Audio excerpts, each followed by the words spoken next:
Our Honorable Guest, the Chief Guest, His Highness Sayyid Azzam bin Qais Al Saeed, His Excellency Sheikh Salim bin Mustahil Al Ma'shani, and all our distinguished guests. Assalamu alaikum wa rahmatullahi ta'ala wa barakatuh. As the winds of change gather strength, those who possess the vision to set their sails towards innovation will not only navigate the uncharted waters, but also secure their place at the forefront of progress. This adage underscores the essence of our journey as we step into a new era of digital transformation with Oman Vision 2040, steering our course in these transformative times where technology acts as both catalyst and compass for societal evolution.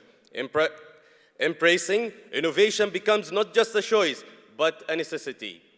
On behalf of United Media Services, I extend warm welcome to all of you gathered here for the OERLive DX 2023. The realization of this event has been made possible through the unwavering support of our sponsors, who have committed themselves to the sustainable development of our nation and are actively driving Oman's Vision 2040 forward. I would like to convey our gratitude to our endorsing partners, IDCA Group, OITS, and Oman Banks Association.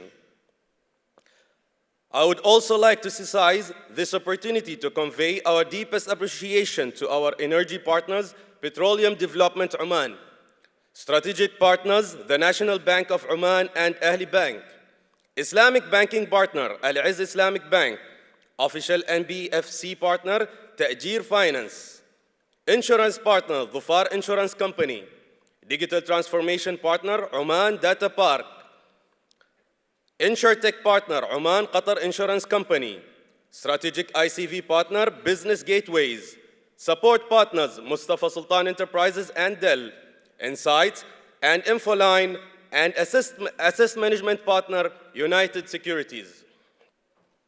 We extend our heartfelt gratitude to each of them for their invaluable contribution that have made this event possible. Can we please give them all a big round of applause, please? We are also very grateful to everyone present here today. For those who couldn't join us in person, you can stay updated by following our live updates on Facebook, Twitter, LinkedIn, and Instagram. Find us on our official channel at OERLive and join the conversation using the event hashtags hashtag OERLiveDX23 and hashtag OERLive. We encourage you to engage with our team through comments, posts, and tweets using the official handles. Now, I am pleased to invite Mr. Atulya Sharma, the CEO of United Media Services and proud tech evangelist, to the stage to deliver a welcome address. So please welcome.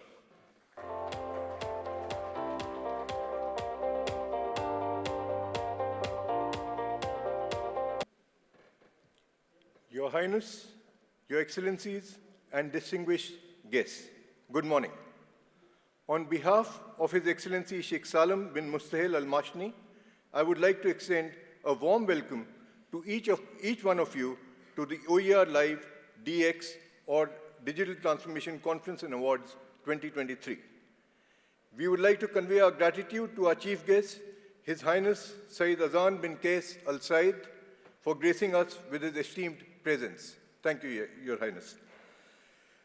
Disrupt or get disrupted. One of the key themes of today's conference aptly sums up the power of technology. Enabling technologies such as artificial intelligence, augmented reality, blockchain, Internet of Things, robotics, 3D printing, drones, and virtual reality are transforming the ways we live, learn, work, shop, and more. When we met at the 2022 edition of Digital Transformation Summit, a natural language processing platform called Chat Generative Pre-trained Transformer, or ChatGPT in short, did not exist. Today, it would be difficult to find anyone in the room who's unaware of ChatGPT. Launched in November 2022 by OpenAI, ChatGPT, if one were to use a social media jargon term, has gone viral. The success of ChatGPT is indicative of how the time to market and adoption of emerging tech has got truncated. Unlike other sectors or categories where it may take a few years for new products to find acceptance, customers are open to adopt enabling technologies immediately. For organizations, delayed adoption means running the risk of losing business and market share. The benefits of emerging technologies can hardly be overstated. Automation and artificial intelligence, or AI, are being used across sectors to automate repetitive chores, provide insights leading to data-driven decision-making. This has led to increased efficiencies, productivity, and cost savings for corporations. The internet and social media have made it easier for people to collaborate, communicate, and connect. Shareability of ideas and information is creating new opportunities for business and social connections. Let's take the example of e-gaming and sports. It was stereotyped as being isolating and unsociable. However, the pandemic has shown this could not be further from the truth. The widespread availability of gaming platforms, including PCs, consoles, and mobile devices, has made gaming more accessible to people of all ages and backgrounds. The proliferation of high-speed internet connections and mobile devices has facilitated online multiplayer gaming, and today, esports has gained mainstream attention as professional gamers and teams compete in highly organized and televised tournaments. The dynamic and thrilling world of esports is making waves in our region, the GCC region. This growing fascination presents a significant opportunity for businesses seeking to connect with the younger generation. At UMS, we view esports as an incredible avenue for companies to forge robust brand engagement and create a meaningful societal impact. To bring this vision to life, we are partnering with Gamers Hub Media Events, GHME in short, for the first edition of GameX. This month-long online and two-day physical event will be conducted in Muscat under the patronage of the Ministry of Culture, Sports, and Youth. So, from professional to personal, let's now talk about the favorite topic that I have in the digital domain, my own journey with crypto investing. As anyone who has been an investor in this space, it has been an exhilarating ride through the volatile and rapidly evolving world of digital currencies. It all began with a spark of curiosity as I started to research and learn about blockchain technology and the potential it held for disrupting traditional financial institutions. I made my first crypto investment with cautious optimism, starting small to test the waters. As I witnessed the price fluctuations and market sentiment swings, I quickly realized that crypto investing was not for the faint-hearted. However, I remained committed to educating myself, staying up to date with the latest developments, and managing my risk diligently. Over time, I have diversified my crypto portfolio, exploring a variety of coins and tokens beyond the well-known Bitcoin and Ethereum, with the hope of another bull run coinciding with the halving of the Bitcoin, which happens in 2024. And today, my portfolio includes more than 25 tokens and coins as such. And what gives me more pleasure is that Oman is really leading the thrust in this space. EasyCoins.me is Oman's very own crypto exchange. What makes this exchange unique is that it is non-custodial, and that it has a tremendous advantage for investors like me. The popular maxim in crypto world is not your keys, not your coin. So EasyCoins.me helps me sort of surmount that problem. In another first of its kind project in the Sultanate of Oman, Oman Water and Wastewater Services Company and Digital Digits, which is the founders of EasyCoins, have signed a memorandum of understanding with Connected Chains to trial a cryptocurrency pegged to the Omani Riyal for payments on select customer centers of OWSSC and online on easycoins.me using the Hasala wallet. What's more, Oman is tightening its embrace of cryptocurrency with close to $800 million investments in cryptocurrency mining operations. On August 23rd, a $300 million deal was announced with the Abu Dhabi-based Phoenix Group to develop a 150 megawatt crypto mining farm with Green Data City, Oman's first licensed crypto mining entity that will go online next year. Weeks earlier, Muscat approved a $370 million farm operated by Exahertz International with plans to launch 15,000 more machines by October. Oman, under the visionary leadership of His Majesty Sultan Haitham bin Tariq, has identified the promotion of a digital economy as a key component of Oman Vision 2040.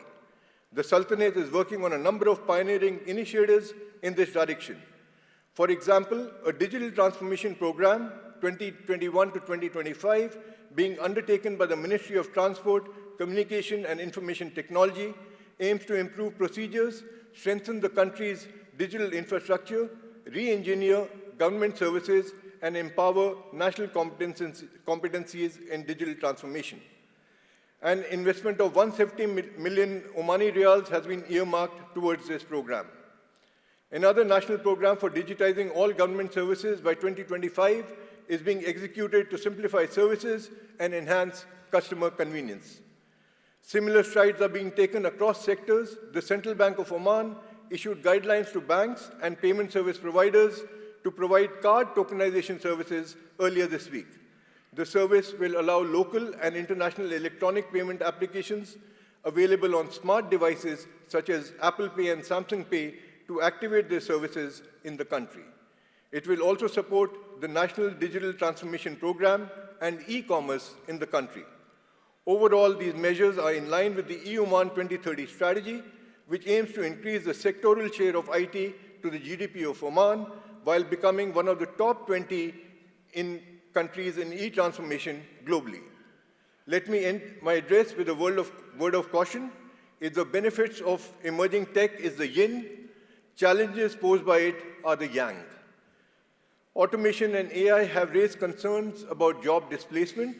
The learning and computing abilities of generative AI has raised apprehensions about data breaches and the potential misuse of personal information. The indiscriminate use of social media can lead to a decline in human interaction and social isolation. Addressing such issues warrants the formulation of regulation to protect citizens' rights and privacy, retraining and upskilling employees, and promoting a balance between the use of technology and human interactions. Having said that, we can all agree that harnessing the power of technology and digitalization in a proper manner can transform human lives for the better. As a part of today's event, we have lined up several thought-provoking presentations and panel discussions, complete with proficient experts and change makers across sectors. Once again, we are grateful to all of you, our partners, sponsors, and speakers, for your constant support in making this event successful. I wish you a thought-provoking and enjoyable summit. Let's watch a small video on the GameX event as I conclude. Thank you.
Thank you so much, Mr. Sharma, for sharing your insights with us. Undoubtedly, digital transformation represents the path ahead. I am honored to now introduce a trailblazer and a visionary who has played a pivotal role in advancing the information and communication technology sector in the Sultanate. Please join me in welcoming Dr. Salim Sultan Rzaiqi, the chairman of the Oman Information Technology Society, OITS, to the stage. Dr. Salim boasts over 33 years of extensive experience in the information communications technologies field. As the former CEO of the Information Technology Authority from 2006 to 2019, he successfully spearheaded the e-Oman strategy and served as a key member on the supervisory committees for digital transformation in over 22 government entities, significantly contributing to the digital transformation success in the Sultanate. Ladies and gentlemen, let's put our hands together as we invite Dr. Salim Sultan Rzaiqi to the stage.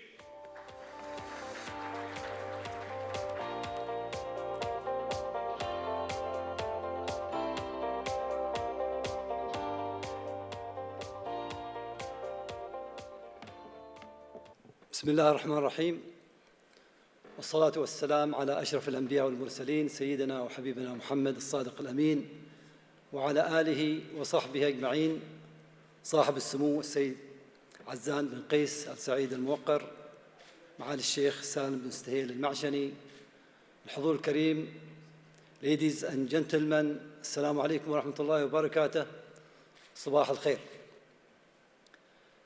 On behalf of IT Society of Oman, it is an honor and a privilege to be with you today, to share our thoughts and to contribute to this important gathering.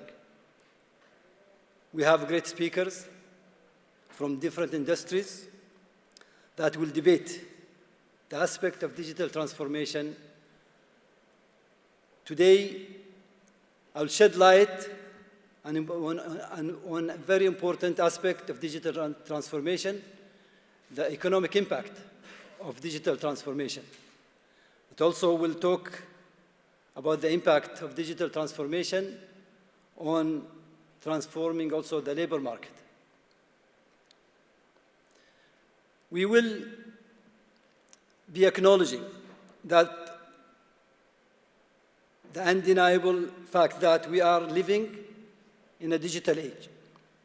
Our lives have been profoundly changed and transformed by the advancement in technology, from the rise of the internet to the advent of the artificial intelligence. These innovations are not luxuries. They are the lifeblood of our economies. According to Gartner's, the global IT spending will reach $4.6 trillion in 2023, increasing of 5.1 from 2022, highlighting the scale of investments in digital transformation initiatives, and it is a testament to the growing reliance on technology across various sectors. The massive investment signifies not only the importance of digital technologies, but also their potential to drive the economic growth. According to the research by the World Economic Forum, suggests the digital transformation could contribute up to $100 trillion to the global GDP by 2025. And it was estimated by PwC that the global economic impact of AI itself will reach $15.7 trillion by 2030, with the potential to contribute significantly to the GDP growth. Moreover, as business adapt to the digital era, they are creating new markets, new products and services that are contributing to the economic growth. Digital transformation is not confined to any single sector, whether in healthcare, finance, manufacturing, and agriculture.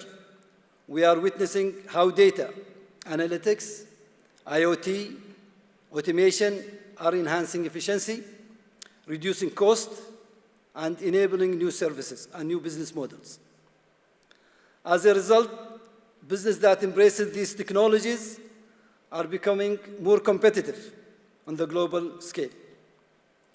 In healthcare, for example, the global telemedicine market is predicted to reach $175.5 billion by 2026, enabling better access to care, reducing healthcare costs. The automotive industries is experiencing a significant shift towards electrical and autonomous vehicles, with a global investment estimated at $255 billion by 2030. Digital transformation is not only benefiting large corporation, government, but also leveling the playing field for SME. SME that embraces digital technology are 50% more likely to generate revenue and are 3 times more likely to create jobs, as per the survey by McKinsey & Company. Let me shift to another very important aspect of digital transformation, is the impact of digital transformation on labor market. We all agree that there is already and will be a profound impact of digital transformation on labor market. Contrary to the concern that automation and AI will lead to a massive unemployment, PwC predicts that by 2037, artificial intelligence and related technologies will create 20 million more jobs than they displace globally. This is a powerful reminder that technological and advancement does not necessarily mean a net loss, but rather a shift in the nature of work. While technology-driven productivity gains are undeniable, we must also address the disparities that digital transformation can exacerbate. The World Economic Forum has pointed out that the skill gap is widening. There is a growing divide between those who possess the necessary digital skills and those who do not. Thus, one of the greatest challenges we face as a nation is ensuring that our workforce is equipped with the skills and training required to thrive in this digital era. Investing in digital education and upskilling program is not an ethical imperative. It is a strategic necessity. According to IDC, by 2025, the lack of digital skills will result in approximately 85 million unfilled job positions worldwide. This highlights the urgency of addressing the digital divide. Digital transformation has given rise to an entirely new economic model and industry.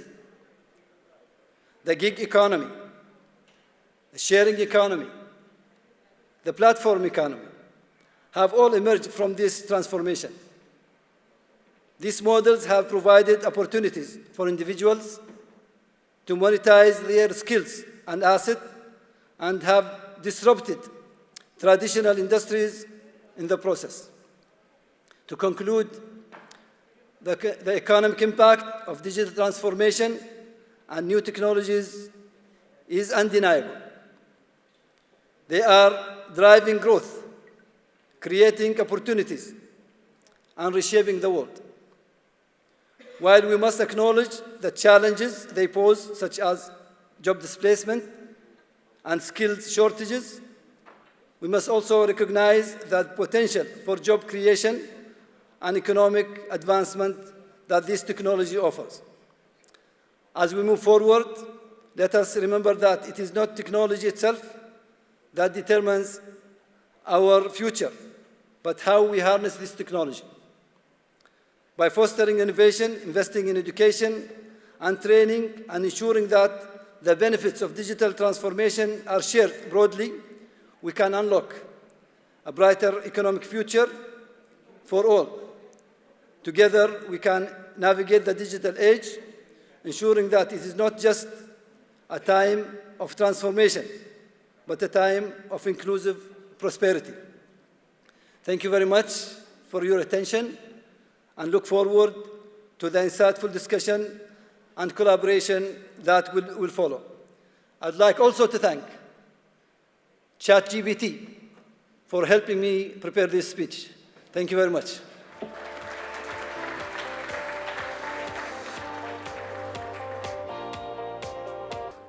Thank you, Dr. Salim, for your insightful presentation, shedding light on the ICT sector's future in the Sultanate.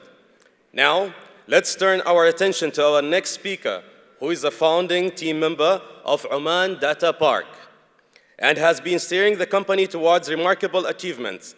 He specializes in crafting solutions tailored to meet the digital transformation objectives of various sectors, including banking, finance, oil and gas, healthcare, government, education, and professional services. Ladies and gentlemen, please join me in welcoming Engineer Maqbool Al-Wahaibi, the CEO of Oman Data Park, to the stage.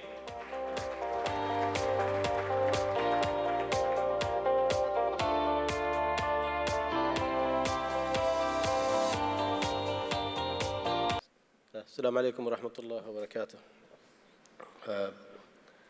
صاحب السمو سيد عزام بن قيس، معالي الشيخ سالم، شكرا جزيلا على هذه الدعوة. Thanks everybody for giving me a chance to talk about one important aspect of achievement for Oman, actually. So it's a story that Oman has, and I think we owe that we talk about it with you. In 2012, Oman decided to basically, how can I go? Oh, okay, I have. Yeah, Oman have decided to establish data center services and cloud services in Oman for Oman, and to maintain the data residency mandate of the country, so that data would not migrate outside the country. So there is also a security aspect to the story, and also to provide an option for corporates to maintain their, TCOs, total cost of ownership, in a better way, and benefit from cloudification as much as they can. And for that, Oman has established Oman Data Park with multiple data centers across the country. There are today around 5 data centers in Oman, two of them in Muscat, one of them in Duqm, another in, also in Muscat, 3 in Muscat, 1 in Duqm, and 1 in Nizwa, Farq. There is also an international data centers in East Africa that we are establishing. And these data centers are nothing but places where corporates can save their data in a secure manner to maintain their data residency, and as I said, to benefit from cloudification. The service is provided in a 24/7 basis with different kind of cloud characteristics, be it infrastructure or platform or software and so on and so forth. I'm trying to actually, hide away from the technology as much as I can so that I don't bore you to death with the technology acronyms, but I'm trying to make it as easy and understandable as possible. In the data centers, there are a lot of, characteristics that would provide services to critical infrastructure of Oman. So we are talking about providing services to the banking sector, the financial sector, as a whole, to the oil and gas sector, to other utility sectors, and so on and so forth. So we are actually targeting critical infrastructure of Oman. And for that, we have to provide them with state-of-the-art security, reliability, availability factors, and so on and so forth that these corporates might actually need. In the journey of Oman Data Park, since 2012, started with data centers, and basically at that time, it was just a lift and shift of hardwares into our data centers. Along the way, we have introduced cloud. So basically, that is nothing but providing corporates with better means of lowering their total cost of ownership, their operational cost.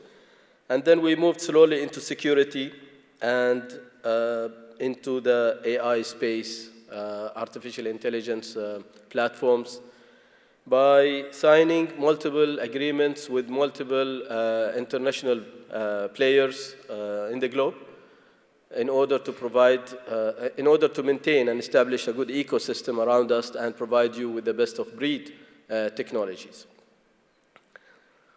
One of the main benefits that we provide, Oman Data Park provides, is, as I said, 5 years TCO, total cost of ownership consultancy. And why that is provided? Because that is the only way we can actually guarantee to you that you will be saving money. One of the major selling points of cloud is reduction over operational cost. And that's exactly why cloud sells itself today internationally, not only in Oman Data Park, but Oman Data Park did not invent cloud.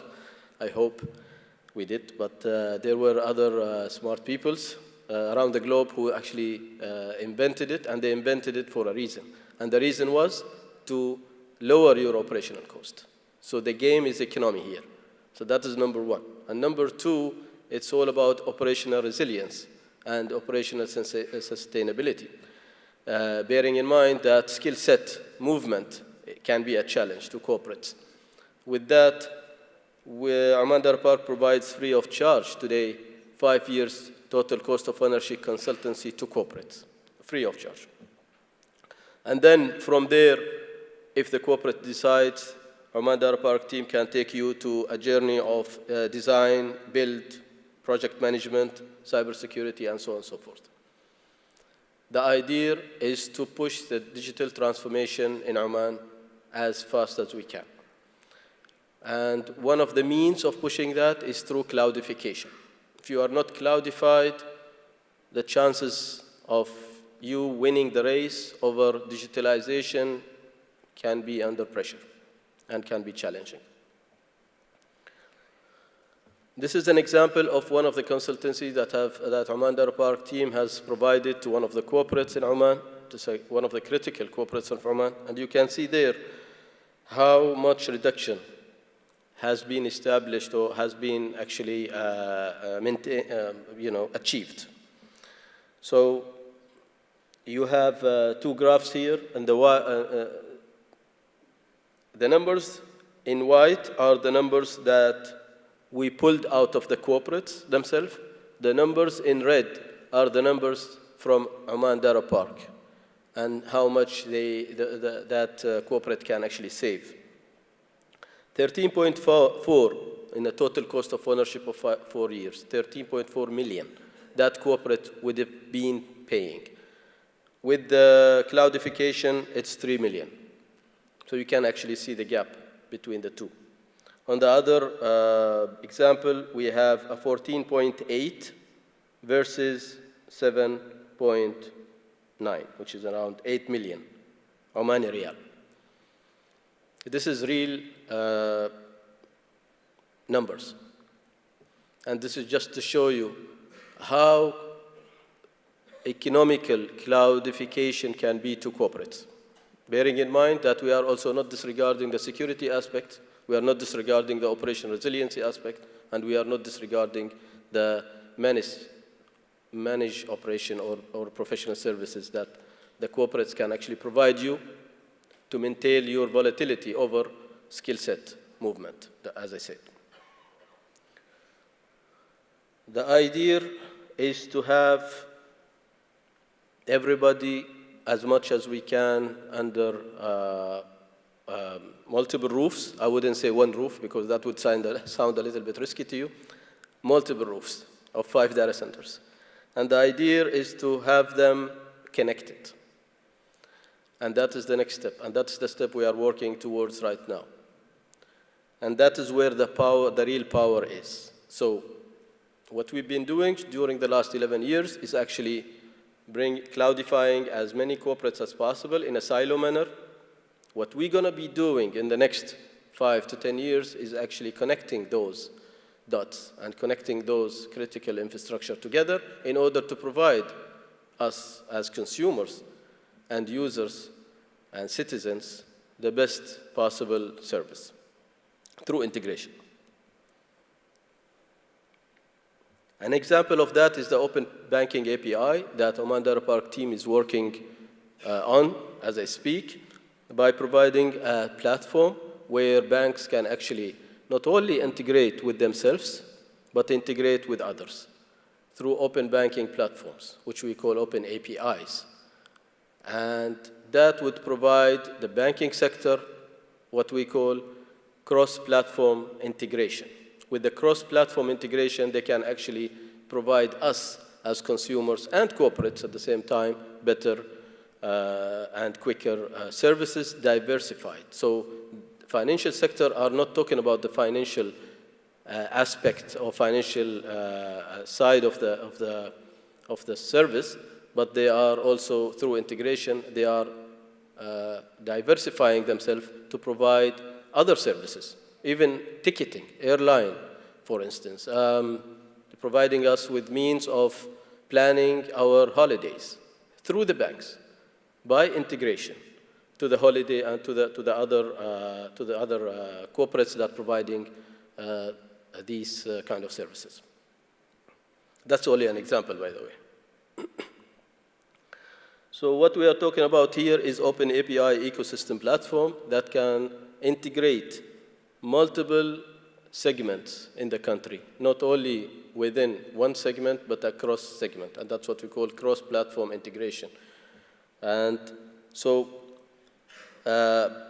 oil and gas can talk to banks, telcos can talk to banks, or financial sectors can talk to other SMEs, and so on and so forth.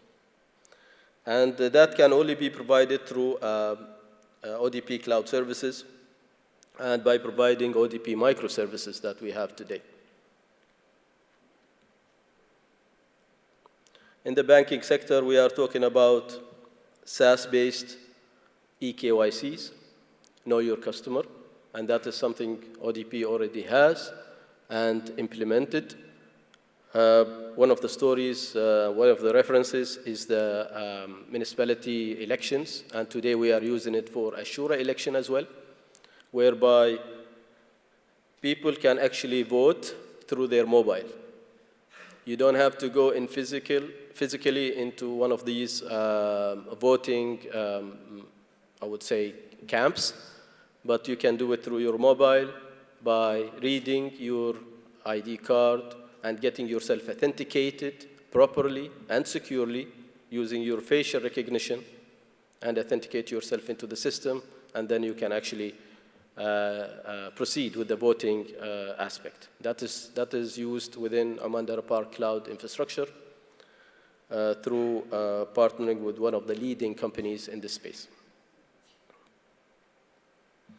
In the e-signature, Oman Data Park provided e-signature solution to multiple financial corporates. Banks are using it today, and other government sectors are using it today.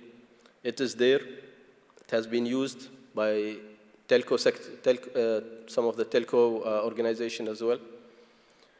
So that is also a service that has been provided. Another service that has been launched last year, end of last year, is what we call unified Cisco Unified Collaboration and Communication System, UCAS. We got it from Cisco. That's a partnership between ODP and Cisco. And the idea is to provide cloud-based PABXs, cloud-based telephony system in your organization, moving away from the classic way of doing it, and you're going to get it as a service. You don't have to pay CapEx anymore. So what you do, you connect yourself in a cloud manner, and you have all your, let's say, telephony system cloudified, and you can buy it as per use basis. Not in the old-fashioned way where we can actually spend CapEx over our PABXs, install them, and use them. That's, it's a past already, and we are moving everybody slowly to a cloud-based telephony system. And this is what we mean by unified collaboration and communication system. As I said, I'm trying not to bore you to death with the technology aspect. I'm trying to focus on the business side. So ODP platform solutions today, in the AI space, we have signed a partnership with NVIDIA. NVIDIA is a world-leading company in the United States for AI. A lot of these companies that uses AI has to use NVIDIA platform. So we have NVIDIA platform within Oman Data Park data centers running on a GPU processors, and GPU processors are fast, much 10x or 20x faster than the CPUs that you use in your laptops and your computers. And the idea, if you have an application, AI-based application, you can easily run it through Oman Data Park NVIDIA systems. And one of the things that we are also positioning are gaming. I'm glad that we are talking about gaming today. Gaming requires GPUs. Gaming cannot run on central processing units, CPUs, because it's going to be really slow. They need GPUs. GPUs are available today in Oman Data Park data centers. So if anybody wants to utilize it, they are very much welcome. Not only that, but within this platform, we are providing more than the infrastructure itself. We are providing CCTV, AI-based CCTVs. We are providing smart house solutions, and so on and so forth. In the health sector, we are also providing from within this platform means of speeding up a lot of these health check parameters or components. If you go and do your MRI, it takes a couple of days. With this, it takes an hour or half an hour and get your results done. And this is the idea of AI, and this is what we are talking about. So what we are bringing here, we are bringing not only the infrastructure side of NVIDIA, but we are bringing their solution, localized and provided from within Oman to maintain the data in Oman. In the use cases, you might imagine, as an example, in the banking sector, for AI, we use it for fraud detection. We use it for credit scoring. We use it for other things like facial recognition and voice recognition and anti-money laundering, AML, and so on and so forth. So these are just use cases. These are just examples, and I'm sure you've been actually bombarded with a lot of these use cases, and everybody now knows exactly how and where to use this AI in a correct manner. So it's not limited to ChatGPT, by the way. You can do a lot of things more than ChatGPT with AI. With that, I would like to conclude by providing you some references where Oman Data Park has been engaged. This is only some. Oman Data Park is serving around 450 corporates today in and outside Oman. And these are just examples of those corporates. And as I said, this is a story of Oman. It's not an individual thing. So we are in the forefront of digitalization. We are fixing as quick as possible our infrastructure components, not only from a telecommunication perspective, but also adding a component of cloudification into the equation, where we can help speed the digitalization of Oman, reaching our goals that has been stated in Oman Vision 2040, inshallah. Thank you very much for listening. Shukran.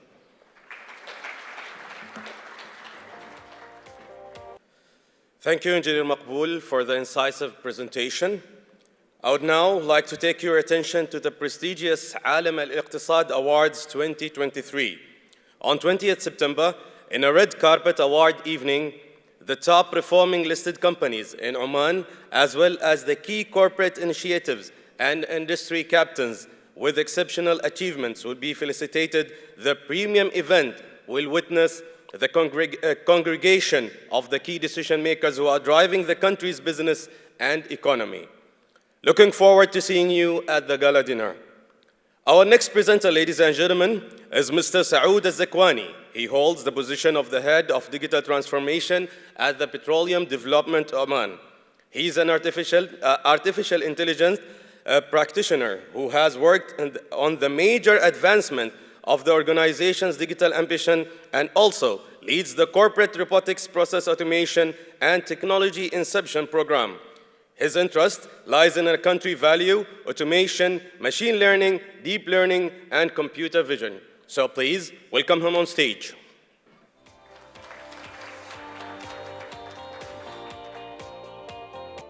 Assalamu alaikum wa rahmatullahi wa barakatuh. My name is Saoud Said Al-Zakwani. I work for Petroleum Development of Oman, and I head the digital transformation. I'd like to start by thanking Your Highness, Sayyid Azan bin Qais, Your Excellency, Sheikh Salman Al-Mashni, and everyone here, including the event organizers. Today I'm going to speak about a very special topic for me, and I'll take you through a small journey into how I went through until I landed towards this specific topic. So when I was called to be able to present, usually I start thinking about ideas on what should I present, what's interesting for the audience. First idea was blockchain. And then I thought about it and said, no, I'm not going to encourage you to start investing now. The market is not helping at all. Thought about quantum computing and immediately said, don't preach what you don't practice. I don't really know about quantum computing. Then I went for AI. You're all excited already. Until I landed at something that is quite passionate to me, and I believe in Oman, it's the one thing that would actually allow us to improve on everything else. And before I step in on this stage, the same conversation was actually being discussed. If we focus on the future skills, we should not be worried about our future at all. Ladies and gentlemen, I'm going to present to you the future of work, the impact of AI automation in our actual workforce. By the end of this session, I hope to be able to address how AI is going to affect us individually, organizationally, and hopefully nationally.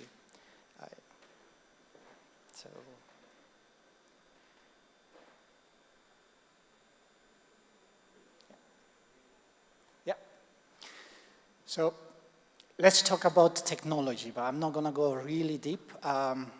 If we look at an organization or an individual, we usually adapt into technology based on how we want to bring that capability in. So as an individual, I practice artificial intelligence. My skill set allows me to be able to capitalize on that specific technology. As an organization, if we have artificial intelligence, we are able to develop it, we are able to sustain it. That's a capability which would be introduced to the organization to add efficiency. Now, technology cuts through three main areas, and it's quite important to understand which part you are as an individual and which part your organization is actually quite proficient at. The first part is automation. This is actually basic automation. We're talking about practically Web 2.0. It's the automation, the if and else, the if and then rules, and the automation that you're just not having the energy to do that, and you say, what, I'll just record a macro. These are the automations also which are coming up, the hyper automations on robotics process automation. So Practically, there's not much cognitive going into it. You don't have to have experience so that you can take decisions on this layer. Most of our organizations are actually doing automations, and at this state, if you are not, then probably you're not surviving very well. After automation, we come augmentation. Augmentation is where decisions start taking part. Augmentation, ChatGPT is an augmenter. Augmentation is where technology helps you close to the decision, but then you tend to start evaluating and understanding if this decision is right or not. If you're using ChatGPT, copy-paste, I hope you're changing the font, otherwise everyone knows, then you're not using it properly. Last is autonomy. We are not there. As a matter of fact, we're quite fearful that we are not there and we don't have the governance to be there. Autonomy is today, your cars don't have drivers. Autonomy is today, practically you're only working for decision-making capacity. You're not going into a computer to be able to write an email. Autonomy is today where you're going into an airport and all you see are passengers. That is autonomy. Our infrastructure from road to everything has not been built from historical to support autonomy. So companies in automation and augmentation were capitalized on the best of their ability based on one thing and one thing only. What we have done in history is we have created a world which I called the digital world. And each and every one of us contributes to that digital world. We've spread that world into such far sites that today I know people in the US way better than I know my neighbor because of that specific world. And for us companies or individuals, we have to start taking value from that world. Efficiency comes from it. Now comes to the jobs. Most of us have jobs, and those jobs, when you get interviewed, it goes through a job description, then you go in the company and you do everything different. Nothing with it, no, I'm just kidding. So job description tells you exactly based on that specific capacity, this person is required to do 6 points, 10 points. If you look at that job, today's technology from automation and augmentation, we are hardly touching 10%. My job itself, apart from communication, which ChatGPT is quite efficient, a lot of other things I have to do it myself. Your jobs, if you look at it, yes, maybe that email can be automated, or the writing of the email could be automated. Some decision making, but if you look at the job entirety, 5, 10%. Now, where do we get scared? How do we lose our jobs? Are the jobs that are very static. If your job is data entry, well, you don't have much of a job description. It's just a one-liner. Don't like to say this, my brother is an accountant, but yeah, there is another very structured approach. Balance sheet, everybody knows it. Income statement, everybody knows it. Our jobs need to start having cognitive. We are best suited for our companies and ourselves when we actually use our minds to do things. If we're going back into doing things what robots do, then our jobs are at risk. Yep, if you have seen some of my presentation before, you know my favorite employees. Yeah, I'm not gonna take you through suspense. 2018 in PDO, what we started is we wanted to master the art of automation. We didn't just want to do automation. We actually wanted to enclose automation into such a way that we can sustain it so efficiently that if we wanted to automate, it's just a matter of what do we want to automate. And in 2018, we started with a pilot. We looked into different processes and how we can actually automate these processes. We enclosed everything with governance, and we made sure that each and every robot. These are robots. Each and every robot has every ability that us employees hold. And from 2018, we started with 4 robots, with the intention every year we're going to actually evaluate, request a new budget, and add up a robot. Today, we still have 4 robots, and we are hardly using 60% of their capacity. 2027 is probably the plan where we are actually going to start getting new robots. Yes, there have been requests where people want a robot with their names, but if you look at the organization itself, we still don't need any robots. Fatma is a robot in finance, and she has been working very well with numbers. She's actually the first robot that got a robot MU number. So as a staff ID number in PDO, we start with MU. Fatma's number also starts with MU. Fatma has access. Actually, she has more access than I have because I'm not in finance. Access depending on what we want the robot to automate. Fatma changes her password. Fatma has an expiry date for her account. Each and every employee governance and restrictions, each and every robot has. Salama, as per the name, HSC. First thing in the morning, the HSC daily report is crucial to our organization. After Fajr prayer, we have a number of people who have been over the years just focused on this report. Today, Salama pulls from 8 data sources, and that report, we get it per the second. 600, everyone has that report. Najma, she is the infamous robot. She started in exploration, did very well. She was actually calculating central velocity, where every time you drill, you take the information, and then you scatter it around, you recalculate each and every part of what you think the subsurface is. When COVID hit, we used Najma for compliance. So the Ministry of Health asked us to make sure everyone who comes into the office has to confirm that they do not have specific symptoms. We created a page and we asked every employee. We are human beings.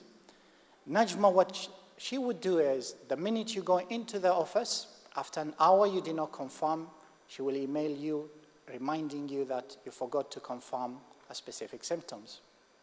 Today, PDO, we are managing a hybrid, a remote working environment where a lot of us work from home and from office, depending on the job opportunity we actually hold. Najma looks into the percentage of how the workforce is actually shifting. Musa'ad is in engineering, and Musa'ad had actually helped us in what we call L1 savings. We used to have contractors who used to come and just do alarm rationalization. Every project has 15, 20,000 alarms, and you'd have so many people actually going on each and every alarm saying, if this is a valid alarm, how high is it, how a priority should be set. Today, Musa'ad goes through a lot of this. Yeah. Musa'ad, by the way, is the only robot with a man's name, because we started with a female, and then the directors were like, done. We have to have diversity. So the 5th one, hopefully, is a man's name also. This is the digital workforce. We spoke about doing automation is one thing, and actually doing automation is easy, but just doing automation will push you into what we call siloed excellence. You would be celebrating a specific project, you'll be celebrating a specific problem you solved, but the capability of the organization itself is not looked at as a whole. With the digital workforce, the 4 employees that you have actually looked at, we have 72 projects which have already been automated. These projects we're talking about, some with a very small complexity, like the HSC report, where we have a very clear template, we pull in data, and some central velocity where it takes 3 days to actually run that specific module. Before the robot, it used to take up to 6 months where you collect data, you bring in, you calculate, it doesn't work, and you keep on going back and forth.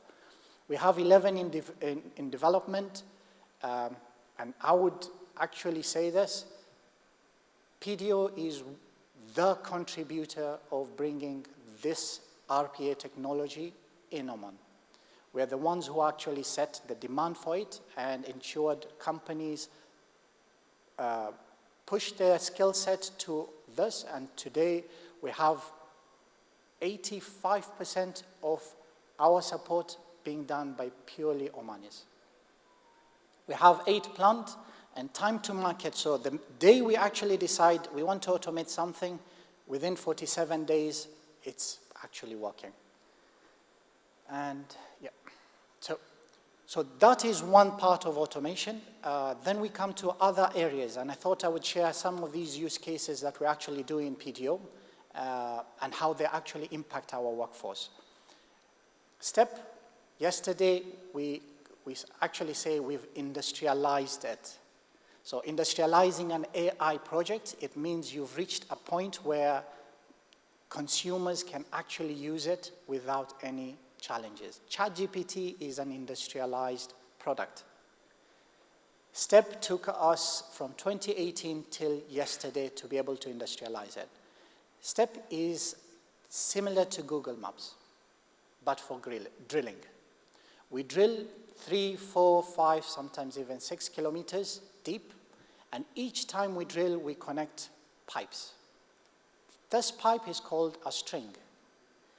If you fish, the line is so thin, but still you tend to get stuck on the rocks. If you drill, you're drilling on rocks. The longer you drill, the higher risk of getting stuck. A stuck pipe is a non-productive time for PDO. We are losing millions. What we did is we took the concept of Google Maps. You wake up in the morning, you have a conference in Sheraton. Yesterday, before you actually came, you looked into Google Maps, how long it actually takes you from where you are to Sheraton. That's what we call planning. Before we drill, we look at the plan. Google Maps will tell you, okay, there's this, it takes you 15 minutes, and if you leave now, you'll reach this time. So planning was one of the deployments. Then you wake up in the morning and you put in your Google Map. While you're driving, insights are actually being shared on the spot. There's an area which is red, you're going closer to it, there's no more traffic, you pass, you're driving, it's all blue, and suddenly an accident happens, a red spot comes, and this is exactly what STEP does for us. Today, we have deployed 800 wells, reduced up to 70% of stuck pipe, and saved close to $40 million.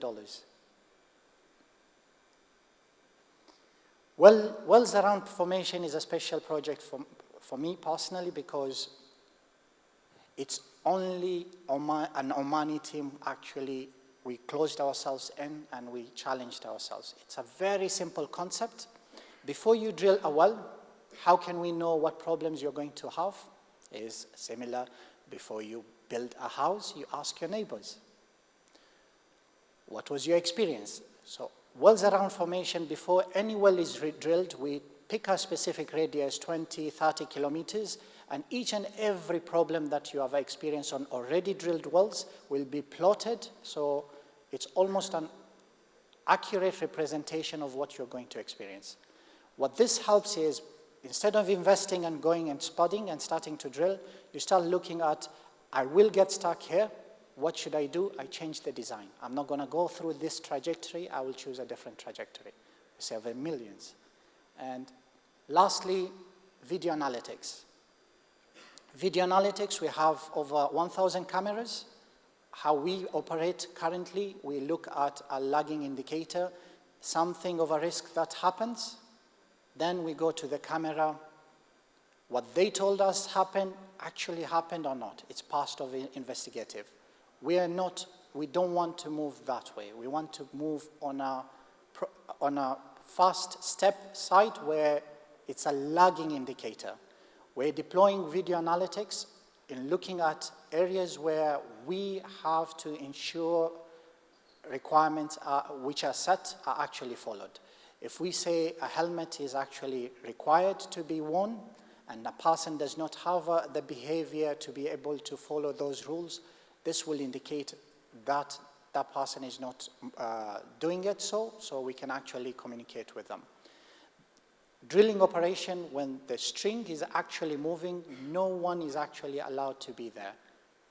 And everyone knows, however, nobody's watching. This is going to actually inform us that a specific reed has a specific behavior of not understanding when you are in operation, you should not be in a danger zone. We're looking forward to be able to further our video analytics capabilities into road traffic, into higher safety, and this is what is our foundation in PDO. We do everything, and I say everything, through the safety prism. We look through the safety prism, and if it says it is safe to actually do so, then we only challenge ourselves. If it's not safe and it's not safe and it challenges any one of our lives, then there's no profit that actually allows us to go so. Ladies and gentlemen, thank you very much. That is my presentation. Shukran.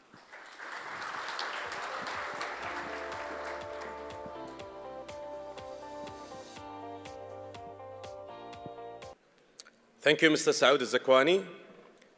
Ladies and gentlemen, to commemorate the 53rd National Day of Renaissance, United Media Services is publishing a coffee table book titled Oman, A Nation on the Move. The book showcases Oman's march ahead on the path of economic development and Vision 2040 under the dynamic leadership of His Majesty Sultan Haytham bin Tariq. The book also carries a congratulatory message from the leading corporates to the people of Oman and His Majesty the Sultan. Our upcoming speaker boasts an impressive career spanning more than 2 decades in the realm of digital ventures. In his current role at QIC Digital Venture Partner, DVP, he focuses on building and transforming digital ventures for the brand. DVP runs a venture building unit for the scaling InsurTech startup and invests in early stage InsurTech through DVP Corporate VC. They also collaborate with global InsurTechs for regional market entry. As the co-founder of the MENA InsurTech Association, he also connects InsurTechs with industry stakeholders and oversees flagship events like the MENA InsurTech Competition and Summit.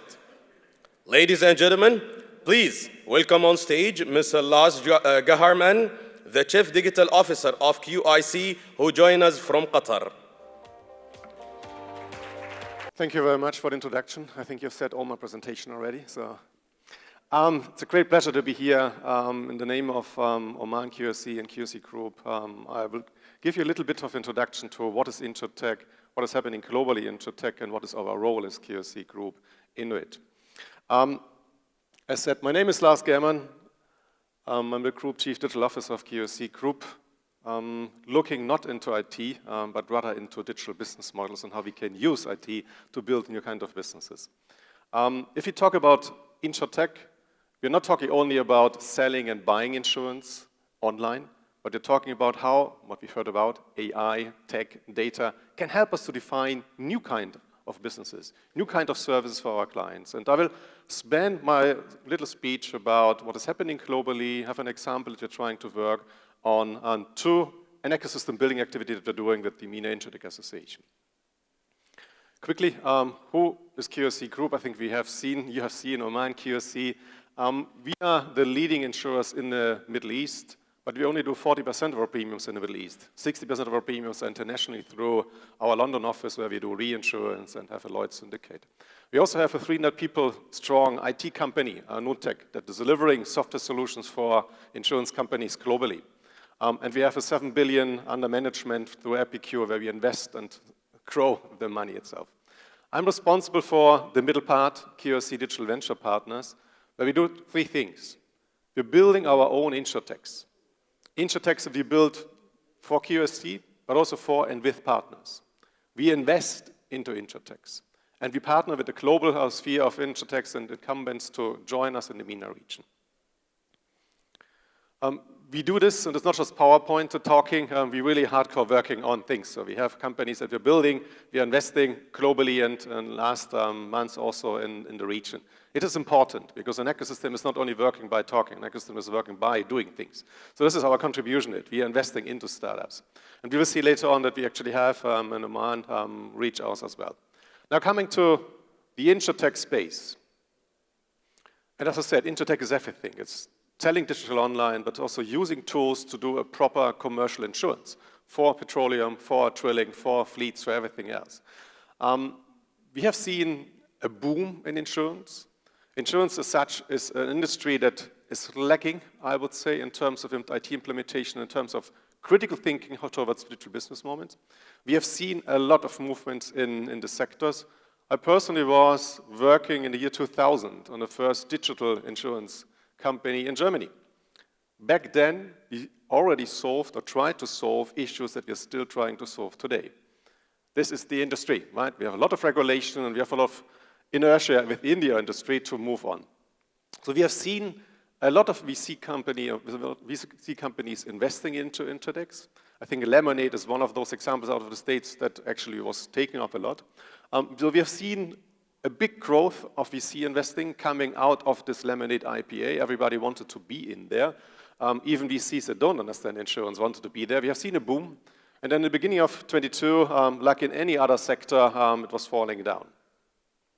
In the last year and a half, we were looking for the bottom of the valley.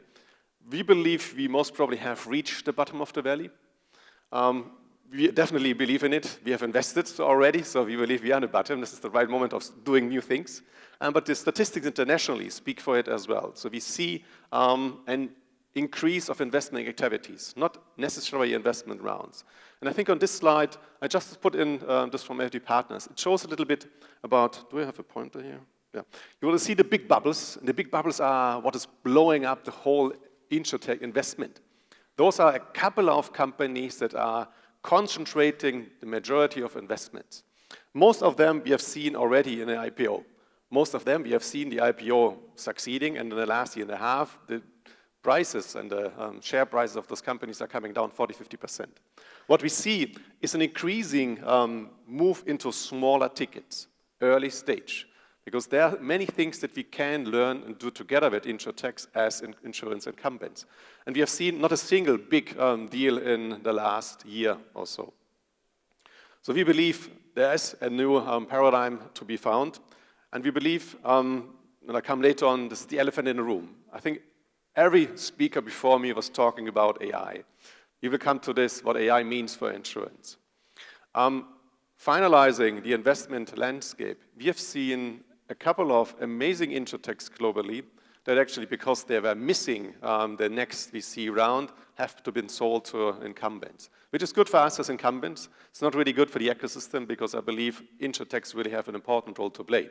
But if you trim a company just on a VC track, then obviously the VC landscape and cycle will change. So then you will have run into problems. This is what happened to those companies. But nevertheless, they have done a lot of great work for us in the industry. So summarizing where we stand in terms of investment into InsurTech. One, we as incumbents have learned our lessons. Yeah, and I think we do a great work in OMAN QSC and in the other areas as well. So we do already offer digital insurance. So I will not work with an InsurTech that will help me to sell digital insurance. We know this. We manage this, right? So this is one. We also have learned how to use, like banks, yeah, a regulation to protect ourselves. Why? Because it's a challenging market. It's a risk bet that we are doing. So actually, in this calculation, you need to earn money. So regulation is obviously in the favor of the incumbents itself. And you're still trying, and I like the presentation, the last presentation on digital transformation, on the workforce, on the robots. I think insurance is that complex that we're still trying to figure out what's the best way of doing it. Internal innovation versus external innovation. And I will quickly explain in the next slides 2 ways how we work on it. We work on both. We have a lot of digital transformation initiatives that we're doing throughout the group, working with InsurTechs, and we do a lot of external innovation, where we really find search and find the right insurtechs that can help us in our journey. And I strongly believe digital transformation works in both ways. You have to work internally, but you have to get external input in as well. We also have seen investors changing their patterns in insurtechs. Obviously, everybody was on a train, and if there's 1 or 2 or 3 of the big investors are investing in insurtechs in the year 2014 and 15, and things are ballooned up. We have to say it's a balloon that was lemonade generated and root. Everybody wanted to follow. In the meantime, we have seen insurance needs a sustainable business model. It's not just a VC-driven business model. It needs to be a sustainable business model. And if you look around, how is our margin? And insurance has the fame that we are collecting money and not paying, but it's not true. If you look into our balance sheet, you will see we pay almost everything, yeah? Meaning the margin that we are running with is really small. And insurtechs have to recover and to deliver the same promise, right? We have to earn money with it. So investors now have seen that it's not as easy as pushing money into a founder and getting it done. They have understood we're following a different kind of scaling track, a different kind of possibilities to develop an insurance. And we need, as insurtech, the incumbents with us. So the leading insurtech VCs have reworked their investment thesis. On top of this, and this is the elephant in the room, AI is changing everything. And I find it's really interesting to see what happened. At the beginning of this year, everybody was talking about generative AI, even though that we have been working with AI in the last years already, in insurance and other sectors.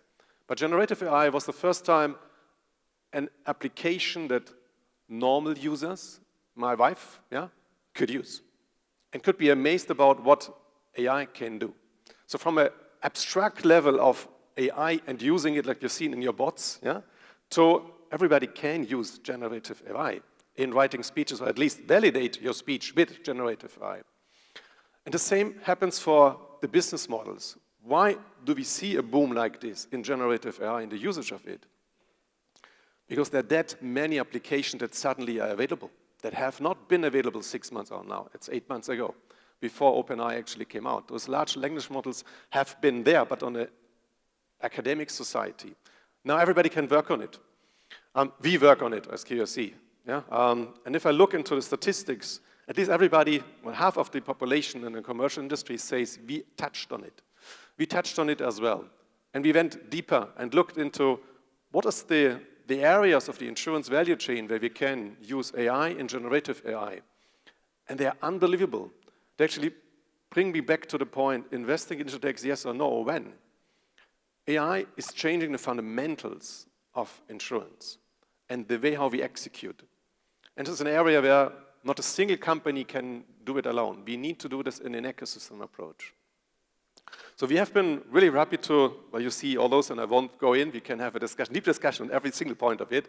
Yeah, but I won't, as this is a digital transformation strategy meeting here. But we have seen a couple of startups that are working with us.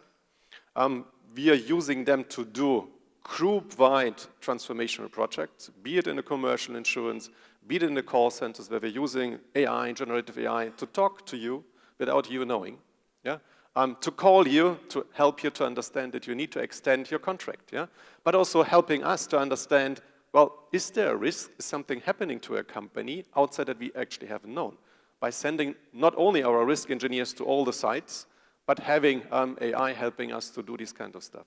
So there's a lot of things that are happening, and this means the business models that insurance is actually working on will change as such. I want to deep dive in one, and I was really happy to see Nebula out there. This is one area where I believe it shows drastically how AI can change everything, how we do.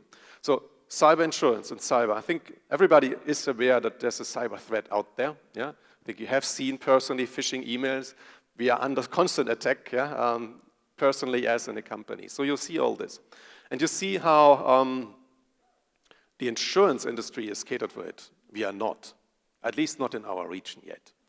We still do cyber insurance in the old classic way. You get a big form with 40 questions, you answer the 40 questions, and based on this, well, the calculation, the underwriter does the calculation. This is totally out of space. This is not how insurance can be done in a dynamic risk as in cyber. So what we really are looking into, and we have looked into the MENA insurtech space as well, is how can we use proactively data to define new kind of insurance? Meaning, if I have the domain, the website of a company, I have a tool now in the meantime. I can look up this domain and all the directors and see if your domain is compromised, if your data is available in the dark web, if a person like me, Lars Germann, is in the dark web available in this email address. Based on this kind of information and based on the risk profile that you are generating as a company and a sector, I'm now able to build and calculate an insurance offering for cyber. But this is not where it ends, because we only pay, because with insurance, we pay when a claim there is. So what we need to make sure is that the claim duration is the shortest possible. So we need to work as an ecosystem with partners, and this is why I love what you're doing with Nebula and the data centers.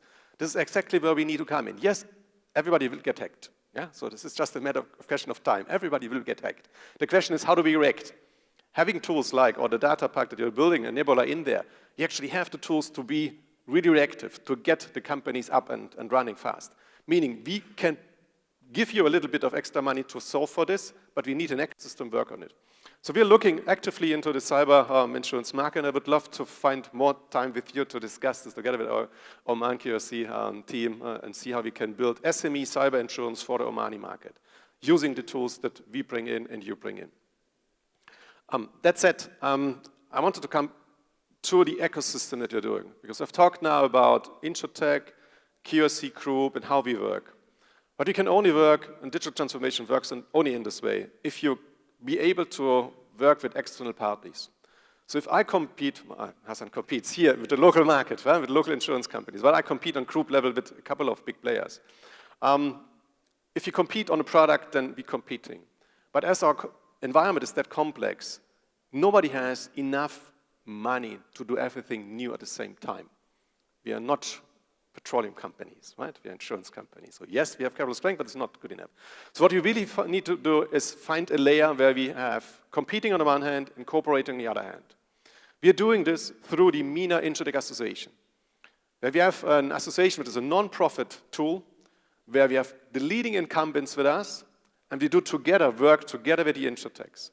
We have 3 areas. So one is an InsurTech competition, and I'm really proud and happy that we had one of company from Oman as the winners this year. And I want to do more together with all of you next year, together with our Oman QRC team. So we have InsurTech competition. Why do we do this?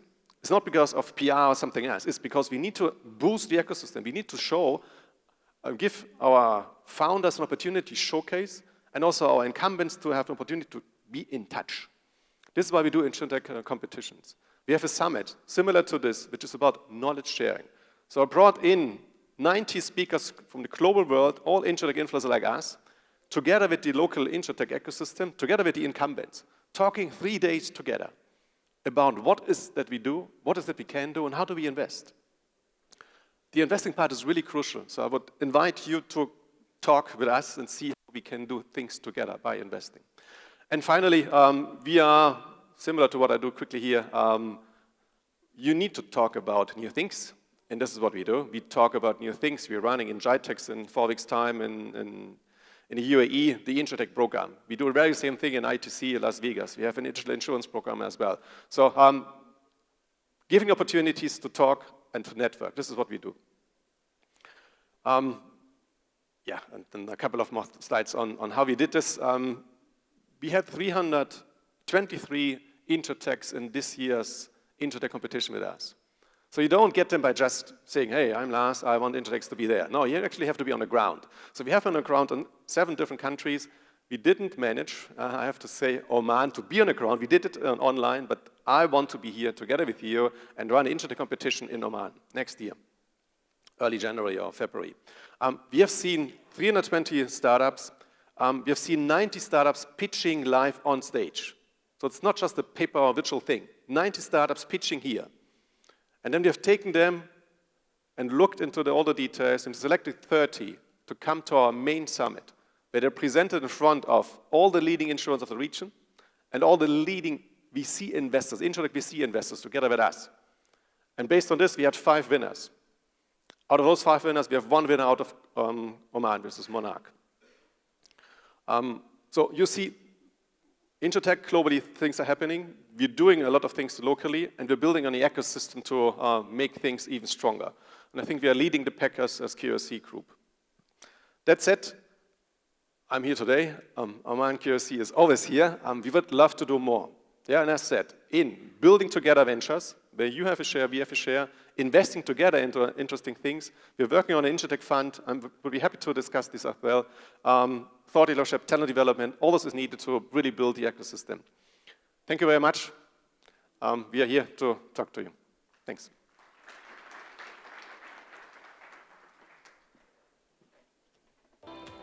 Thank you so much, Mr. Lars. Let's now take a peek at Al-Mar'a Summit and Awards, an annual forum by Al-Mar'a, the country's leading women's magazine. The event will bring together a cross-section of women to address women-centric issues and topics.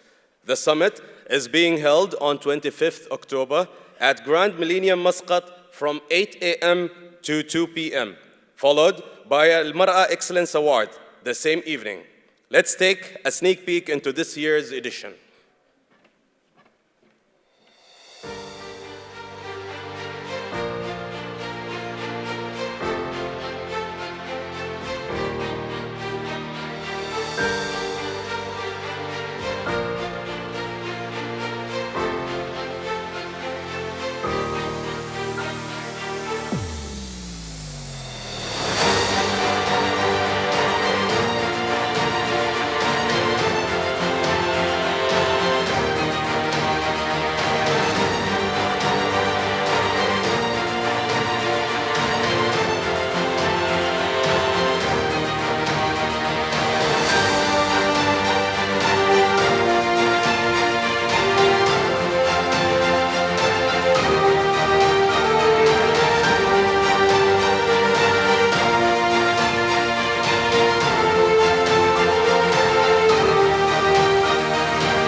We would now like to invite on stage a leader who has had a diverse career trajectory, initially working in the aviation and banking sector until 2010. He began specializing in information security in 2003, leveraging his programming expertise dating back to 1998. At present, he holds the position of CEO at Insight Information Security. His notable contributions within the information security sector in the Sultanate, particularly in the realm of awareness initiatives, have left a significant mark on the industry. Ladies and gentlemen, please welcome Mr. Rashid Al-Salmi to the stage.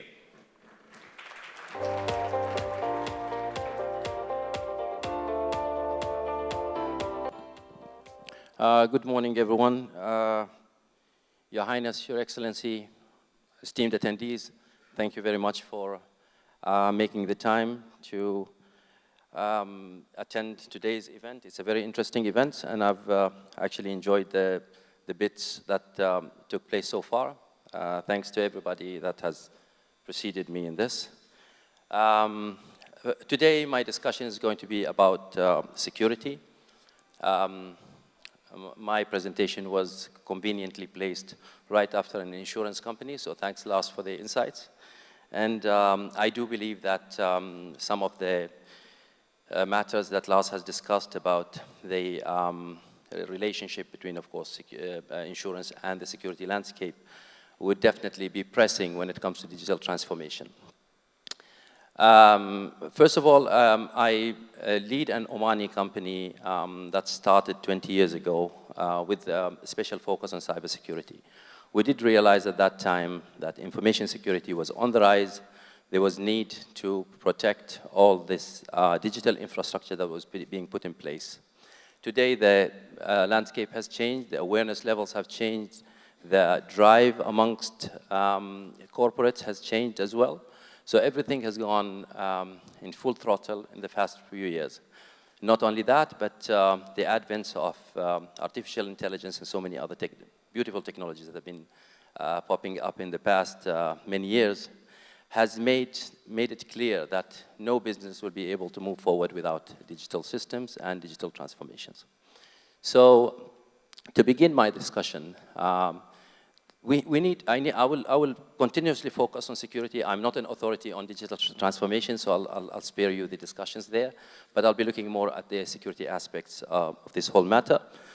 So when it comes to transformation, the amount of investments that are being made in transformational technologies is not going to have any value if we don't really consider securing those investments somehow, again, through all kinds of means.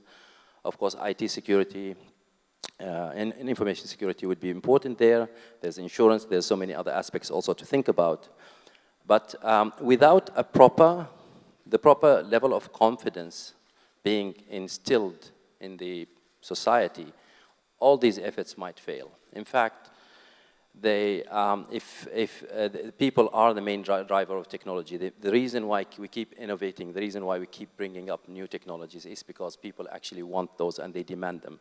Today, I'm not interested in going to a bank's branch to have a small process completed. I can do that online, so I'd rather do it online. So dealing with the complexity and the speed of development when it comes to transformational projects today is a little bit of a headache. Of course, we need to have a lot of agility, flexibility, and rapid decision-making, which are not necessarily traditional traits of security people. Security people have a very negative image, let me say, right? So they're always the people who say no, they're always the people who make things complicated. But that's not necessarily true. They are the people who are trying to be careful here, the wise boys in the room, as they say. So we curb the enthusiasm when the whole business is being put at risk. And that's really our message. That's how we look at things.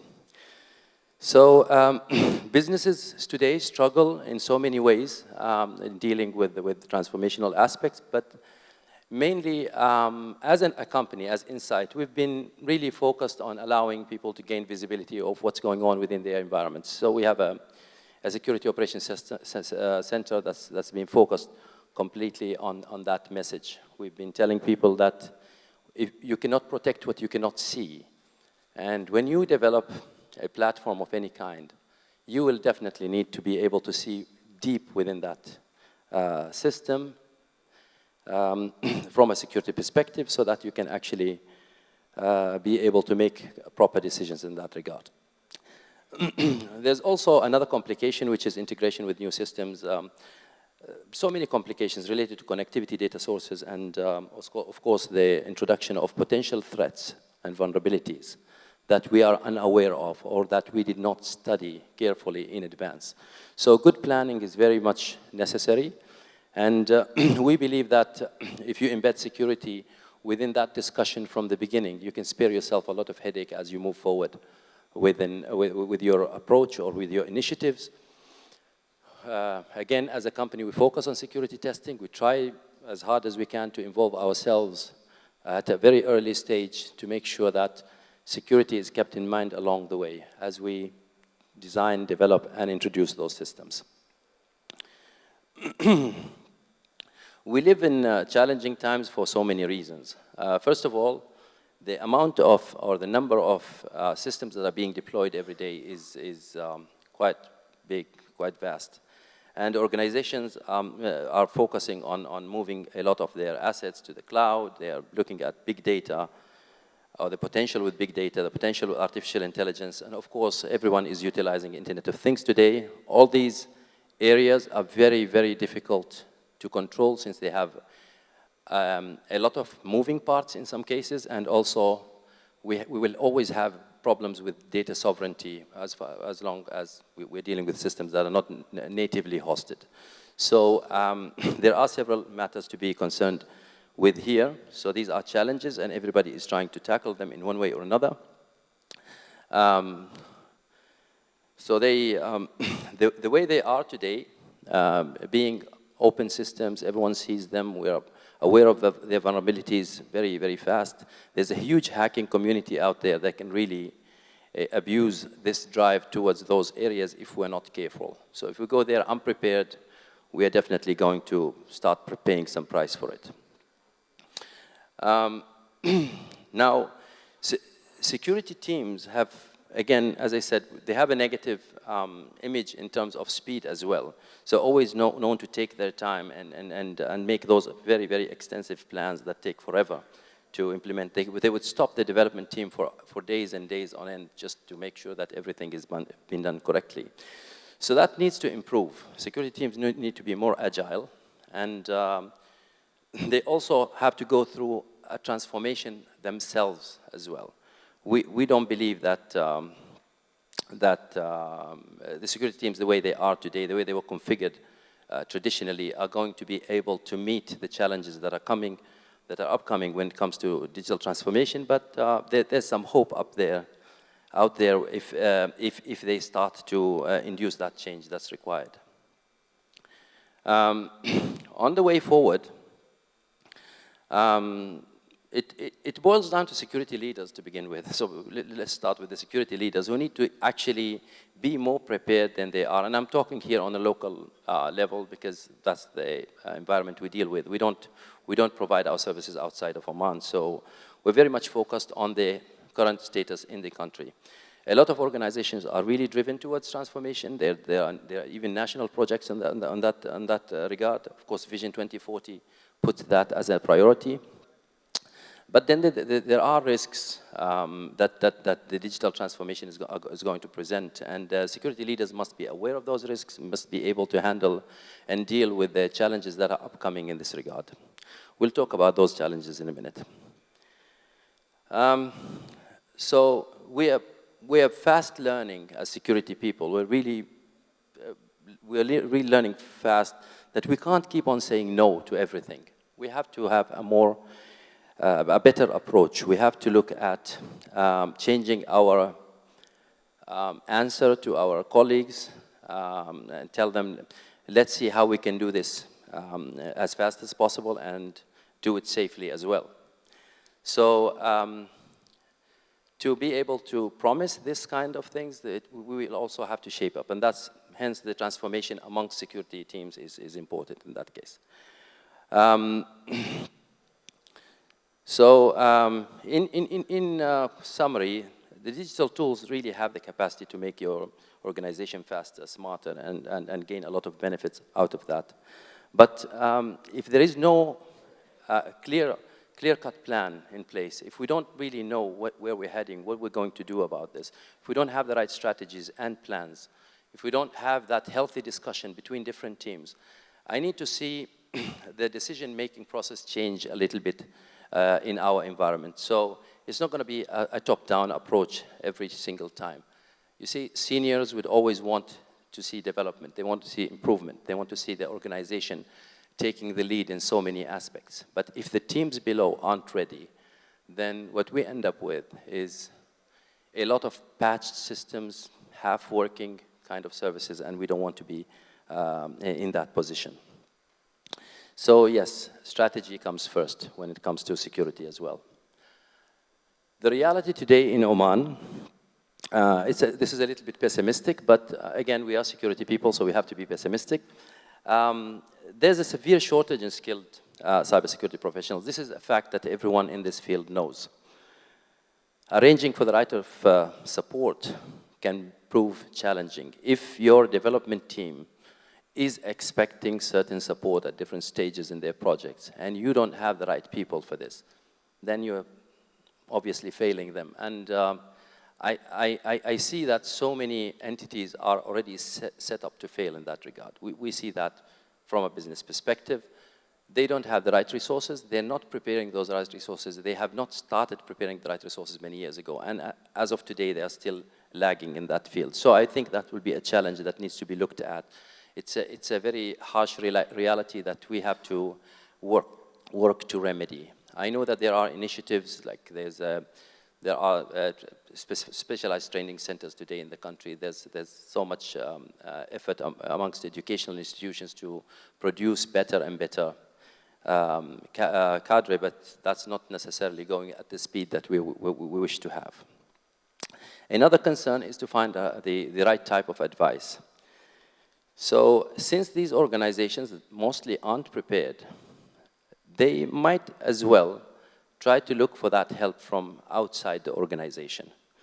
And that kind of help is also proving to be challenging because the needs are just quite vast, and the required skill sets as well, since they're not available within the organization, have to be very specific. You don't just go to a company and ask for just security services anymore. You ask for very, very specific granular requirements when it comes to security. And that is also another challenge we have to look at. And the local service providers, of course, may help in patching some security requirements, but they generally try to distance themselves from long-term projects. They prefer shorter engagements for very obvious reasons. When the project owner isn't prepared with a strategy and a plan and doesn't know really where they're heading, it's really difficult to join them in that journey. As a service provider, you're going to have to be careful, cut your risks, and make sure that you have very short engagements, finish your work, and leave. But that doesn't help the overall transformation project. It just makes it a patched work that we keep improving over time, but that's not necessarily the best way forward. Of course, the application developers rarely invest in security. That's something we know. It's starting to change, but it has been historically the case. And they don't really look beyond the launch date. They have a commitment to the customer. They have a contract with an entity. And then the sooner they can finish with that, they can shake it off, they'll be happy. But in reality, they are supposed to be the first to highlight these matters. We work with a lot of developers in Oman, and a lot of them have started changing their ways due to like real facts, or let's say sad facts that they have discovered along the way. I can here thank Dr. Salem Rzaiqi and the ITA team for starting that work a long time ago, but that phase has improved a lot on our understanding of what are the actual needs in the market, and a lot of organizations have started to realize that they are getting a less than perfect deal when you get a development company to give you a system that will fail within weeks or months. And we know that once the hype is over, so there's a lot of hype today about digital transformation, everybody's moving in that direction, and they're right to do so. These are huge potentials. There's like, this is the future, and they have to invest in it. However, the hype will be over at some point, and of course reality starts setting in, and at that point, we start looking at operational challenges, which unfortunately aren't that easy to tackle. So those challenges will start to surface when it comes to operating all that infrastructure that you have developed over a very short period of time with very little planning. So that's really what the diagnosis will be at that point. Finally, I'll just take you through 2 minutes of how us as a company, as Insight, try to tackle this. We have been close to our customers for a very, very long time. We positioned ourselves to help our customers in every way we can. We went down that specialization path I was talking about. We are about 100 employees today, so that's a huge number for a country like Oman. It's not as big a market as some other markets internationally, but we've gone in that direction because we know that the demand is high, the needs are so many, And we needed to concentrate a large group of professionals, specialized professionals, within one team. Or within one place, let's say. So that did help us into becoming more viable to our customers, becoming more relevant to their actual needs. Today, we are, those efforts, those alignment efforts, as I said, we've been trying to align a lot with these people for their own cyber resilience requirements. So that alignment effort has resulted in us dividing ourselves into 4 main areas. We have got a specialized center for security architecture, and that's the only center in the country. And why we had that is exactly for reasons related to data, for the digital transformation and other matters related to future development. We have learned from the past. In the 90s, there were people building networks, but they did not have security in mind. In 2000 and around that time, they started building applications, and we have some really amazing applications in this country. I can easily, off the top of my head, talk about something like Shifa, which is our medical system in the country. It's an amazing system. It's really very, very effective, and thanks to the people who are behind it.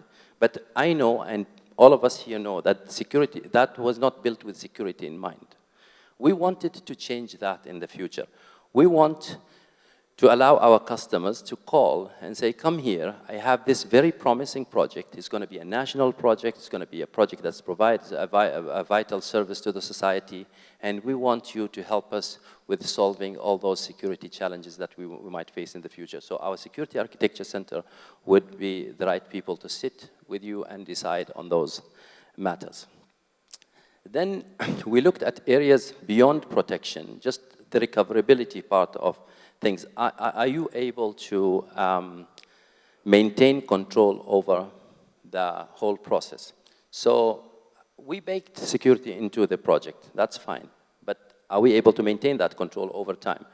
So there will be quite a lot of recommendations. But then we have a red teaming center. From our perspective, we thought about that. We translated that into a red teaming center that can help you with things like code review. They can help you with penetration testing. All kinds of security testing needs that you may require. Our team today is about 12 men strong. So 12 people, again, in a market size like Oman is quite respectful and is probably capable enough to work with the needs that are in the market. Of course, there are other companies doing the same, so we will load balance all this as we move forward.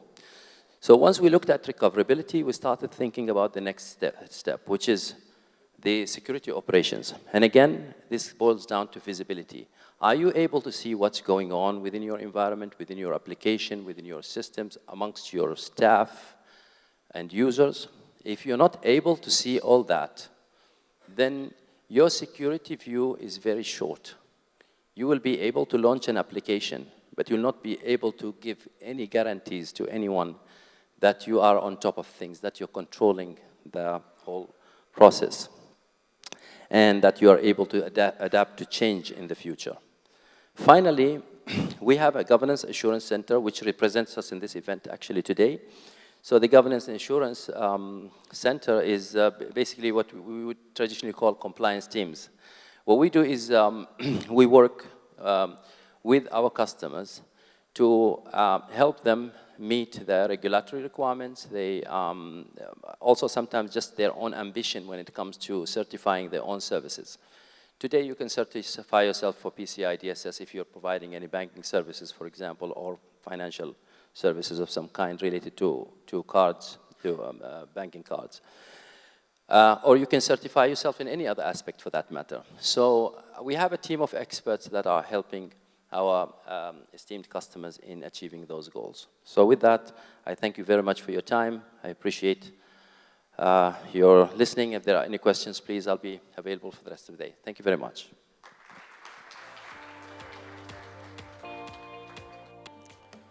Thank you, Mr. Rashid, for your valuable insights into the latest developments in information security.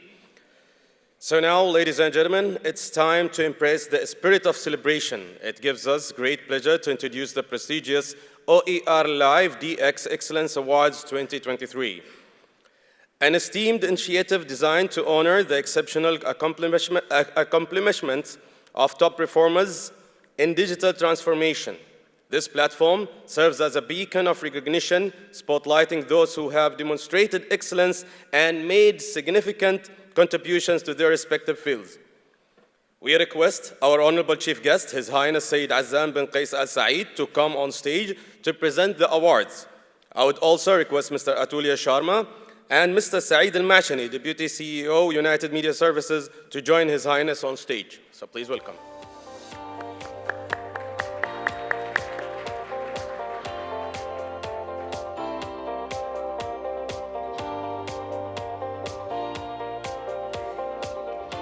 The first award goes to the one of the foremost IT-enabled services, ITES providers, with a specialization in business process outsourcing and IT solutions and services in Oman.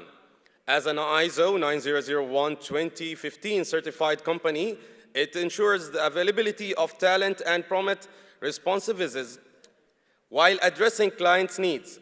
It has extensive domain experience and technology competency, which helps in understanding business and developing solutions that reflect and enhance its clients' real-world requirements. Its multi-tenant contact center platform processes more than 6 million customer transactions per annum for multiple and varied processes. The winner of the award for offering extensive domain experience and technological competence for business solutions is Infoline.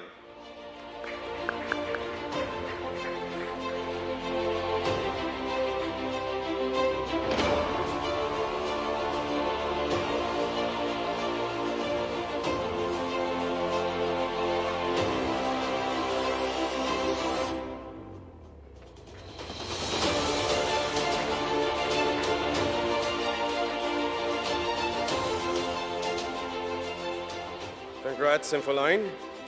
The next award is for digital excellence in the oil and gas sector. It recognizes an institution that has been pivotal in the nation's growth since its establishment in 1937. They have played a crucial role in developing the nation, starting with early energy sector investments and now leading the way in sustainability. The winning company has excelled in economic contribution, nurturing skills, human resources, enhancing HSE, promoting environmental sustainability, advancing in country value ICV, adopting technology, and pioneering in artificial intelligence, LED systems, and more. The award for digital excellence in the oil and gas sector goes to Petroleum Development Oman.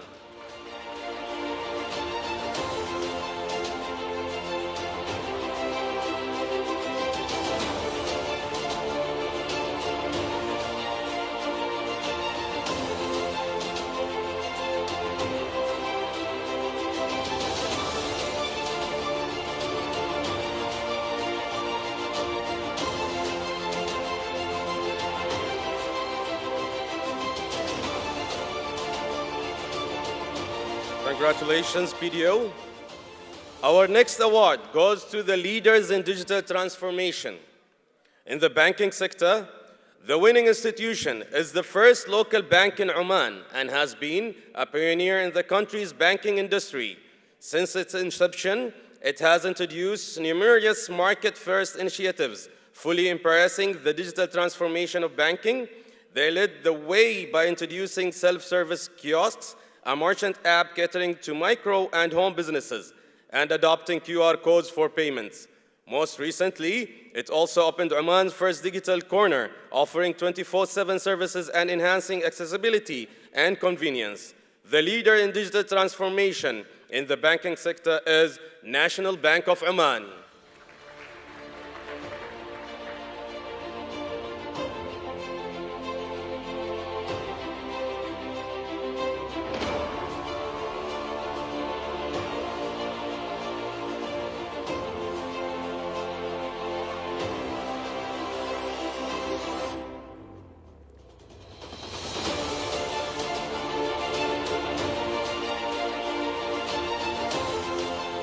Congratulations, NBO. We now move into the next award category, Best Corporate Website of the Year. The recipient of this award has breathed a new life into the local banking sector through a comprehensive website overall and continuous investment in advanced digital tools. Their commitment to innovation was recently exemplified by the introduction of a chatbot integrated into their digital channels, including their website. This chatbot not only enhances customer engagement, but also provides a swift and efficient means for customers to access their services, reflecting the institution's dedication to delivering a seamless and user-friendly online experience. The winner of the Corporate Website of the Year is Al-Izz Islamic Bank.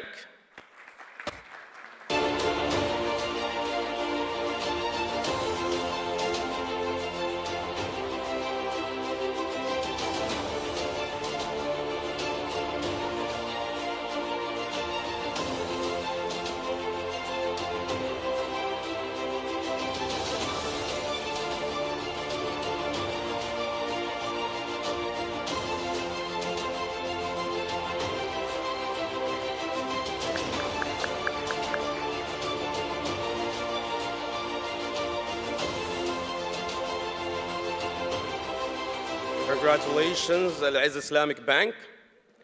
Our next award for the day is for the leaders in tech-driven digital banking.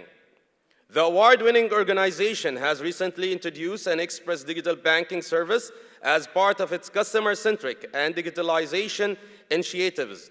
This cutting-edge facility, situated in Madinat al-Sultan Qaboos, represents the bank's inaugural digital branch, catering the preferences of tech-savvy customers who prioritize digital convenience.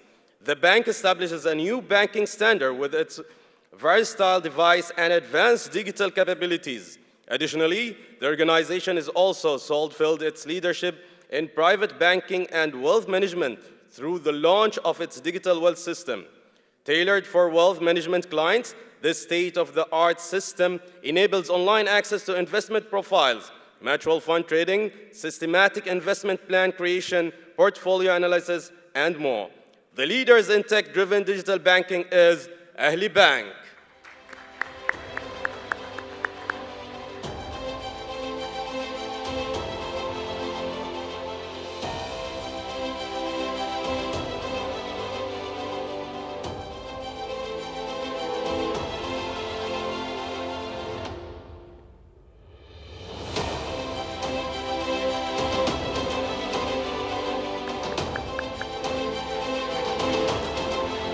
Congratulations, Ahli Bank.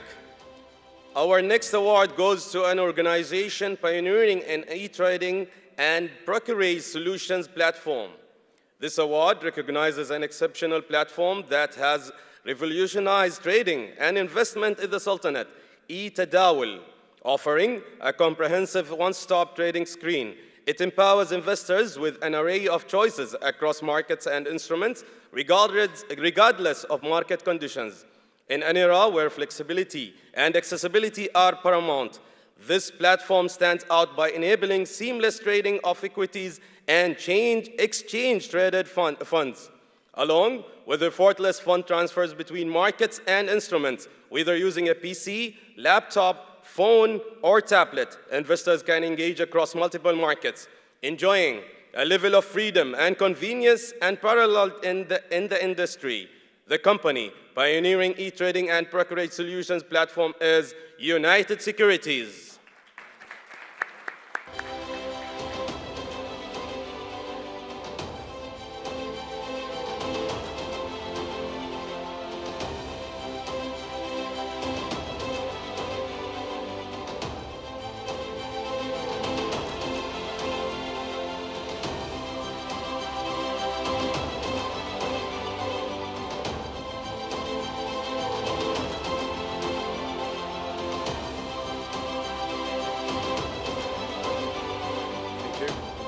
Congrats, United Securities. Our next award goes to an insurance company for its excellence in claims automation and digital transformation. The winning organization has proudly engaged in a new digital transformation journey following a successful merger in 2023. Leveraging its expanded reach, the company has implemented automation in insurance claims processing, aiming for exceptional service within 60-second claims processing time.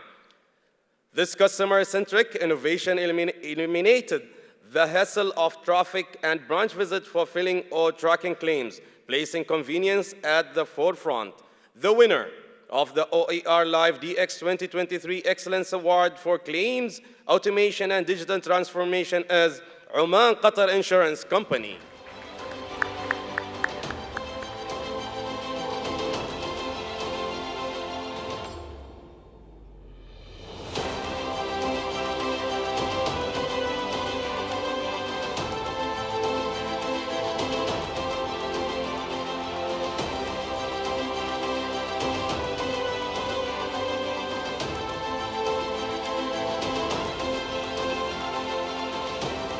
Congrats, OQIC.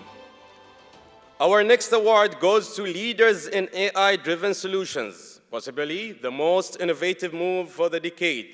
The winning company has taken the charge in artificial intelligence in the Sultanate with its solution, Nibola AI.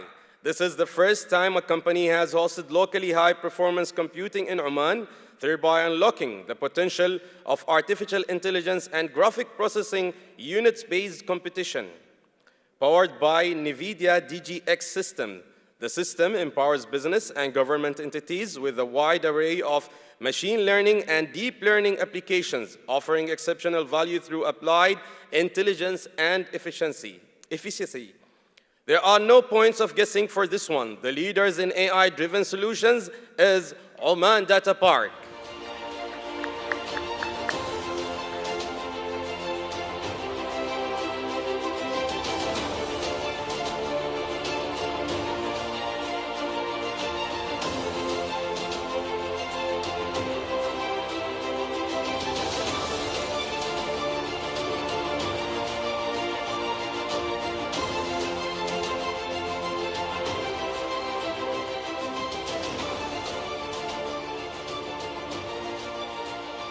Congratulations, Oman Data Park.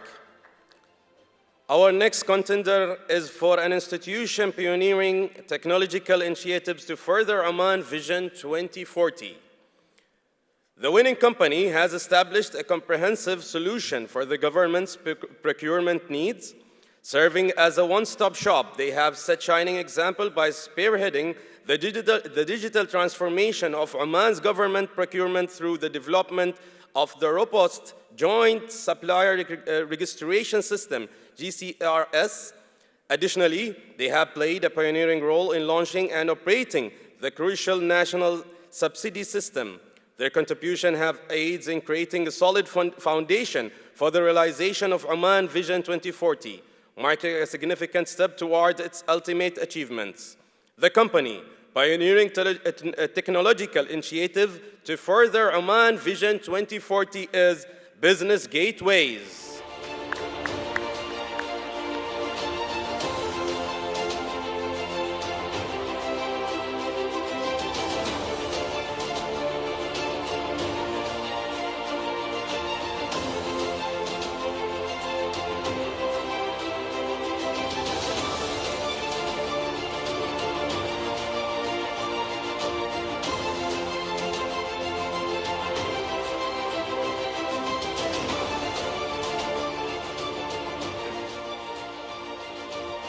Congrats, Business Gateways. The next award goes to a company that is committed to its vision since its inception in 1972. The group's businesses entrusted are diversified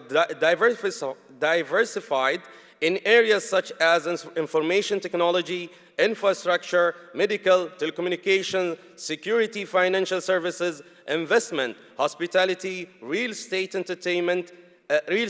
entertainment, and logistics.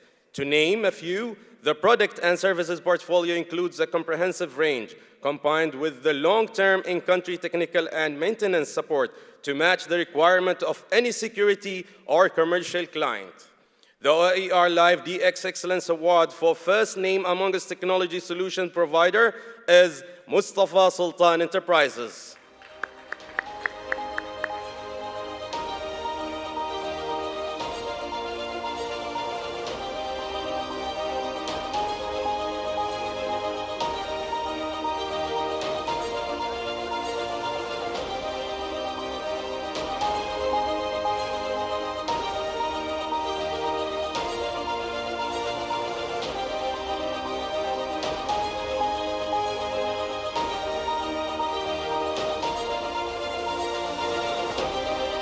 Congratulations, Mustafa Sultan Enterprises.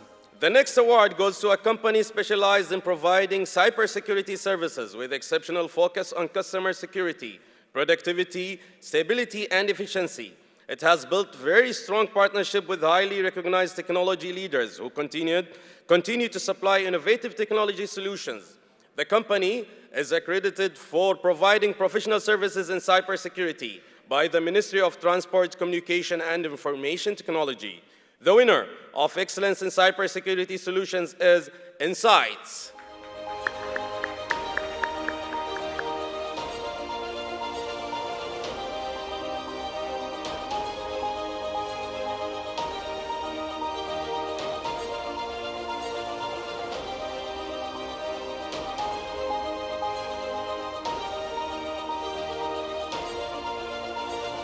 Congratulations, Insight. Our next award goes to a company that has developed products and introduced a new delivery mechanism to serve customer needs more effectively. The company has introduced various digital channels that enables a customer to have an insurance policy issued from the comfort of their home or office or on the move. The company's thrust on digitalization has enabled employees to work productively, avoiding repetitive or manual work and focusing on the qualitative aspects of the job. The company, offering ease and access to insurance products and services through digital platform, is Dhufar Insurance.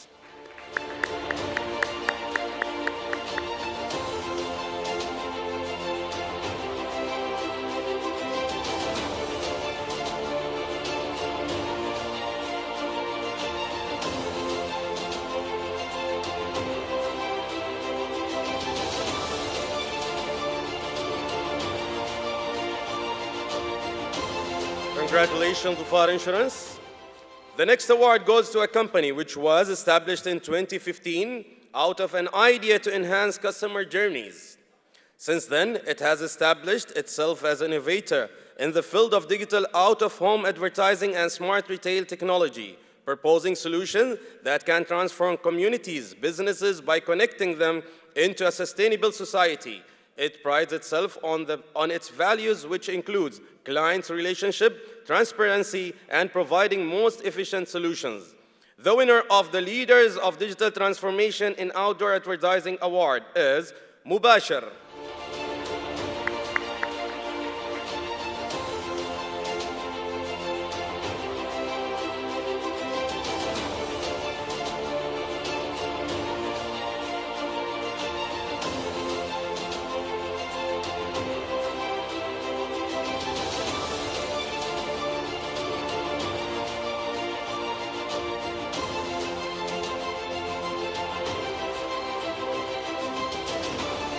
Congratulations, Mubashir.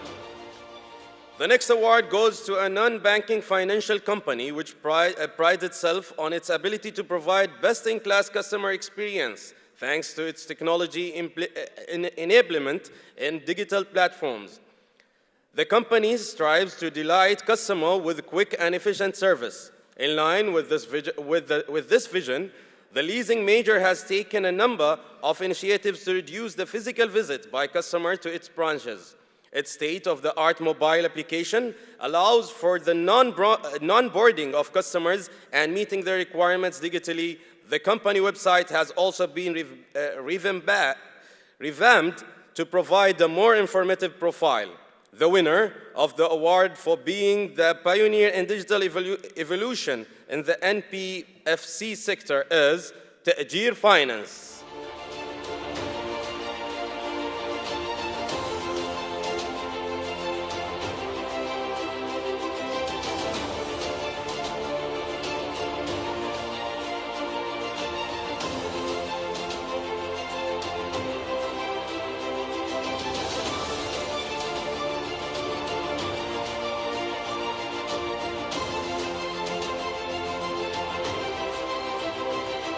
Congratulations, Ta'jir Finance. Our final award goes to an experienced professional who has worked closely with cross-functional teams and leaders across his organization to develop and execute comprehensive roadmap for digital transformation. He has also played a pivotal role in driving the organization's digital strategy, enabling it to stay competitive in rapidly evolving business landscape. He, along with his team, has been able to bring the right combination of leadership, strategic thinking, and technological expertise to guide the organization through its digital journey and unlock its full potential. The winner of the Exemplary Leadership in the Digital Transformation Sector Award is Saoud Zakwani, Head of Digital Transformation, PDO.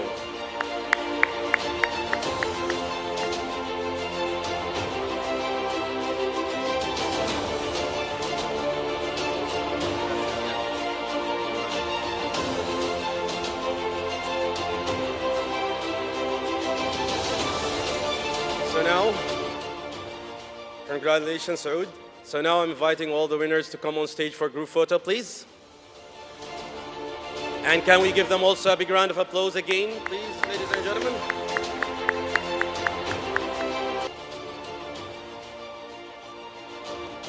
Thanks, everyone, for this. And congratulations to all the winners that we had. Now, it's time for a quick break. All of you are requested to kindly return in 20 minutes as we have interesting sessions lined up post-break. Thank you so much and see you after 20 minutes. All right, ladies and gentlemen, welcome back, everyone. We will now embark on an exclusive fireside chat and delve into digital transformation and presence of Oman Vision 2040, where we capture the seamless synergy between cutting-edge technologies and strategic initiatives as they harmonize with the grand Oman Vision 2040 plan and ignite a fresh era of boundless progress and unwavering innovation across multitude of sectors in the Sultanate. We are honored to introduce our inaugural guest of the fireside chat, Engineer Maqbool Al-Wahaibi, the visionary CEO of Oman Data Park.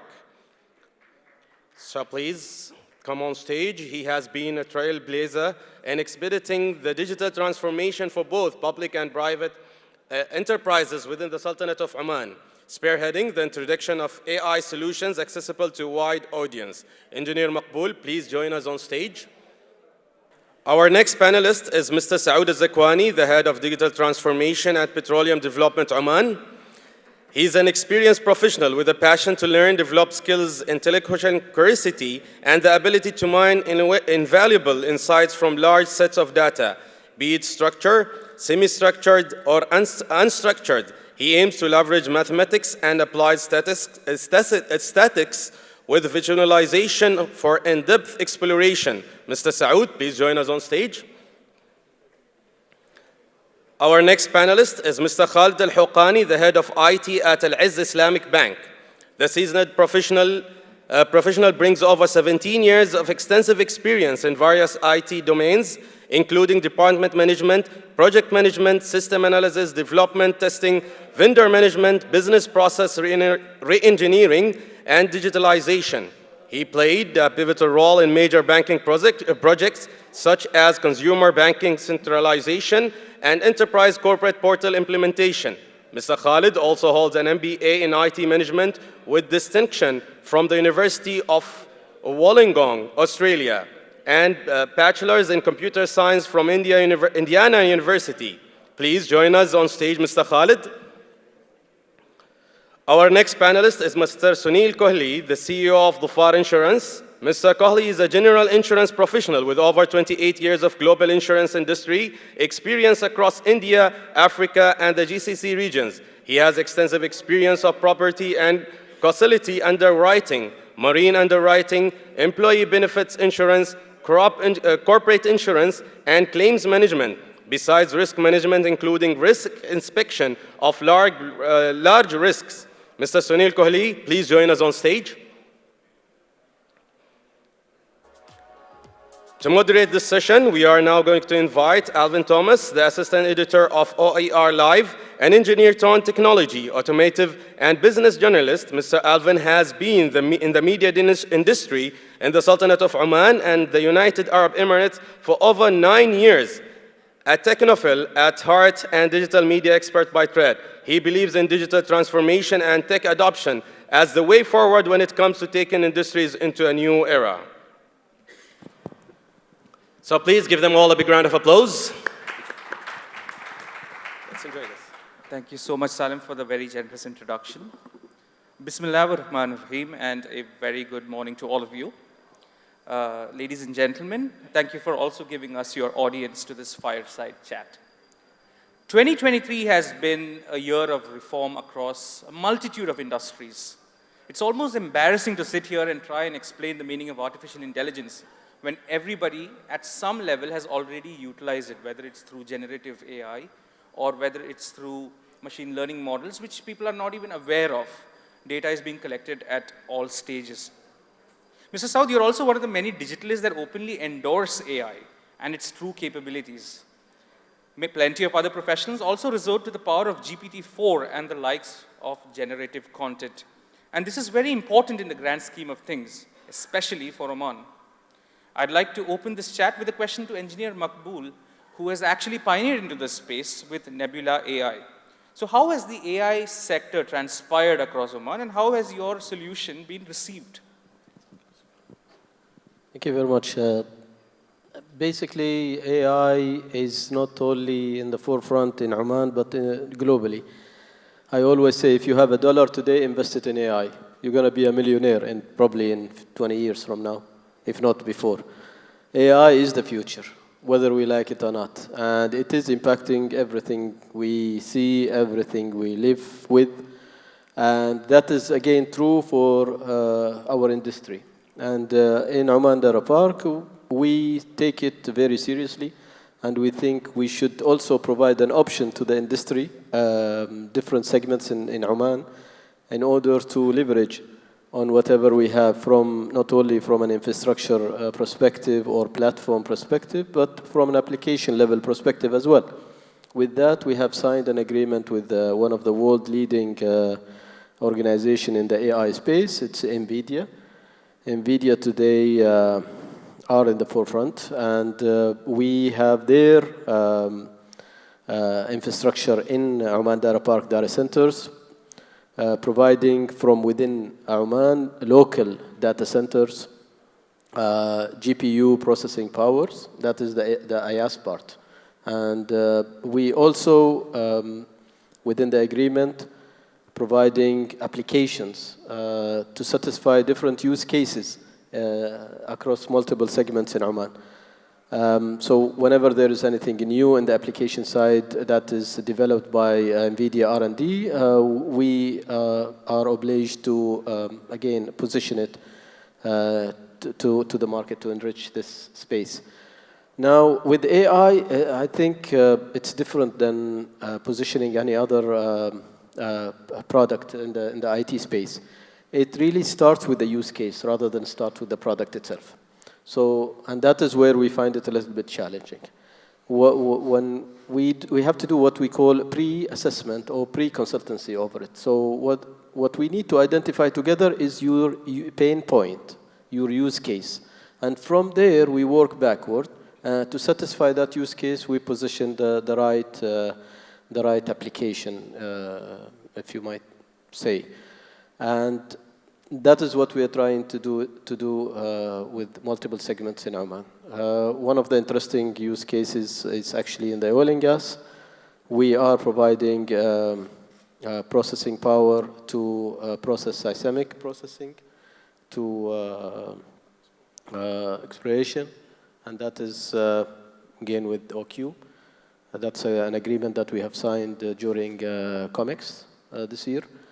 So it really it's testing NVIDIA GPUs to the maximum level, and that's where we are right now. In the application side, we are working with multiple organizations on the smart CCTV processing.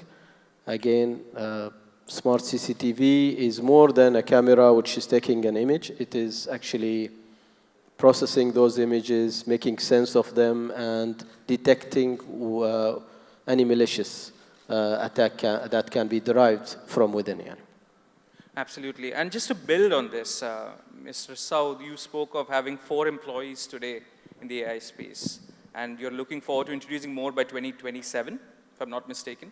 So how important is it that companies such as Oman Data Park, for example, offer you solutions that are scalable so that you can actually meet your goals in the coming years as well? Or is it worth investing in individually as an organization? Yeah. So, first of all, thank you very much. It's a privilege sharing the podium with all of you. How important is Oman Data Park? I would say significantly important, not just because he's here, but if we look at AI as per its essence, cognitive is not easy. So developing a solution that can think of itself, on itself, is something that we are not yet skilled up to be able to just deploy production softwares. So the rate of failure comes on a lot of times not being able to prove the theory, but scalability. ChatGPT looked like it's just like somebody invested $10 and everyone gets to use it. Not at all. The investment on infrastructure and being able to just run these models and retrain them again. As of today, we're using, I believe, September 2022 is the last training date, and they have not retrained it till to this date because of its expense. From a PDO's perspective, Oman Data Park and the other cloud providers, specifically locally, we look at them as our enablers, and we look at them also as our throughput to how we can invest within the country. Our data policies do not allow us to be able to tap into every cloud provider, which is a good thing if you look at the entire in-country value investment. And then at the same time, if you look at Oman Data Park, Data Mount, and the likes of it, being in country and for us to be able to tap on just a small click of a button, servers, GPUs, or retraining capabilities, that allows us to actually build AI models. Now, the challenge of building AI models without Oman Data Park is something which researchers do so that they can actually learn the complexity and come out with a published paper. But for companies that actually are looking for a return on investment, the paper is not as important as the value which comes back. So that's why we go into local cloud. Absolutely. Now, I'm just going to fixate on one point that you spoke of, which is data policies. It's very important in the banking sector, especially to talk about this. What is a blessing for some may not be the same for others. Isn't it true? So open banking has raised concerns about data security and privacy. Could you elaborate some challenges you foresee as banks get more reliant on AI and AI computing? Okay, thank you. First of all, I'm very privileged to be amongst Oman's top leaders in IT field. First of all, just to explain what is open banking and what is it going to do. So open banking is a concept which it's a regulation, basically. What it means is that banks are now going to be required to open certain APIs, which will basically allow the customers' information, financial information, to be shared with the outside world. But that requires basically the consent of the customer. So this is the customer's own information. He is giving consent to be shared with third parties. So the likes of fintechs who are going to be using this information to provide some insight to the customer about his financial life. Some of you who've lived outside Oman, you would probably experienced such solutions where these fintech companies, they have financial management apps which will collect financial information from different banks, after your consent, of course, and provide you some insight into your financial spending, such as where are you spending your money, in which type of services your money is being spent, and then give you advisory services on how to enhance your financial life. So open banking is a regulation that came out in UK and Europe and many countries around the world, and our regulators are also working on that to enable that, and that is going to come not far from now. With anything which is whenever you're opening up to any third party, whether through open banking APIs or through any other security is a must. And even when you're working with third-party cloud providers and so on, security is paramount. How do you secure that? And how do you, these are all questions that you need to start asking. And generally, nowadays, when it comes to information security, we're working on something called zero trust security. So when you are connecting to a third party, you assume zero trust between them, and then you build up only those permission that allow them to operate through that. So there's a lot of security around, sharing your API, sharing information, and so on. So that is definitely a concern, but there is ways to work around that. Yeah. Thank you so much, Khalid. Mr. Sunil, InsurTech startups, and this was something that was raised by Mr. Large as well in one of the earlier presentations. So InsurTech startups are entering the market with disruptive solutions. How does your company collaborate with or adapt to the innovations brought forth by these startups? Thank you for the opportunity. Many InsurTech startups are coming into different spaces. Some InsurTech startups are into the underwriting space, giving ease of use to the customers, and some are working on the technical side. So we are working with InsurTech startups in different fields. One example which I want to cite here is in the field of motor claims management, where with the use of AI, we are working with a startup to come to a solution where we give an app to the customer, and in case of any motor accident, the customer can do the survey itself on the real-time basis. When using the app, it will take over that phone, and the video can be done in the direction which is required. And that data is on the real-time basis getting synced into the system, and the AI bases on the past data which it has, and then it gets updated on the real-time basis as the more and more instances are there, will give the result to the claims manager and say that, okay, for this kind of accident, this is what the claim should be. And basis that, a very fast decision can be done, and it will be very useful for the customer. And customer need not sit in the hot weather on the side of the road, waiting for some surveyor to come, look at and take the pictures, but can do it on its own. So this is some of the innovation which we are working upon, and there are many more in offering. So this is also a part of data procurement. You will have tons and tons of data, once you've rolled this out. So is there any possibility of actually introducing this and incorporating it with a credit rating system? Credit rating system, there are many regulatory bodies and many institutions which are there and which are working on the credit rating system. But I don't know how that will work out, that we have to have engagement with the various authorities and see how it can work upon that. Oh, absolutely. Now, let's just take a small pause from AI for a minute and talk about digitalization in general. Engineer Makbul, Oman Vision 2040 is a very systematic approach to digitalization, at least from the pillars that we have read from the paper itself. So in your opinion, has this reflected in digitalization in the private sector as quickly as it had been back in 2020 as it is today?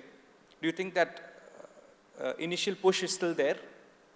Yeah, basically digitalization,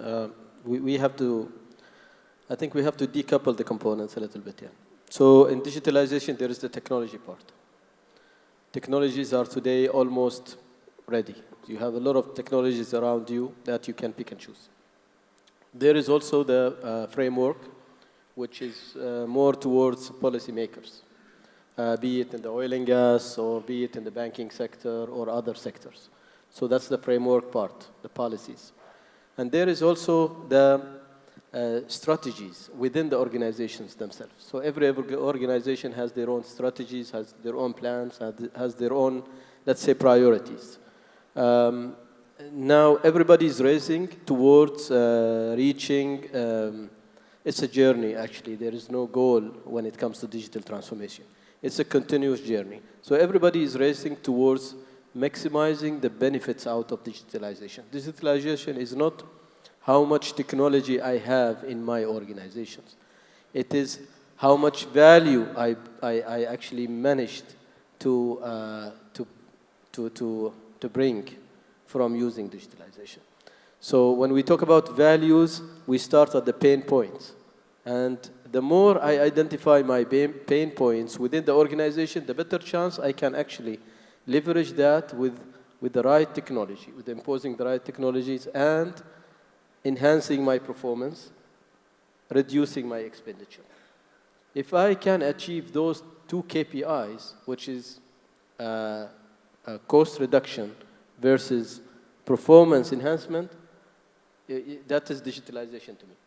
So it is not how much digital you are, rather than how much value you are actually making out of digitalization. And I think Oman, although maybe we need to be a little bit faster, but I think we are doing it very carefully, very cautiously because of this.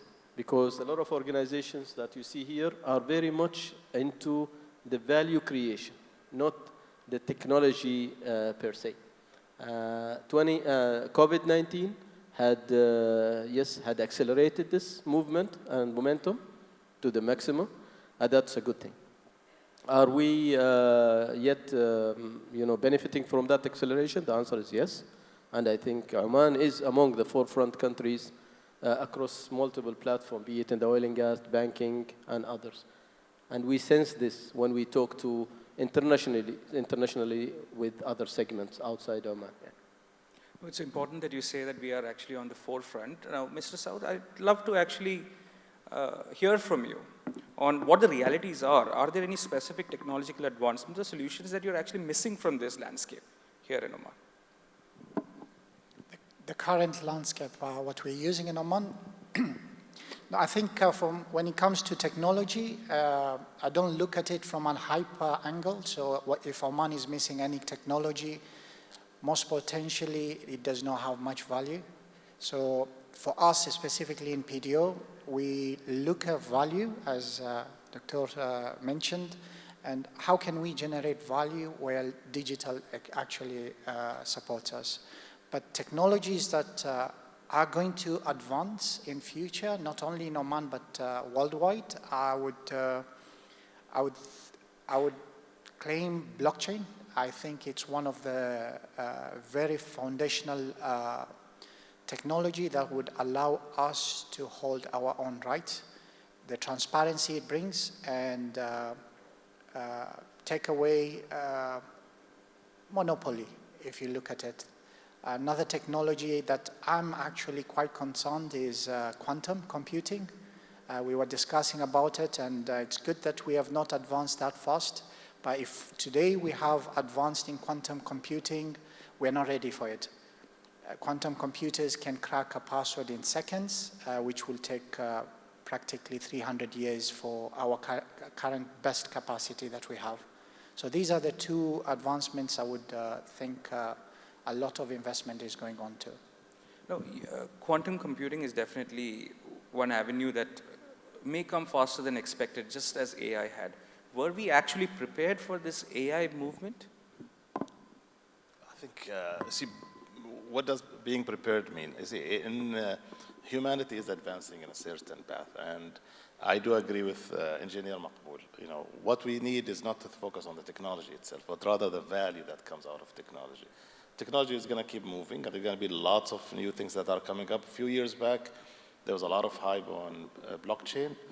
It hasn't materialized yet so much, but I think it will materialize in the future when there is a more need for it. So if there's a need, a much more needed, where current, for example, technologies cannot solve it, and only blockchain can solve it, especially when there's a lot of machine-to-machine communication, you're going to see maybe more usage of blockchain there, and even digital currencies and so on.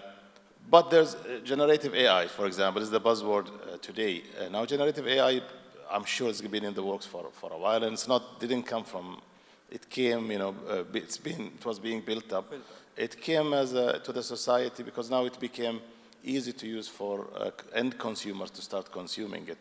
So all of these technologies, these are when you, as a company, as an organization, what you need to look at as Engineer Maqbool is, what are the pain points? what are the, how you start from the customer experience, customer pain points, then you work backwards towards the technology. Now you need to select which technology is more suitable to solve that particular problem. It could be AI, it could be blockchain, it could be whatever it is. It could be even simple technologies. Sometimes solving complex problems involve simple solutions. So it's not, I don't think we should focus too much on the technology. It's just a tool. What is more important is the customer experience, the value. The end value to the customer is what is much more important that we need to focus on. There's a good I was actually chatting with Saud, Engineer Saud, outside. One of the things that Smartly PDO are doing, they are keeping the business unit in the forefront when it comes to digitalization. So they are not the technology department per se. So it's the business unit and the technologies are acting as enablers. I think that's a great way of interpreting what we are saying here. And, Care to elaborate on that? Smart strategy. Yes, so I say this, and we did speak about it. For us, technology is an enabler. Technology is not the solution. Technology is a part of the solution. For us, the business tell us what their challenges are, and if we actually fit technology to enable them, they should be able to tell us, yes, this is no longer a challenge, or we are generating value. If we take away that from them, then we'll be implementing blockchain, the generative AI for the sake of how the world is evolving and for not for the sake of the company's evolution. So business being the upfront, they know what their pain points are, and if you address them, they should be able to say, yes, this is actually working. So tech enablement is definitely on one side of the page, but you also, in your presentation, outlined some jobs that may go missing, such as data entry. And I actually was going through your LinkedIn recently, and I noticed that there was a whole list which comprised of around 20 jobs. Actually, I want to raise this question to you, Mr. Sunil, because you've been a people person. What are the sort of jobs that you foresee is going to take on as AI actually takes and replaces other jobs? I think on the technology front, there are many jobs which, at least in the financial sector, will be coming up, and where people who are having an experience and capability in those jobs, they will be in high demand. At least from my industry, I can say that the database manager or database expert is one of the, because insurance is database centric. So who is the database analytics the person can do, has an expertise, that person will be definitely in high demand. Digital space, digital officer or digital expert, that is very important for insurance or financial sector or any similar industry. Then application manager. This is another role on the various segments. It cannot be only manager. There are many layers to any expertise. So that is also one of the areas which is very much required. Then IT security, which we are talking about, cyber security we are talking about. Those experts are heavily required, and they may be not available to many industries. Every company today needs an IT security officer as per the regulation. So do we have that many IT security experts available? That is, anybody who does it, there is a ready opportunity available for. So there is lot of positivity also available there on the job front, which is there and which is available in each and every company today. Engineer Makbul, care to add on this a bit? I was actually going to ask, CEO jobs will still be there, or that's cool. At least we know. Yeah, we have a plan B, if you like. Maybe artificial intelligence, or maybe something which he will design and give some name of a unisex name that can take over the job. It's a very debatable. I gave a paper last month actually on this particular topic with Ministry of Labor, conducting a very insightful event last month. And apparently, yes, there are going to be jobs will disappear. Okay, and this is not the first time that had happened. It's since the humanity came on Earth, things are evolving. So we should not really take it serious and take it very surprisingly, because that had happened, with every single revolution that we have lived with. The Industrial Revolution had created new jobs. Before that, we had other revolutions. So in the digital space, digital revolution, it's going to be the same. Okay? But the good news is that there are new jobs are going to be created. A lot of those experienced people who've been doing that job for like 10, 20, 30 years, and suddenly they see themselves that robotics is taking over that particular task, they actually can be pushed up towards data analytics jobs. So you have data analytics, you have data scientists, and data scientists, data analytics are not those sort of jobs that fresh graduate can actually necessarily do. I'm not saying no, but it's going to be a little bit challenging. Because for data analysts, data scientists, you need people who've been doing that task for some time, okay? And there is a great story in the United States. There was a farm, actually, where they have cows and, you know, they get milk out of cows and so on and so forth. Suddenly, they have robotics doing that particular job. And robotics start milking cows and you know, they know exactly the timing of that. So those people who were doing the job has been actually lifted up towards analyzing the data that those robotics are generating and making sense of them. And that's where we call him data scientist. So they actually been lifted up to another role. Now for that, you need, for the digital, what's happening right now, digital transformation and the jobs aspect of it, there is a great book by Thomas Friedman called Thank You for Being Late. In his book, he had a good chapter arguing or maybe discussing the fact that you might need to actually relook 3 contracts here. There's a new contract between government and citizen, another contract between employees and corporates, and the third contract between, let's say, the students and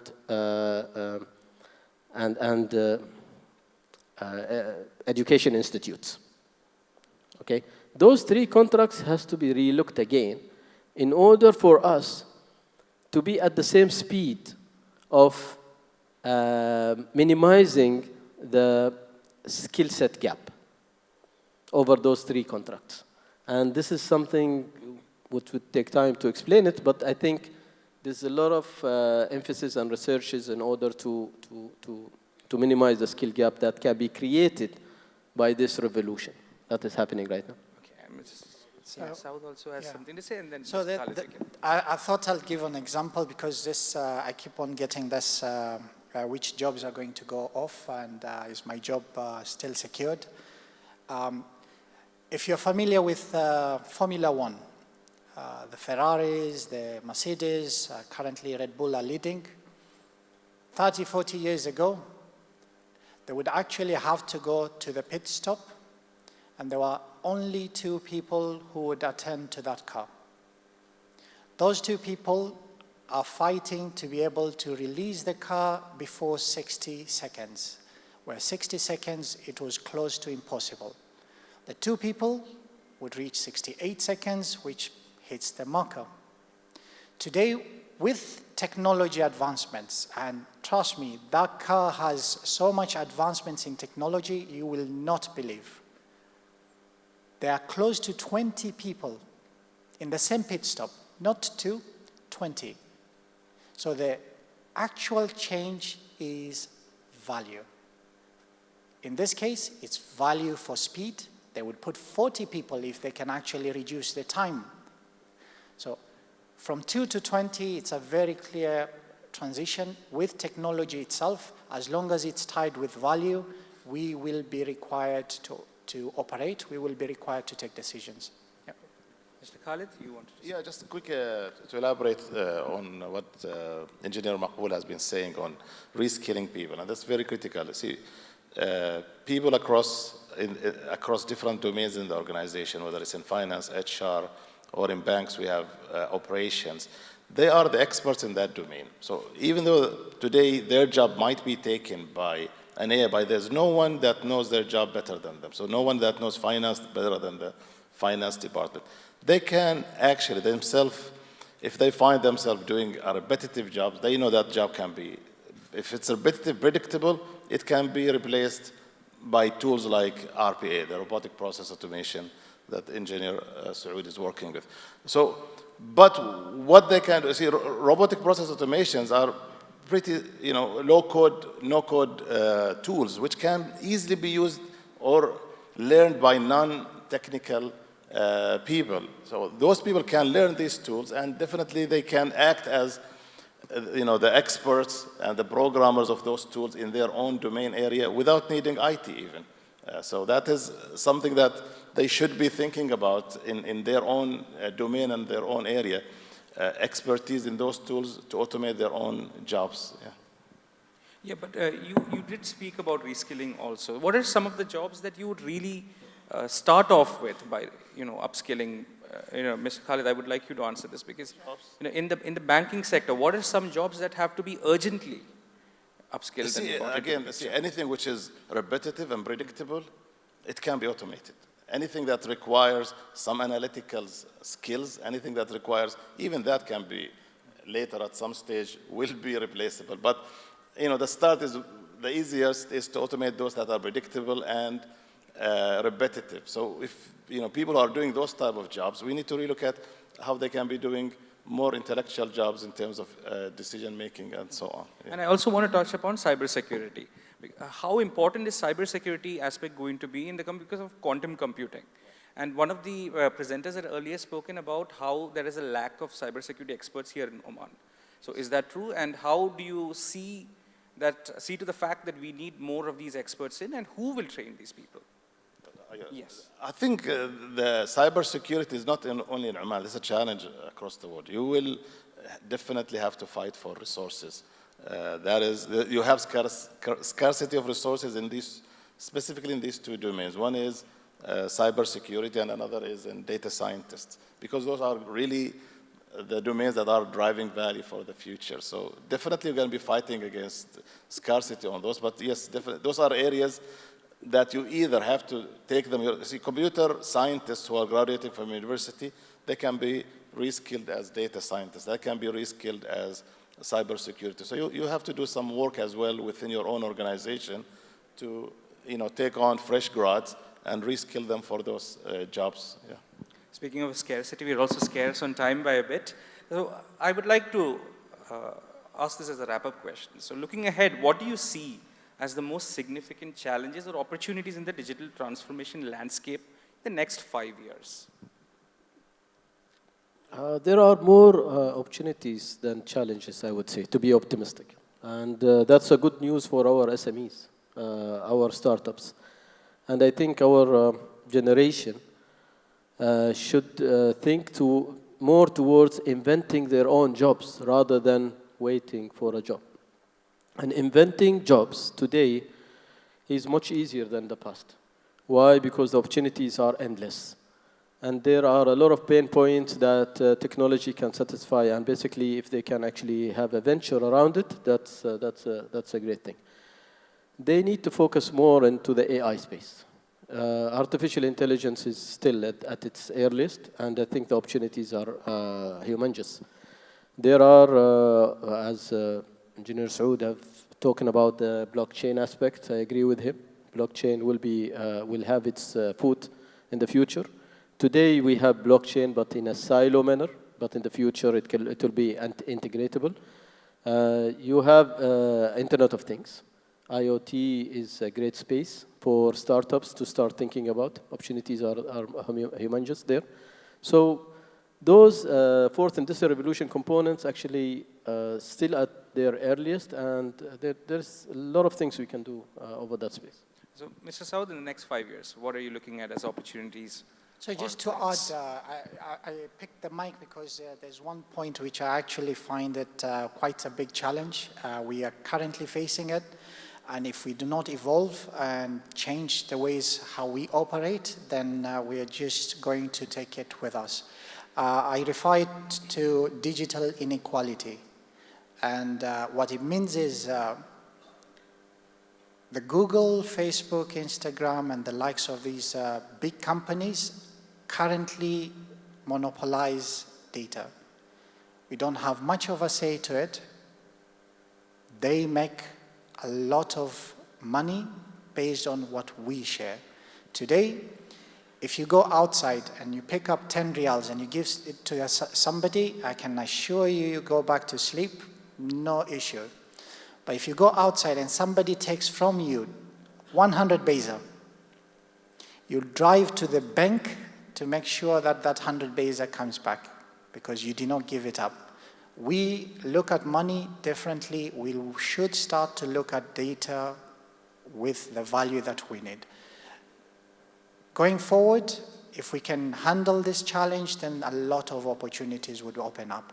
SMEs would not have barriers to be able to penetrate in the market, and would actually have a lot of these evolutions in technologies hitting the value that we actually need for our country. That's a very brilliant point, actually. So, Mr. Sunil, do you have any closing statements? So I want to dwell upon the real-time data flow between insurance company and many authorities and many areas, which can take away the pain points which the customers have. Because it's always very frustrating when somebody comes for an insurance. We ask so many documents, give me this, give me driving license, give me mulkiya, give me XYZ. And person says, what are you doing?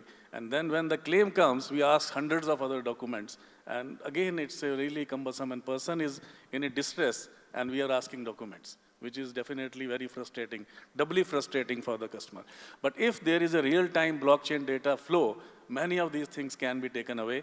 I will only take civil ID from someone, and then automatically driving license can be given to me. I can get that access easily. And after some permissions, I should be able to get some other records as well, like what is the invoice or other things related to a car accident. That also should automatically flow. I give one example here of travel insurance. For example, if somebody has taken a travel insurance, and there is a provision that if after 6 hours delay is there of the flight, you will get some X amount should be paid. So there should be a real-time data flow between the airlines and insurance company. And if there is a 6 hours delay, automatically insurance company should get notified, and insurance company should immediately transfer the money to the customer's account. So nothing, why somebody should go then give me some proof or something. It's there, everyone knows it. But only thing, how to bring it all together, and money comes into the account of the customer. So how can we work on all these areas, make it a seamless process, and make it a customer experience which is not frustrating and which is very easy. So this is what I think all of us have to work in various sectors to collaborate with each other and make life easy for the people. Actually, there is a company in the United States. You must have known about it. This is your field, Lemonade. Yeah. And when you were talking about this, I was actually thinking about Lemonade and how they managed to digitalize using AI the whole process. And they're making people's lives much easier. So that could be a good case to get deep dive on and learn from. Not only the company, but also policies tend to support us into these efficiencies. I know some countries where if you go to the bank, they charge you. And you'll be like, I have an account with you, why would you charge me? And they would say, because you cannot use online services or you cannot use the mobile banking. We are 100% sure whatever you are asking should be able to be serviced within. So we are keeping this employee for you, and you choose not to skill yourself. I hope in Oman something like that happens. Trips to the bank will not be as much as required. That's a very interesting point, Mr. I have no bad or ill intentions on the banks, please. Mr. Khalid, as a closing statement, maybe you want to touch upon that. No, see, I think, again, there's a lot of, banking is one of the segments that there's a lot of technological advancement, and it has a lot of impact on the customer experience. And a relative, I'll just give an example from a relative of mine. He went to study to the UK, tried to open an account in a traditional bank. He was told it will take about, 2 weeks to open to complete opening the account opening process, he went directly downloaded a neobank app and onboarded them himself, got a virtual card, and loaded it into his Apple wallet and started using it immediately within like less than 10 minutes. Now that, that experience is what got him to download that app and start using the service. And this is where banking is heading. And this is the kind of competition that banks have to face, not in the far future, in the near future. Even in Oman, we're going to be seeing these neobanks coming that don't have branches, but they can offer much more pleasant experience using all of those technologies. So my relative has no background on IT. He doesn't know that there was AI and there was data science behind that app, and all of that he doesn't care. What he cared about is the experience. That's all he cared about. That's the only reason why he went and onboarded himself on that neobank app. And that's, really making use of all these technologies and providing that end user experience is what will make the difference. That's all I can say here. One of the things we are working, just to answer wish list, which is right. We are working with the banking sector on the onboarding software. I think OERLive is one of them. By providing them with the means of authenticating users, because one of the things that the banks are challenged with is to identify yourself, authentication. It has to be proper. KYC. So we are the EQYC that I was talking about. So basically with the Oman Data Park, we have a cloud-based SaaS application that we are deploying to the banking sector to onboard and authenticate users for them to be able to, get in and finish whatever banking processing they need to do. So that's one step towards that, but it's not the optimum goal that you're talking about. But it's actually one step towards it, yeah. So it seems we are being policed for time over here as well. So thank you so much, gentlemen, for your very valuable inputs. We wish you all the best and look forward to having you at our future discussions and events. Thank you so much.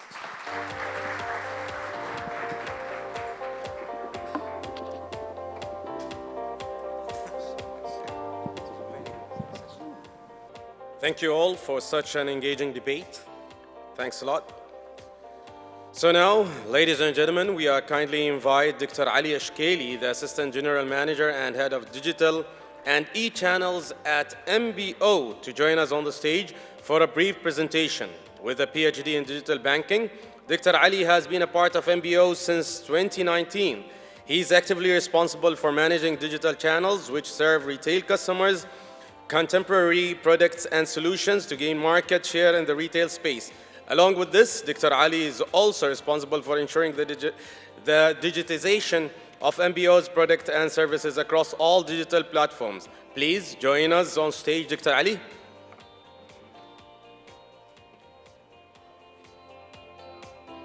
Assalamu alaikum wa rahmatullahi wa barakatuh. Jazakum Allah bil khair. I would like to thank all that who are organizing this event, which I believe it is adding value to all of us, and we are exchange our experience from different sectors. Just to reconfirm which has been discussed in the panel, everyone, you have to be safe. Your job, it is not going to be far away from you. Everyone, it is secure. Digitization, it doesn't mean that we are removing the employees from the organization outside. Assuring you, based on my experience, the moment you are digitizing the services and product, you need more resources to serve the customer, regardless type of the sectors. Because the concept, it is very clear. Traditional, you are serving the customer within working hours. Once you are going for digital transformation, you need to ensure the services available 24/7. The support, it will be there.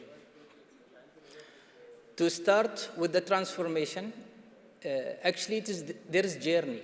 It may differentiate it sector to sector about the definition of the vocabulary. Regardless, the end journey, it is the same. It may, when it is coming to the banking sector, we are using different definition when it is coming to the grocery or government or insurance sector. But at the end, it is the same. When it's coming to the digitization, global-wise, based on the research which has been published, it is the third step after innovation, then transformation, which means re-engineering the process to fulfillment customer expectation, Then it's coming to the digitization, which you require to digitize the services and the product, which is adding value to the customer. And the last stage, it is the acceleration. Acceleration, it is under acceleration, there are different aspects, which is dependent on each entity to work in it. We will start our journey with we are the first. I believe it has been stated by Engineer Maqbool. Usually you are the first, but it is not necessary, it is required to be the first. What is required, which has been, believe it, highlighted by Dr. Salim, the value, what we are looking for it. We are the first bank in the country, and we are the first bank introducing mobile banking. We are the first bank introducing e-wallet. We are the first bank introducing merchant app. We are the first bank introducing multifunctional kiosk. We are the first bank introducing digital corner. Is that meet our customer expectation? Is that is adding value to customer? This is where we have to stand with the acceleration. This is the fourth stage. On top of that, with that 4 pillars, what we are working at National Bank of Oman, when it's coming to the innovation, it starts from the customer pain point, which is highlighted by Engineer Maqbool. Always you have to see what is the pain point, either to your organization or to your customer. Based on that, you can go for the, after innovation, you can go to the second step. Second step, it is transformation. Transformation, it is you are re-engineering your process. You try to simplify it. You have to connect it. Once it's coming to the connected, you have to see it from the regulation perspective, customer perspective, as well as the technology where it is. Then it's go to the digitization, which means the business, it is the front line who have to drive that technology required. The technology, it is only the enabler, the same what has been highlighted by Engineer Saud. Technology always the enabler to ensure that that entity, it is providing the required fulfillment services and product to customer. Then, when it is coming to that, it's come that the acceleration, how you accelerated in the market, how you are ensure the customer acceptance it is there. This is the first stage where we can start with. And we are also the first bank introducing interactive teller machine. And each channel, which has been highlighted in the first slide, it is delivered a different purpose.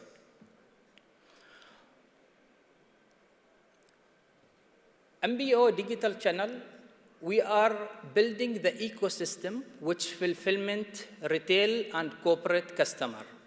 When it is coming to the retail customer, we are providing different solutions. Just to give you a brief about customer segment. There are customer type and customer segment. When it is coming to the technology, there are customers who are preferring to use the technology 100%. Customers who are preferring to use 50% technology and 50% to go back to the traditional premises. And there are customers which prefer whatever you are providing, and they are, even though they are not going to the tariff, they are preferring to visit the branch. And with Oman culture, we have 3 different categories of customers. And this is the reality, which I think no one can argue. This is that mentality of people. To reach to the stage of technology, but the good things here, we have good penetration of customers who are believing the technology, it is the right for the long term and for the coming future. And the penetration of youth in Oman, it is big and it is large, where it is supporting all the technologies coming in the market. But any entity, it is not investing, and it has been not started long time back to invest in technology, assuring you it will be out of market. And we have different example. Where it was Nokia, where it is today. Nokia, they ignore the technology, they ignore the innovation, they ignore a lot of stuff which is required. When it is coming that competitor, Apple and Samsung, they are today the leader in the market because of technology. And here it is the same. If any entity is not investing in technology, they are not investing in digitization and transformation, they will be out of the market. Because today customer, regardless of that small penetration who are prepared to visit the traditional outlet, still there are huge penetration preferring to go to the digital. And I think pandemic, it's give us an example from the acceleration aspect. A lot of entities and organizations, global and region, and specifically in Oman, they have invested heavily in technology, and they have been driven the customer to technology. When it is coming to MBO, more than 60% of our customer retail base, it is active in our digital channel, and they are not visiting the branch at all. They are using 24/7 all the services available. When it is coming on top of that digital, we segregated our digital solution. We have it online 24/7 in customer hand, that means room to room. And we have a premises of a digital corner, which is again, it is serving the customer. And we are ensuring all the digital solution, it is offered to customer in fulfillment and in seamless with the connection of all the customer journey. The mobile banking, it is the mobile application, which we have it for MBO, National Bank of Oman, and our Islamic window, Muzan. Through those two channels, we are offering all the services required by customer.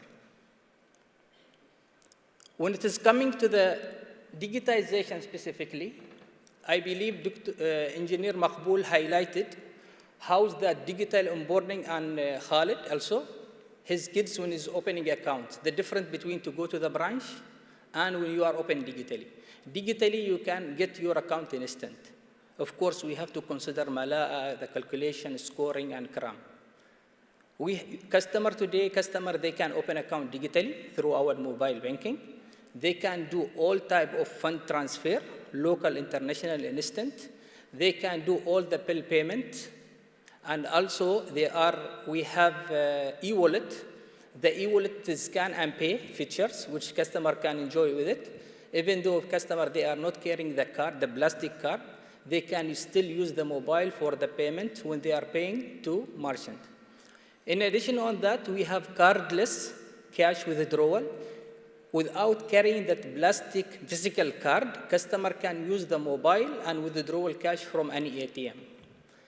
There are more additional features that is available in the application just to ensure that we are fulfilling customer needs and we are adding value to customer, not only to digitize the services and product. This is the same, it is replicated to Muzan. What we are doing here, it is the fancy things, is whatever it is available in MBO, that to ensure we are serving all our customer base, it will be replicated to Muzan. When it's coming to the self-services kiosk, it is the first self-service kiosk in the banking sector, which is offering customer different services and for the different purpose. And this is available soon. It will be, inshallah, it is expand. Yes, we are introducing and we launched the first in the country from the banking sector, but it's highlighted in the panel. If the solution or the digitized project is not adding value to customer, there is no harm to extend. But when we have been seeing the acceptance and the request from customer, we are going to extend over all the countries. Badil App, maybe someone will ask what is differentiated MBO from the other banks. We have different solutions. We have solution for all the population on the country, which means for MBO customer and non-MBO customer. Non-MBO customer, they can get prepaid card easily, digitally, smoothly. Just download Badil app, which is designed for non-MBO customer, because MBO customer, they can apply it from MBO application. For non-MBO customer, they can apply it through Badil app, and that's Badil app. It is offering the Badil card, which is prepaid concept with different type of card with multi-currencies as well. PayPlus, it is one of the application which we are proud about it, the cooperation with Ooredoo Oman and our partner BTM. And this application has been launched back to 2019, and it is wallet-based. On top of that, it is offering different type of services, which is fulfillment customer needs. And both application, Badil and Pay Plus, it is for non-MBO customer, and it is not required to open account. It is wallet-based. Customer can enjoy, download the application, and enjoy with the services. This is when it is coming for the transformation and moving customer from the cash and digital payment. Digital Corner, it is 24/7, 24/7 services, which is available for the customer, where they can enjoy with all that banking services from the cash perspective and non-cash perspective.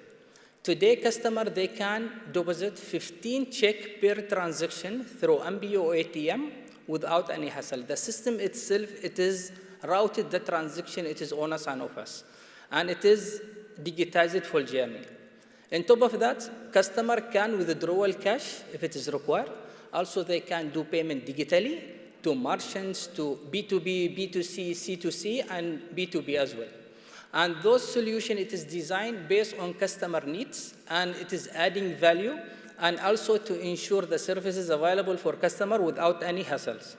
Regardless, the technology is no one can assuring you it is run 24/7, it is 100%. Technology, it will contain this technology.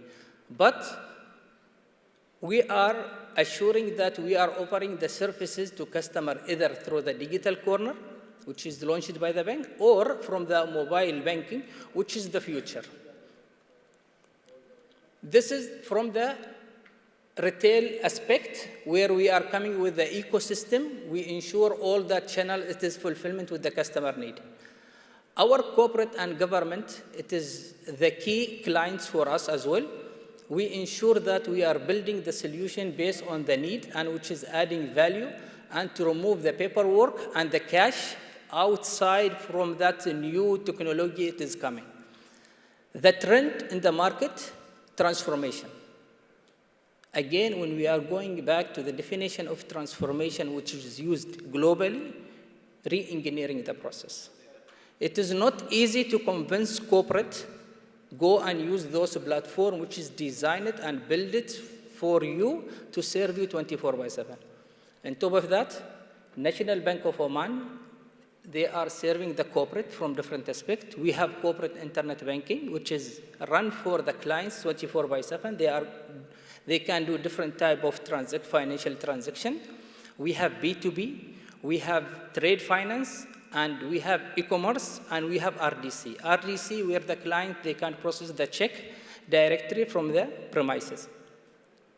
In addition on that, we are the first bank to introduce Merchant App.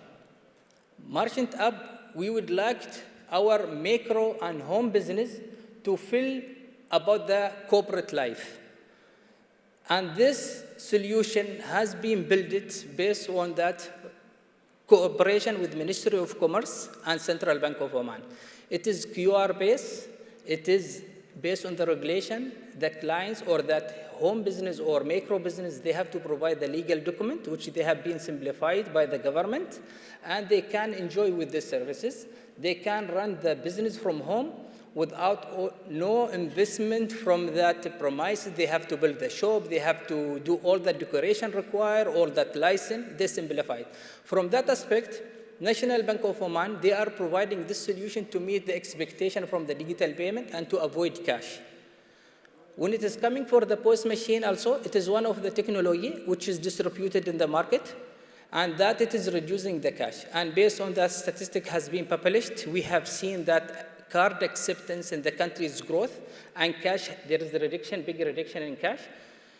It is good for the country and for us as a bank, because cash, it is hassle for us as well.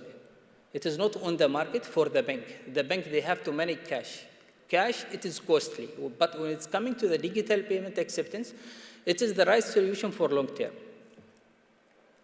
Last week, there is one circular has been came out for the card tokenization, which I believe everyone in Oman waiting for it is a long time back. But inshallah, soon you will see it live. This kind of solution, it is give the value to customer and to the bank. Maybe some people, they will say there is big impact on the bank. It could be, we cannot deny this. And also, since we didn't start it I don't believe someone can prove it, but what we have been seeing in other markets, it is adding big value from that payment acceptance. And what I addressed from the beginning, youth generation, this X generation, they are always looking for the innovation. And this kind of solution, it is required, either today or tomorrow. On top of that, the ecosystem it is building for the corporate, just to ensure that there is no hassle in between. There is no hassle when it is coming to the working hours, because the banking, again, restricted. There are other sectors, they can run the business 24/7, but it's coming to the banking because of security, because of a lot of stuff, it should be in place. The digital solution, it is the right solution for corporate and retail. And this is that trend for long term. It may, the solution what has been implemented today, it is not going to meet the expectation for after 1 year or 2 years. But technology, always it is there. And I believe today competition in the market, it is in technology. The first introduce adding value, fulfillment, customer pain, and simplify the journey, re-engineering the process, do that right transformation to go for long term, they will win. The one who is not consider this, but they are only consider my competitor has been implemented, I have to be the second, this is wrong hypothesis, because even when I start back my PhD, 2016, I remember the professor asked me, why you are doing PhD? I said, just one of my checklists, and I want to take it. When I start my PhD, I started with tourism sector. Well, my whole experience in banking, you told me this is the first mistake. Either you continue your PhD in digital banking or you are false. Then I go deeply. What I like it, if I'm not mistaken, one of the panel has been highlighted. Citibank, they are refusing to meet any customer. And even though, if they want to meet you, you have to send very clear email and you have to justify it, why you want someone to meet you in the branch or in headquarters. On top of that, they are charging you. While if you want to get any services, it is already available digitally. Anyhow, I got chance after 6 months to meet them because of my research, everything. They told me, if your country is not investing in technology now, you will be late. And this is back to 2016. But what is Dr. Salim started back to 2004 when that ITA established. I think from there we have been started driven the technology and payment. And today, I think everyone believes it, and it is the truth. We have seen that proof of concept in the government sector, that digital payment acceptance is there. We are there. Oman Data Park, they are offering a lot of solution, which is adding value to banking sector and non-banking sector as well. Also, the concept of partnership, it should be there when it is coming from the cost aspect, because if the entity itself, it is investing, it is costly compared when you have partnership where they are providing you the solution which is required. And I believe Saud, he has been highlighted, the privacy of information. It is very critical and very sensitive elements today for Oman, and that's why when it's introduced OMANnet from Central Bank of Oman, there is a lot of aspect it is going on when it's coming to the technology, but each entity must be invested in technology, and they have to build the journey based on the sector they are working in it, which means whatever is building in banking sector, it is not going to meet grocery sector. The nature of business is different, but it may, what is implementing in banking sector, it is going to meet some expectation from the government. The main challenge is the acceptance. When we compare sectors, banking sector is very sensitive, and I think Khalid has been highlighted in the panels. Whatever the bank it is invest, they cannot put it by force today in Oman. Still, you have to offer the customer different options to use the services based on the customer wish. Yes, you have to digitize it, you have to implement it, you have to offer it to customer, you have to create the value proposition to customer, but at the end of the day, it is customer choice either to use the technology or the traditional services. But my advice to all the entities is still we have to invest. One day, the pandemic, it has given us the proof of concept. Most of the entities, they're digitizing the services within a month. While before pandemic, most of the entities, they are struggling from different aspects. But today, as 2023, with 2020, we have to be ready from different aspects, from different solutions, from the structure, from technology, from business mentality also. And the front line always is the first line who is coming from the innovation. Technology, it is only the enabler for us and to support us when we are digitizing. This is the end of my presentation. I wish I have been delivers that require technology and showcases what MBO has been implemented and why we are implementing. Assuring you that we are coming with a new initiative soon, inshallah. We are going to announce it by October, hopefully, inshallah, by October, because still we are depending on the technology. Thank you.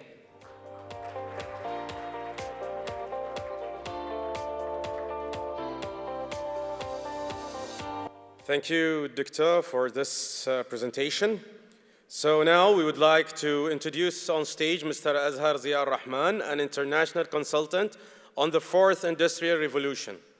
With 43 years of experience across 20 countries, Mr. Rahman holds certifications in corporate governance and risk management from the International Finance Corporation. He is a seasoned expert in implementing governance, risk management, and compliance systems in large organizations worldwide.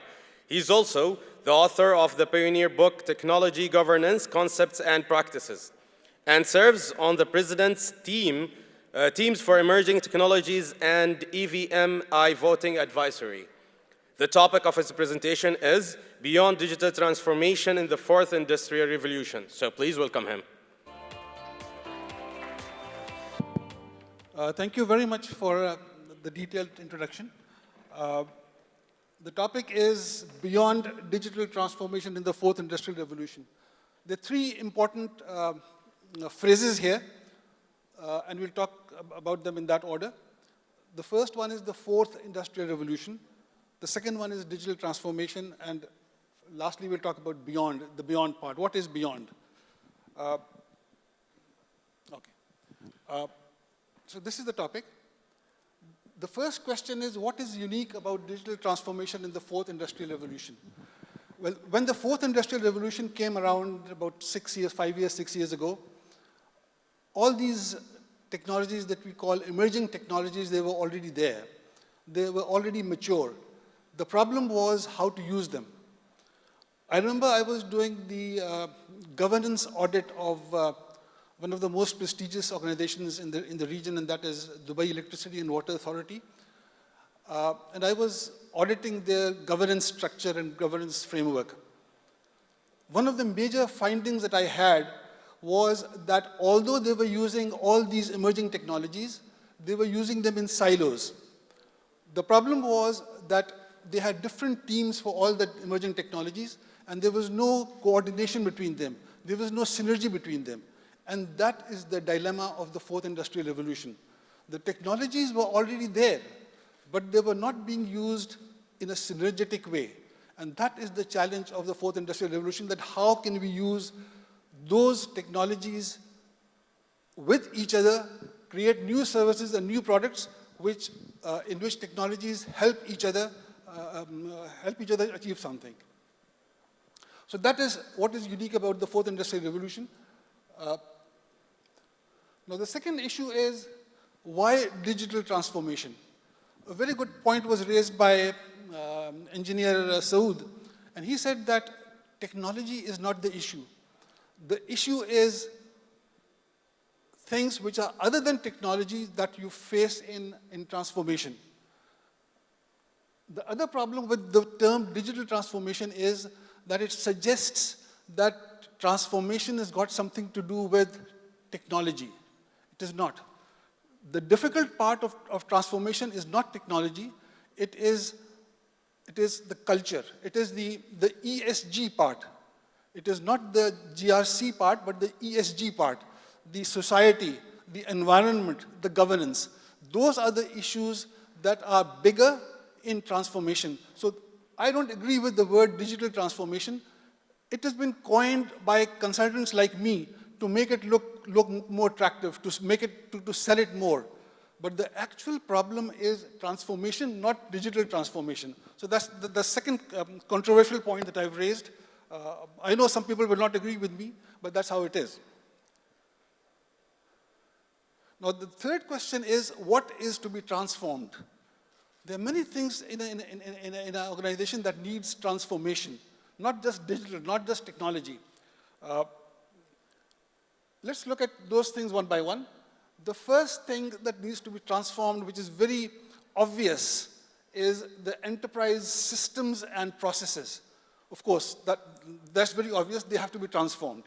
The second thing that has to be transformed is the risks. You have to look at the risks. While doing this, you have to look at the risks.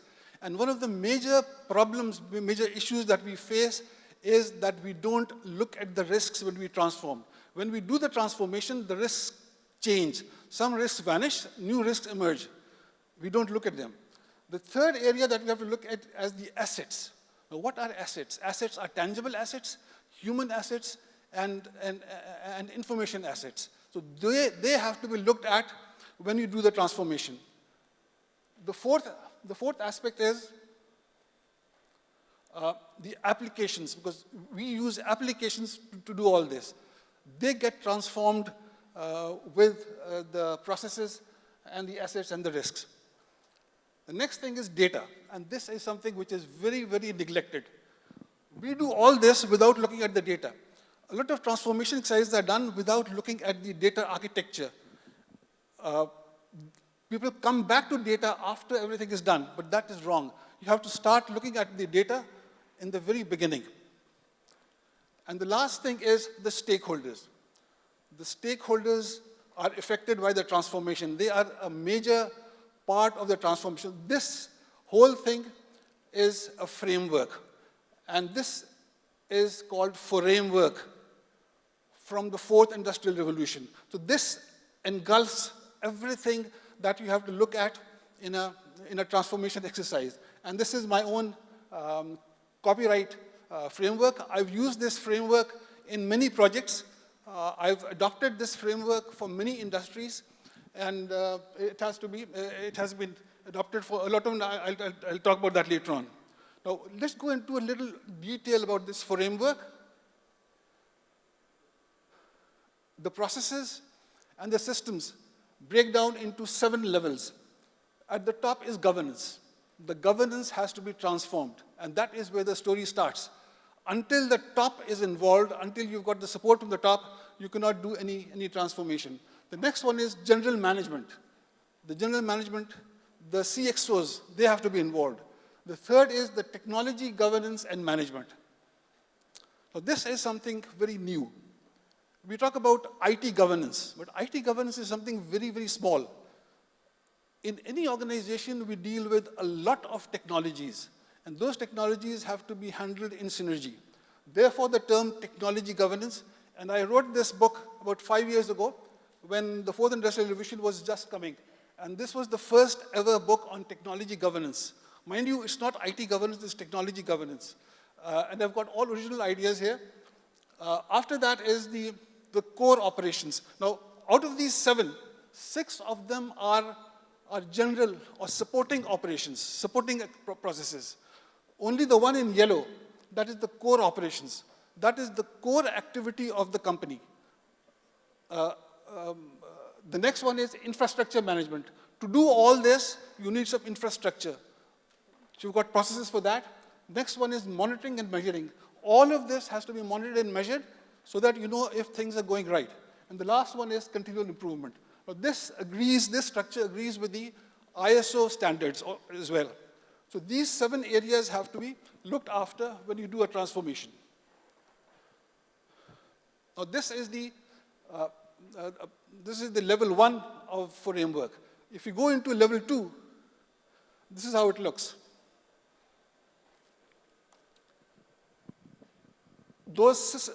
These are all systems. If you look at the governance level, you've got corporate governance system, you've got the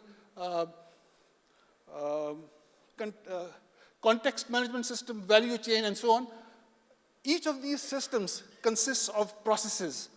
Where do we get those processes? We get those processes from the respective ISO standards. If you forget this level, we have about 1,800 to 2,000 processes in a typical organization. And then add to it the processes that deal with the core activities. So all of these systems have to be broken down into processes. And then you do the transformation at the process level and at the data level. Now, this has been adopted for a lot of industries already and implemented practically. And because of this, I had to do a lot of modification and refinement of this. For example, this is for the power distribution. I've used this for 2 power companies, and we've implemented that. The top level and the bottom level remains the same, nearly, but the yellow area, which is the core activity, that changes. And this is the same thing for railways. This is the same thing for health, and I call it AFIA. This has been adopted for the health industry. There's a similar version of this for the pharmaceutical industry. So I've adopted this for about 7 or 8 industries already, and have actually implemented it using this. So this is the framework adapted for different industries. Now we've seen at systems and processes, risks and assets. Unless we look at these 3 things in synergy together, we cannot do transformation. And that is where the beyond part comes in. What is beyond the digital transformation? And for that, we've got our own methodology, and this is called Digi4mation, which is, if you look at I4, it's for Industrial Revolution 4, and digital transformation combined with the 4th Industrial Revolution, this is called Digi4mation. It's a long story. It's been tried and tested. It has been implemented in many industries. We can have questions about this during the lunch. That was all I had to present. Thank you very much.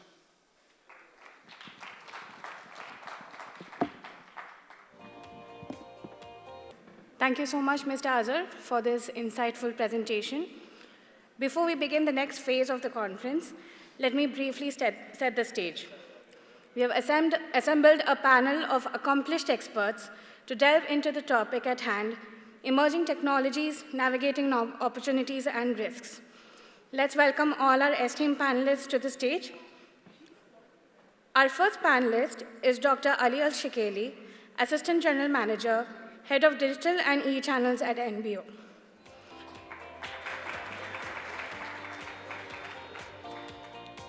Dr. Ali has been a part of NBO since 2019 and is actively responsible for managing digital channels which serve retail customer contemporary products and solutions to gain market share in the retail space. Please join us on stage, Dr. Ali, once again.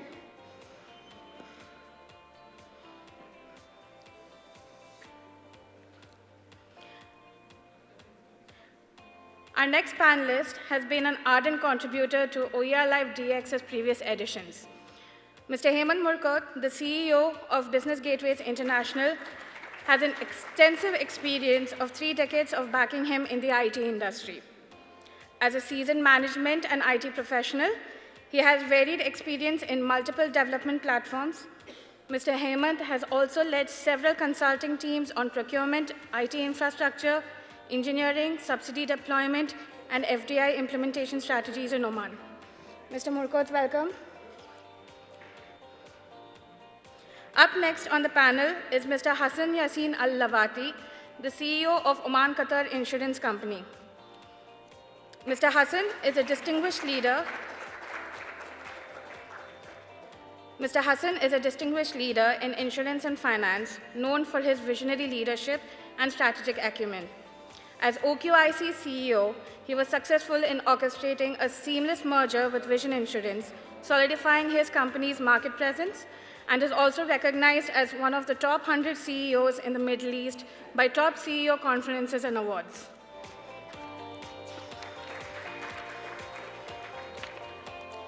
Last but not the least, our next panelist is Mr. Tariq Salman, the head of investment at United Securities. He is a financial expert and advisor in Oman with a decade of market experience. He has been the head of investment with United Securities for the last 5 years and is driving the organization into a digitally sound trading platform. He is a CFA charter holder with a master's in finance from Imperial College in London. Mr. Salman, please join us on stage. I would now like to call upon the moderator, Swati Suresh, that's myself. I am the assistant editor of OERLive and Signature Oman. I am a Reuters certified journalist currently working in United Media Services Group for OERLive for the last 2 years, with a multimedia work experience in both Oman and UAE. Once again, a warm welcome to all our panelists.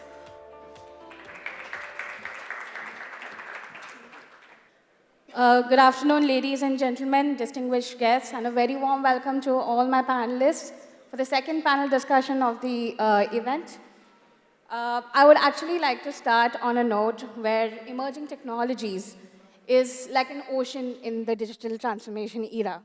It's got very undiscovered opportunities.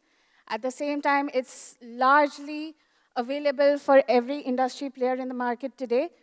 So it also serves as a backbone in today's economy for both organizations as well as governments to progress further.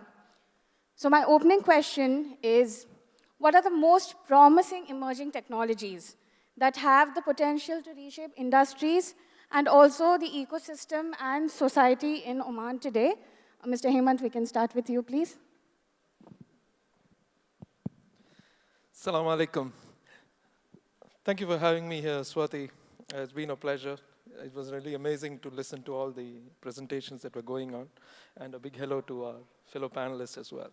So honestly, I think discussion on the emerging technologies, I think the previous panelists did an excellent job. I think they've touched upon a lot already in terms of where exactly Oman needs to go. So I'll just probably add a few points there. I joined the gang. We look at AI. Yeah, so I think that's the first step. We are all discussing the same mantra.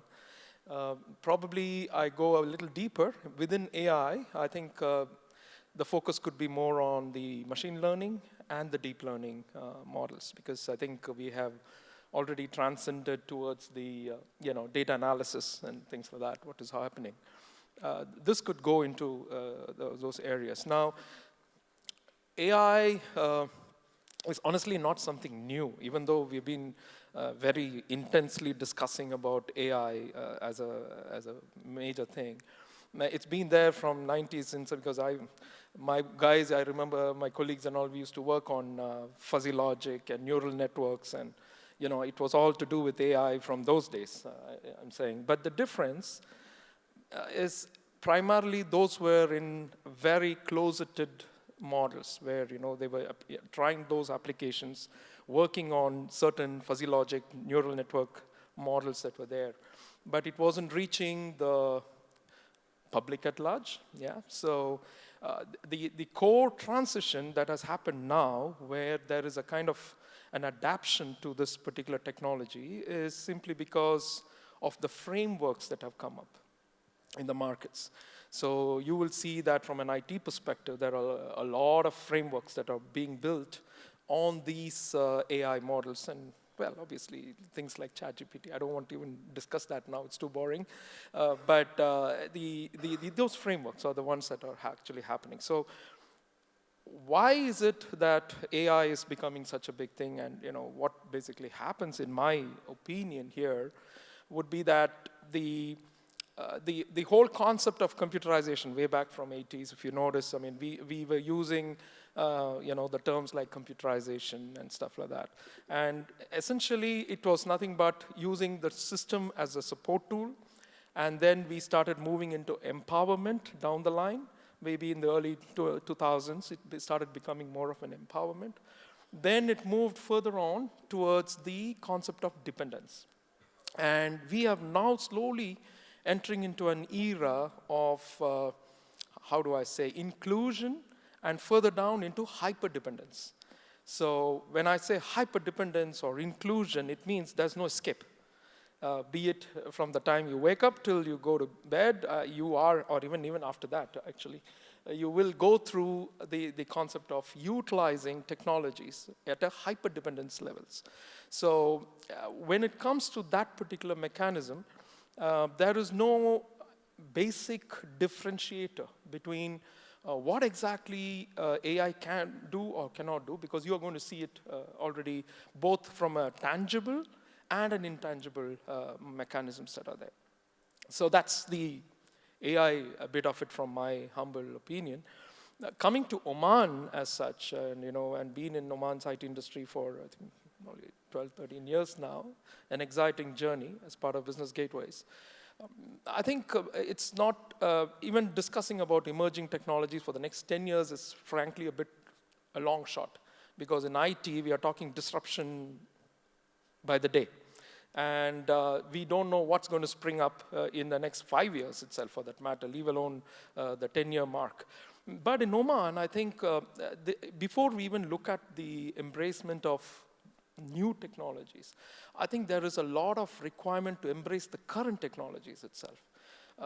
I believe that there is still a digital divide in Oman compared to what was there, what's outside the ecosystem of the Sultanate.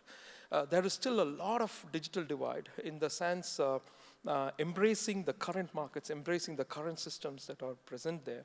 And one of the core things that I'm seeing here from a disruptive mechanisms could be that, thanks to the SaaS mechanisms that have come up in the markets, there is a huge array of applications that can fit into every size and ball that you really want to work with. There is no dearth of applications. But that said, those applications are outside Oman mostly. And this also brings back to us a simple question of, can we share the data outside? Is it, are we sharing those sensitive data outside? So there is a lot of requirement within Oman when it comes to the SaaS models itself. And I believe that once we set this ground going, primarily in terms of creating data readiness for the structure. The technology usually serves on data, as you know. I mean, without that, it's basically nothing. So the readiness of data, wherever we have seen, be it from the private sector or the government sector, I think every day, even yesterday, we were banging our heads on certain requirements on data readiness. And that is still a challenge in Oman. And I believe that the government is also working towards it to try to unify data share, which can create knowledge banks. And that knowledge banks can then be fed back into AI. And then there is a traction to the journey that we really want to do. So yeah, that's the broad aspect of what I'm thinking. Absolutely. But adding to what you have said, Mr. Hemant, is the hyperdependency fact of the society today on technology. Given that you're an IT veteran, and information technology is one of the industries that started a tech revolution in the world, dating back to the 80s and everything.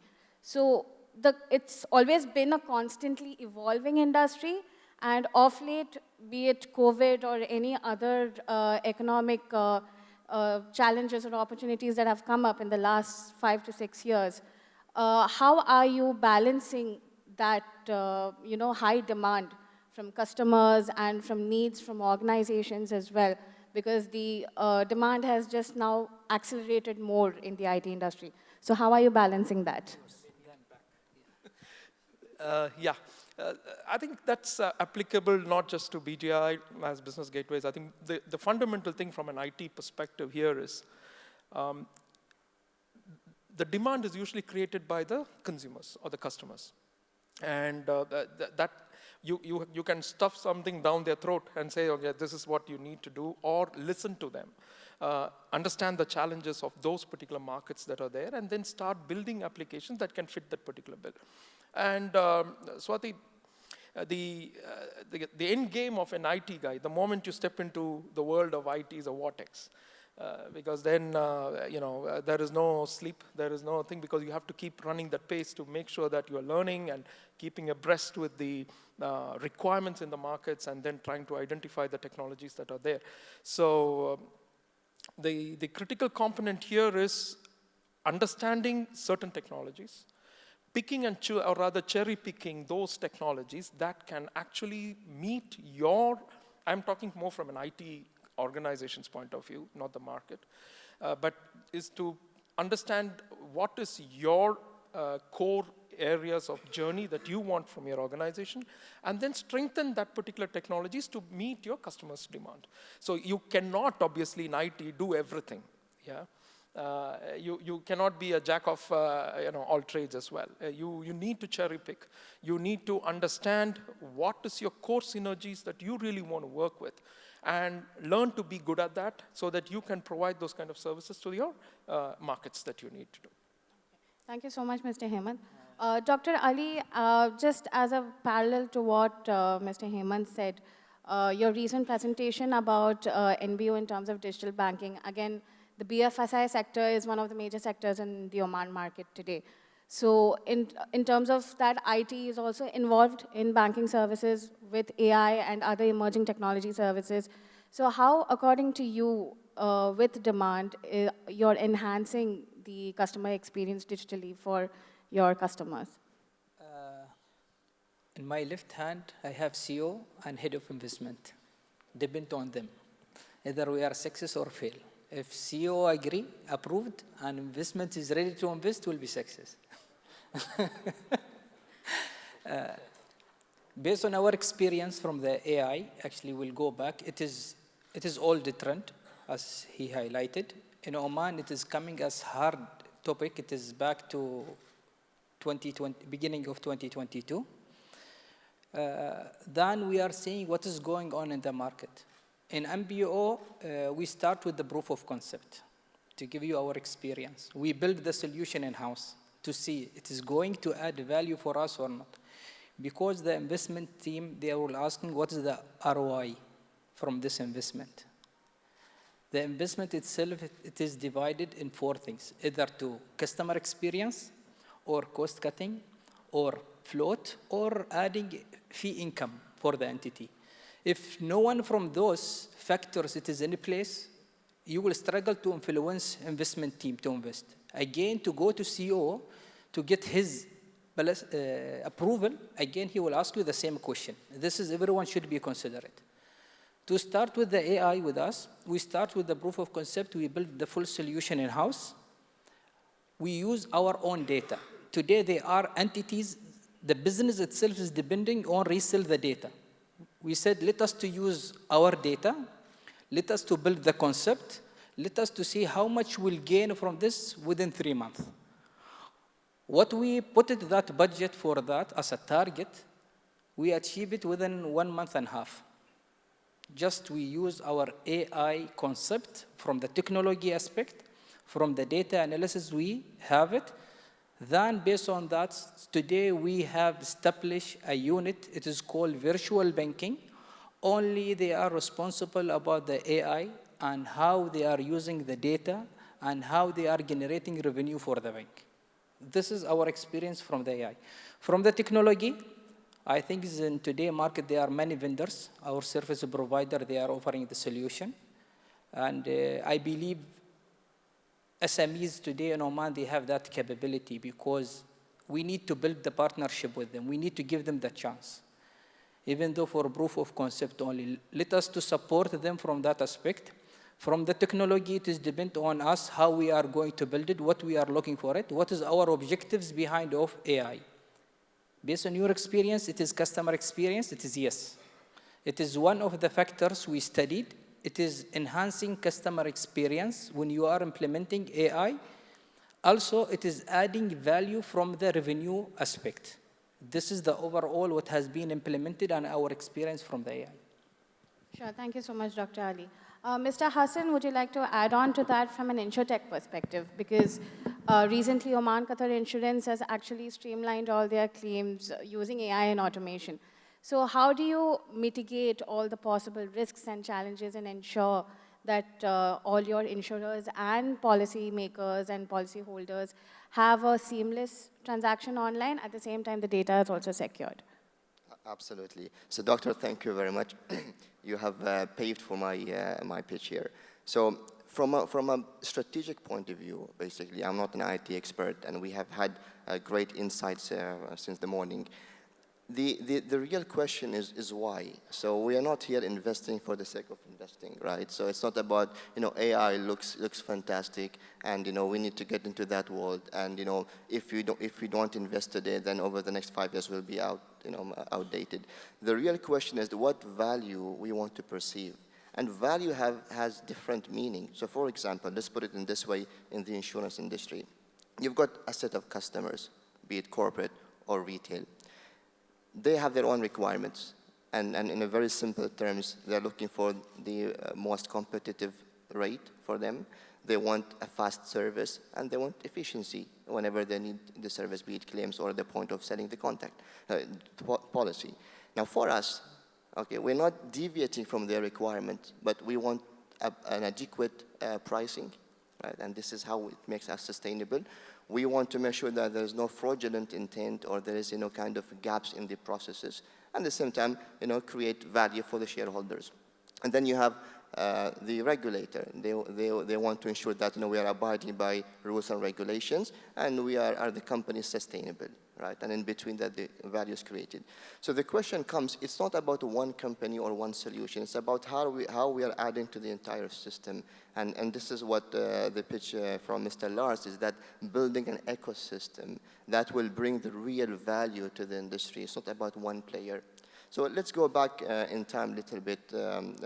Back in 2011, there was a new regulation that came in the insurance space where they said all the policies need to be insured or not need to be issued digitally, front end.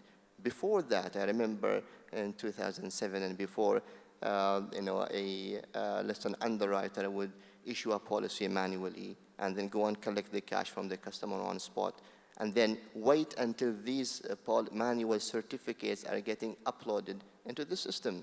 And what we found, that there's a lot of elements of fraud in between by different distribution channels because it's not on spot.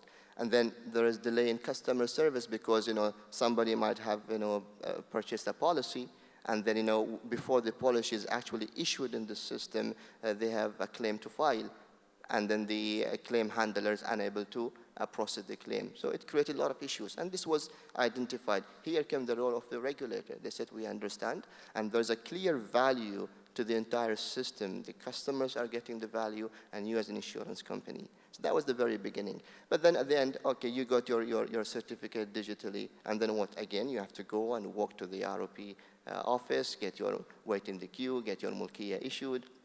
Again, there's a dependency on some other factors, so it's not again one stop. And now look at today in 2023, you don't have to visit an insurance company depending on the strategy, distribution channels, but most of them, they've got online systems, or you can go to any distributor, you get your policy issued on spot, download or just visit the ROP mobile application, get your mulkiya issued, pay your fines on spot, and then you get your digital mulkiya. Now, it's up to you. Do you want to get it printed or not? So it's just wherever you sit, you have got all your solutions done. So here comes the value of InsurTech as well. So these startups, who their bread and butter is how to create value and prove themselves, they're coming with these new kind of ideas, which is bridging all the gaps in the entire system. So for example, very recently we have seen over the last 3 years the emerging of aggregator concept in insurance. Back then, either you go to a broker, an agent, or go to a branch, and if you're slightly ahead of the game, then you have a call center. back then. Now, you can decide upon where. Do you want to go and issue a policy through a bank? You can get it. Go to a telecom operator, go to an aggregator. You just decide, right? And then you get all your services done in between. So that's just gives you one aspect of how important is InsurTech here, and you can disrupt across all the supply chain, not only insurance company. Sure. Thank you so much, Mr. Hassan, for your opinion.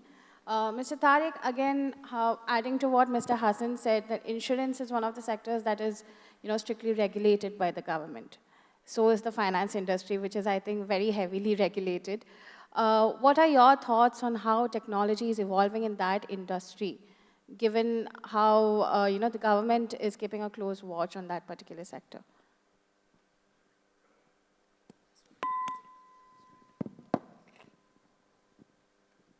Hello, yeah. Yeah, so much has been said from the morning about AI and the uses of AI. So maybe what I can add and try to partly answer your question without repeating what the colleague said is how AI is being used right now in more advanced investment banks and wealth management companies globally. So a great use of it is AI is being used as an internal system for the staff. So traditionally, if you want to contact somebody, what you used to do, you used to just pick up the phone, call them and try your luck and ask them whether they want to trade with you or no. Now when you have all this data put together, so what the investment banks are doing, they'll have an internal report every morning that's widely available. It will tell them, contact this guy, you have very high chance of succeeding in getting a trade or getting what you want done. At the same time, you won't annoy the customer. You will not contact him unnecessarily. You will only contact him when, and I've tried to do it, try to use this service and see if the banks would react. So for example, I sold the same share 3 times when it increased 5%. The 4th time, I didn't do anything. They called me. They said, oh, your share is up 5%. Would you like us to place an order to buy? I said, so they have so many advanced systems right now, right then, in all the region. I don't know what the limits are, and probably they're not sharing. No one will be crazy to tell you what AI limits are, because pretty much there are no limits. Adding to that, Mr. Tariq, is let's talk about the ethical challenges and risks when it comes to the industry, because it's industry with a little sensitivity. So how do you mitigate those risks, and how do you balance that risk and ensure that there is minimal potential of any kind of challenge that is happening to your customers in terms of wealth and asset management? Sure, that's the essence of most questions, boils down to what are you willing to share. So in the financial services, insurance, banking, it's all regulated. What you share is what the regulator will tell you you're allowed to share. So I'll give you an example from other industries and what other countries did to protect their values. So we have France, for example. One of their values is fashion, modeling, these industries. So what they did, they introduced a law which limits photo editing. If you want to upload a picture on Instagram, for example, it will display this photo has been edited if you edit it. So what they did is define their values and then not ban the technology, because they will be crazy to just ban photo editing altogether. But they said, oh, this will disrupt our culture. So let's protect our culture. What can we do? We'll find a solution. But banning the technology right out and not sharing any data without creating an alternative is just, in my opinion, it's suicidal. You're left behind. And then just to add another interesting debate that is happening now in Italy, there's another emerging technology that's less discussed, is about lab-grown food. So instead of creating a chicken by slaughtering an animal and then you go to a lab, you take the cells and you create food. Italians didn't like it, obviously. Half what is Italy known for is their food, culinary, all these cooking schools. They all were fed up with all this thing. So they put a ban, not a ban, they put a proposal to ban it. At the same time, the scientists came and they said, hey, if you do this, you're really hampering innovation. So there's continuous debate. And it's very interesting to see how this bill will end up. I'm watching it closely, following, but what will likely happen is reach a middle ground. So we have to be willing to share some data. If there's zero willingness to share, we will at the end of the day, we are countries which import technology. We do not create any emerging technology. Not a single MENA country created an emerging technology forever. And I don't think this will change, as long as I'm alive, I don't think this will change. So we have to make use of them, because if we don't have access, it's absolutely suicidal. Sure, thank you so much, Mr. Tariq. Adding to emerging technologies and also government support, Dr. Ali, my question is to you regarding the recent CBO announcement about the card tokenization service, which is giving a nod to international electronic payment companies and local electronic payment companies to come and start their operations in Oman. It's a big leap for the industry, and at the same time, you have international players like Samsung Pay and other digital wallets coming in. What does this mean in the banking industry? How is that going to enhance digital banking services in Oman? I think this is the first event I can give the direct answer, because every event I try to avoid it. I cannot answer it. But if you ask me personally, I am one of the who was waiting for this technology to come to Oman, because this is going to leverage the acceptance of the payment. It is locally and globally. And we have seen our neighbor countries, all of them, they enable this technology for card tokenization, which is either we implement it or not, that new generation, they are looking for it. Also, when it's coming to the financial sectors, one of the elements we are looking for it is cost cutting. It is going to support us. It will help us. But still that physical card, it will continue. For how long? No one knows that, because even those countries who has been implemented the technology, still they are using the physical card. Card tokenization, it is the trend. It started from last week in Oman, basically. And I think all the bank, they are waiting for this circular long time back, because what I believe it, all the bank, it is part of that strategy they are put it, because this is run with the technology in the market. Also, it is support us from the payment acceptance to leverage the payment and reduce the cash. And also to reduce the cost, what we are taking now in our hustle from the bank perspective, as well as from other sectors, is either to come from the insurance or groceries or other sectors. But the main source for cash today, it is the bank. And this technology, it is going to support all of us. It is going to impact our revenue. There is a big question mark. It's maybe I'm not allowed to say it in this forum. But I hopefully know it's going to increase the digital payment acceptance in the country, even that global acceptance when it's coming to the country. So today, when we are traveling, we are seeing people, they are paying by phone and they run, while we are still using the card. And it's based on that configuration is implemented. Again, I have to enter the PIN. While it's coming with the card tokenization, I think it is the right solution for long term.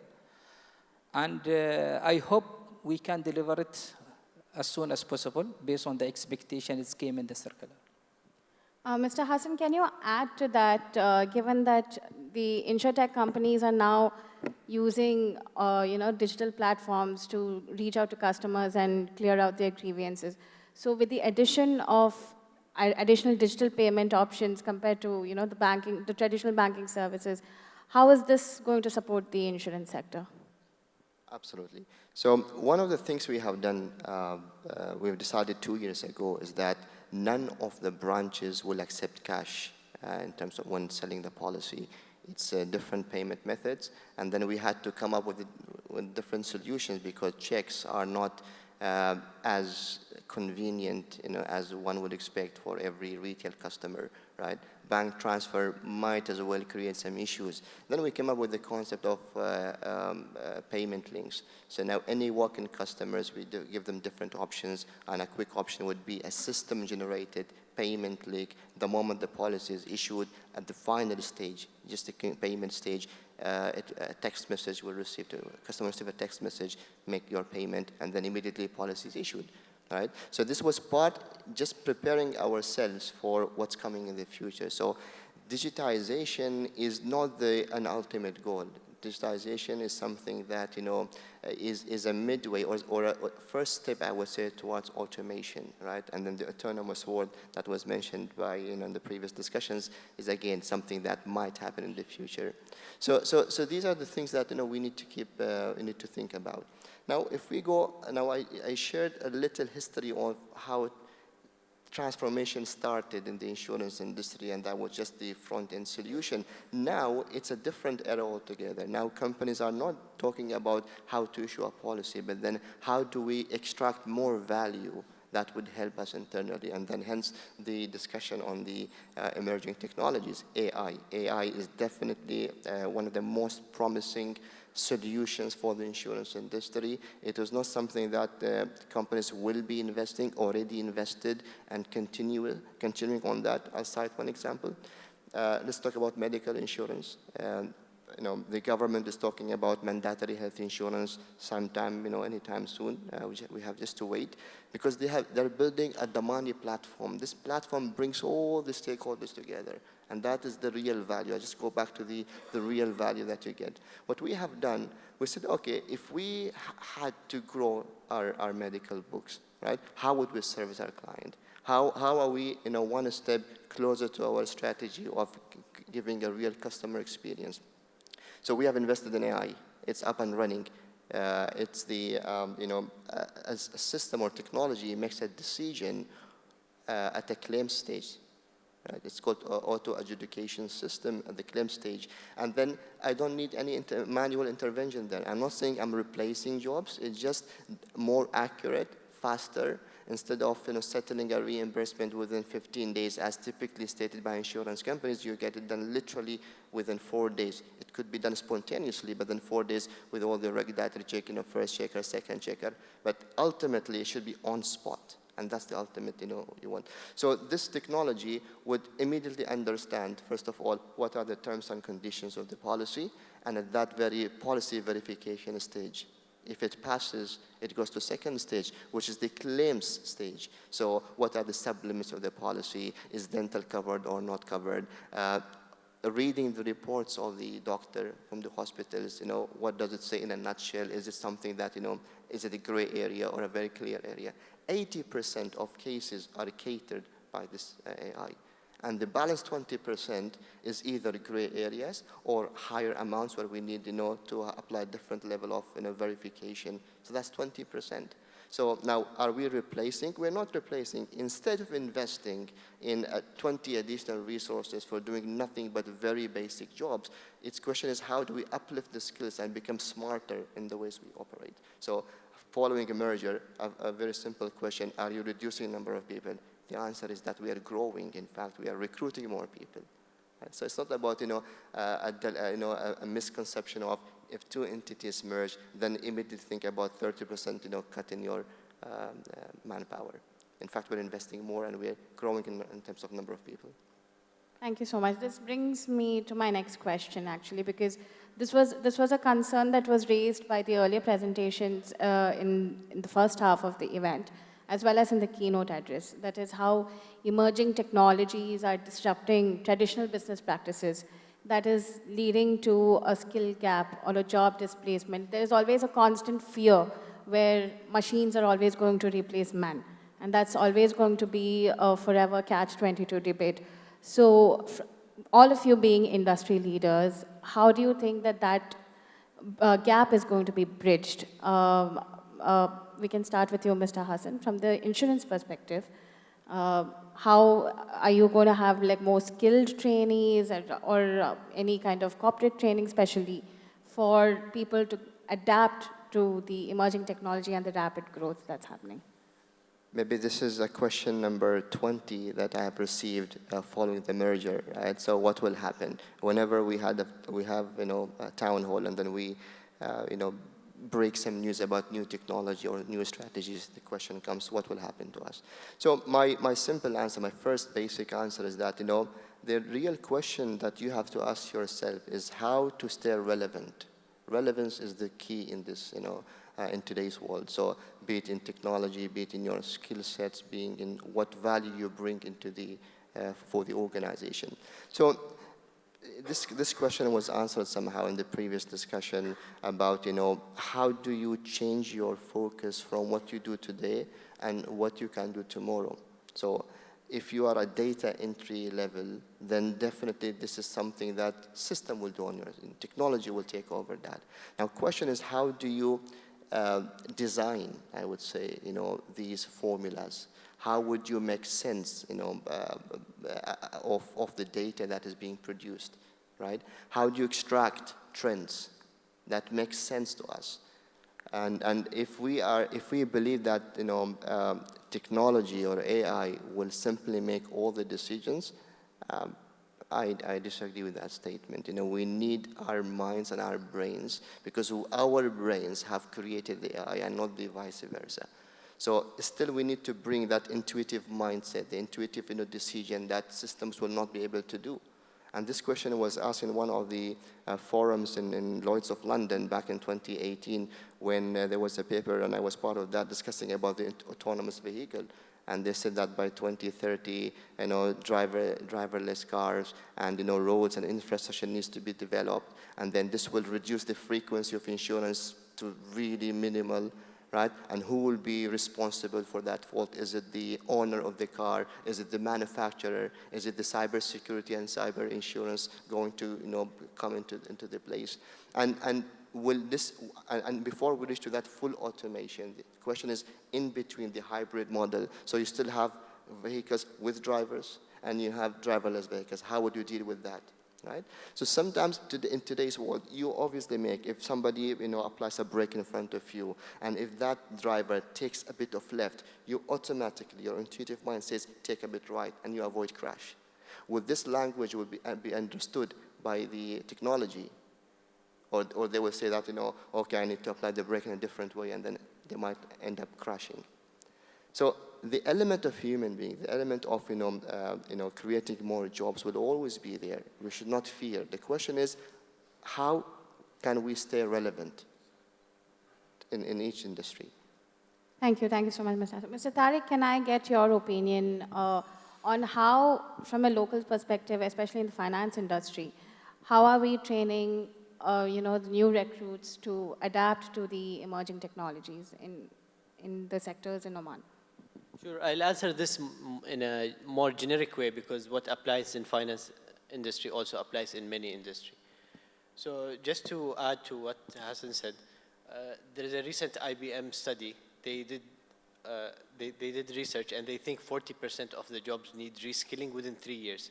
So usually the life cycle is longer. What is striking in the statistics is the 3 years part.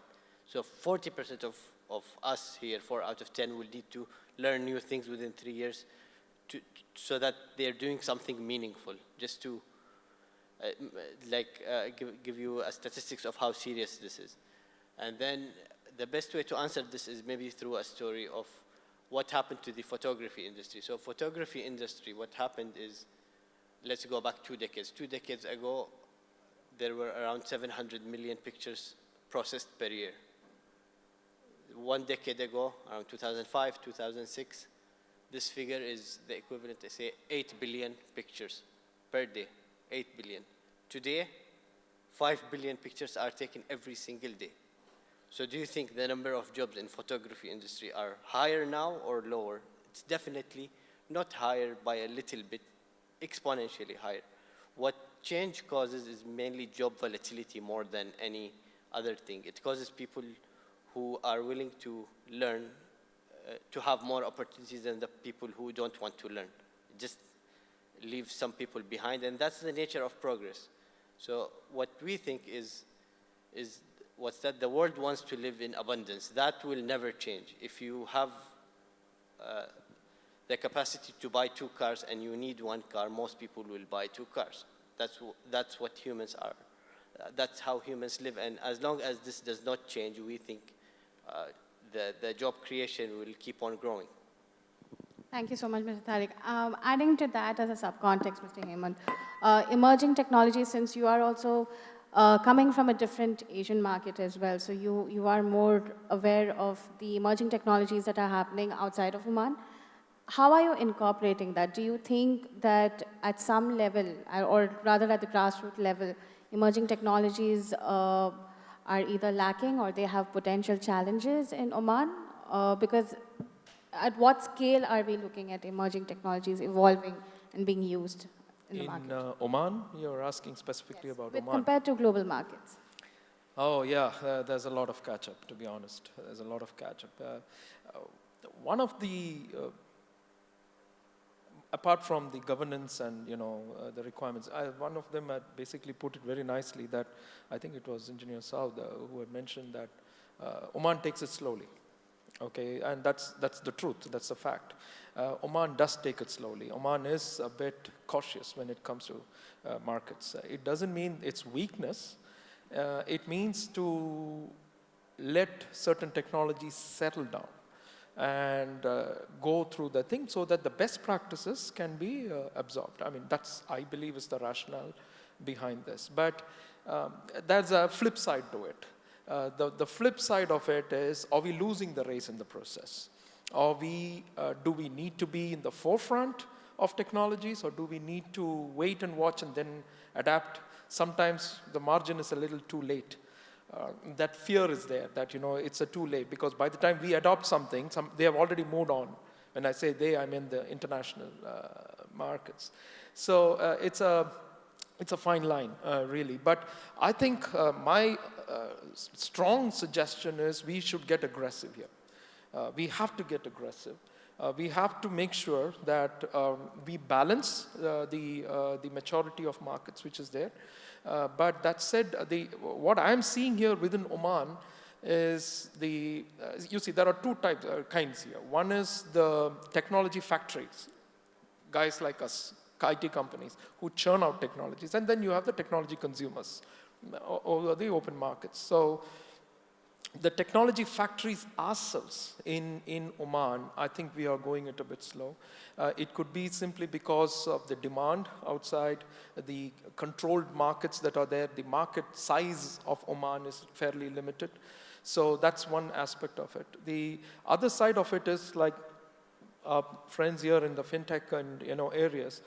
There's always, when you latch onto a technology, the key question is, when do you latch onto the technology? Because usually a technology system goes through a curve. The curve meaning that when you, at the nascent stage, at the beginning of that particular technology, there are obviously pitfalls and learnings, etc. But at one particular point, you will see that there is a maturity and the growth. I strongly believe that adapters like even the fintech and others as well, manufacturing companies, can latch on there. And who can do that is, I think, the likes of ITA, MTC-IT, who needs to probably open the doors at the right time. Okay, now, for example, the e-commerce framework was recently, enabled and brought in. It is a little debatable whether we are a little late there. In terms of understanding the problems and then realizing we need a framework, or should it be the other way?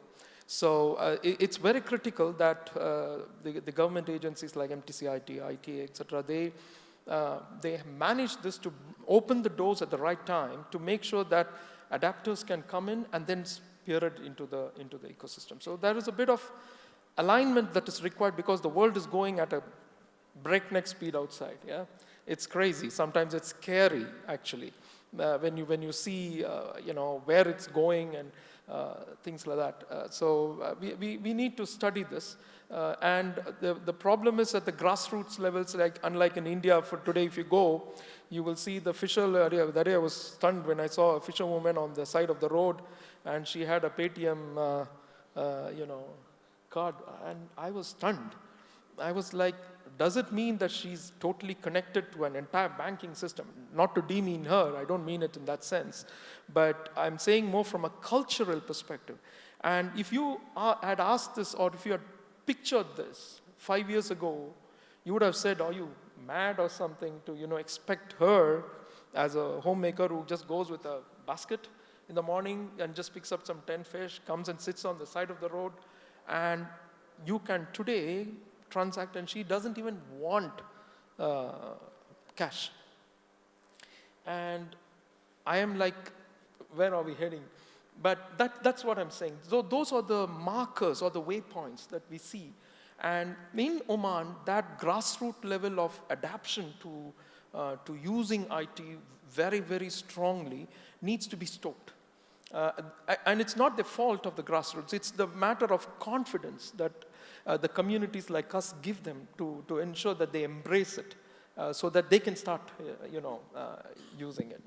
Thank you so much, Can Mr. I just Heyman. add a little bit, Yes. add to that, or perhaps, slightly challenge what you said. So while I agree that we need to act fast and be a bit more aggressive, but sometimes being careful and cautious is not bad, especially when there is no, when you feel that there is no readiness in the market, right? So we've been discussing about let's not be too late, let's not be turtles in this, race, and come fast and catch up with the world. Another question is, right, what if we are too fast for this market? So if we are bringing what sounds to be a strong technology, but introducing it at the wrong time, there's not enough demand, then how would we live with that, right? So is it a failure? Perhaps perhaps we are 2 years ahead of the game, but it's not working for us.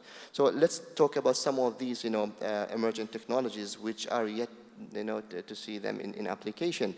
IoT, for example. Let's talk about wearables. Now, health insurance, right?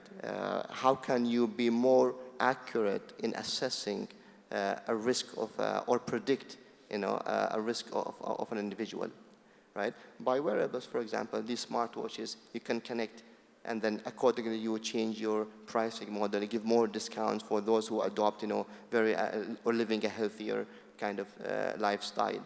Right? But if we introduce this now regulation is one aspect of it, but if we just park it aside for a moment, would it make sense? How would you do that? So what if somebody decides, I'm not going to wear these devices all the time? How would you come and say that, I'm unable to give you that discount, or I cannot justify my loading? Right? What if that you get only 10% of your population in the portfolio that decides to go for that solution? Right? As a technology, it's available. Startups are working on that and beyond. Second point, and I'm not going to take a longer time, is the drones. Definitely, this is many applications of drones in different industries, and insurance is one of them.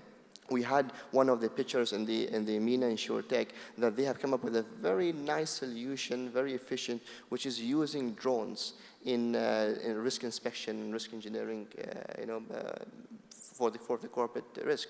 Currently, what's happening? If the risk sits in Zohar, there is a plant, or it's in Salalah, or it's in Musandam, then you have to travel, reach there, spend good number of hours, and yet you then get enough information of that risk because of accessibility.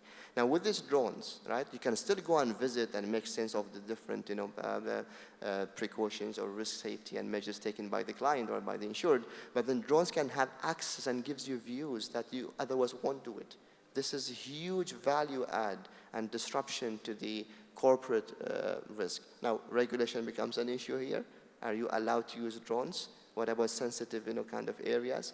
And then second, to what extent you can make value of that? You can start, build up data, and then at a later stage, embed it into your kind of, technological kind of advances. Thank you so much, Mr. Hassan. Unfortunately, we are having some time constraints, so we'll have to conclude the panel discussion. Mr. Tariq, can I get your closing comments on how technological adoptions are going to, shape the innovation and the future of Oman? So you can just give your closing arguments on that, please. Yeah, of course, as we listened today, there is no doubt that tech is shaping everything pretty much. But a lot is to do with what are we willing to, especially as we said, give away from data. In my opinion, we have to reach like a middle ground. We cannot not do anything about it. It's way too risky not importing technology because we have data preservations. But I think a middle solution of allowing others to help us and we import their technology, but at the same time putting some restrictions that are in line with the country's security perspective, values, and what the country perceives itself as. So it's very important not to hamper innovation and development because it's very, very risky to do so. Thank you so much, Mr. Tariq. Dr. Ali, your closing arguments on how the future is looking for Oman in terms of technology adoption. I am going to reconfirm what is Hussein he said. Is technology, it is there. Investment is a huge investment from different sectors. It is not only from the banking sector. And also today we have the tools as a banking where we can use the fintech solution. And this is one of the, it is where it is not our field to invest in, but their fintech can support us. For long-term fintech, it is the right technology solution provider will be, because they will have space, they will use the innovation in the right way, they will accelerate it, they will develop it, they will give it to you as ready-made solution. The matter only to invest, it is instead to invest 100%, you are going to invest maybe it is 50%. Again, what is Hussein, it is stated, and Tariq, what we are looking for is now the awareness is more than to invest in technology, because someone will be responsible about technology, the fintech. They will prepare the solution. They are coming with ready-made solution. We are only going to replicate it. The API as well, it is today, it is there in the market. Someone it is working in it. Instead to spend a lot of effort, a lot of time to develop in development, it is better to get the ready solution and go ahead. What we need it from different sector, if there is some enabler for us in the market, let us to give them chance to do it for us, let us to think for something else. This is the technology aspect for long term. I have one aspect about, because this is, I am always hear it, when is technology there, digitization there, that number of resources required to reduction. Based on our experience, this statement is not true. Back to 2021, we start to digitize all the operation work is happening in branch. You will never believe, today we need to add more resources in the branch, because the staff of the branch, they are free from the operational. They are thinking only how to generate revenue. And what has been stated in many forums, digitization is going to kill the resource who are gaining the income today. It is not true at all. Last week also, we have received the circular, how we are going to support the freelancer. And this is one of the innovation it is running today in Oman. Technology, and fintech as well. It is not only freelancer, but is technology, it will continue. And I think the entity who plan to invest heavily in technology and to leave that natural of business where they run it to, it is wrong. We have to leave the technology today for the fintech, let them to work in it, let them to build it, then we can only customize instead to build from scratch. Thank you. Thank you so much, Dr. Ali. Thank you so much, everyone, for such an engaging and dynamic panel and all for your expert opinions. Thank you.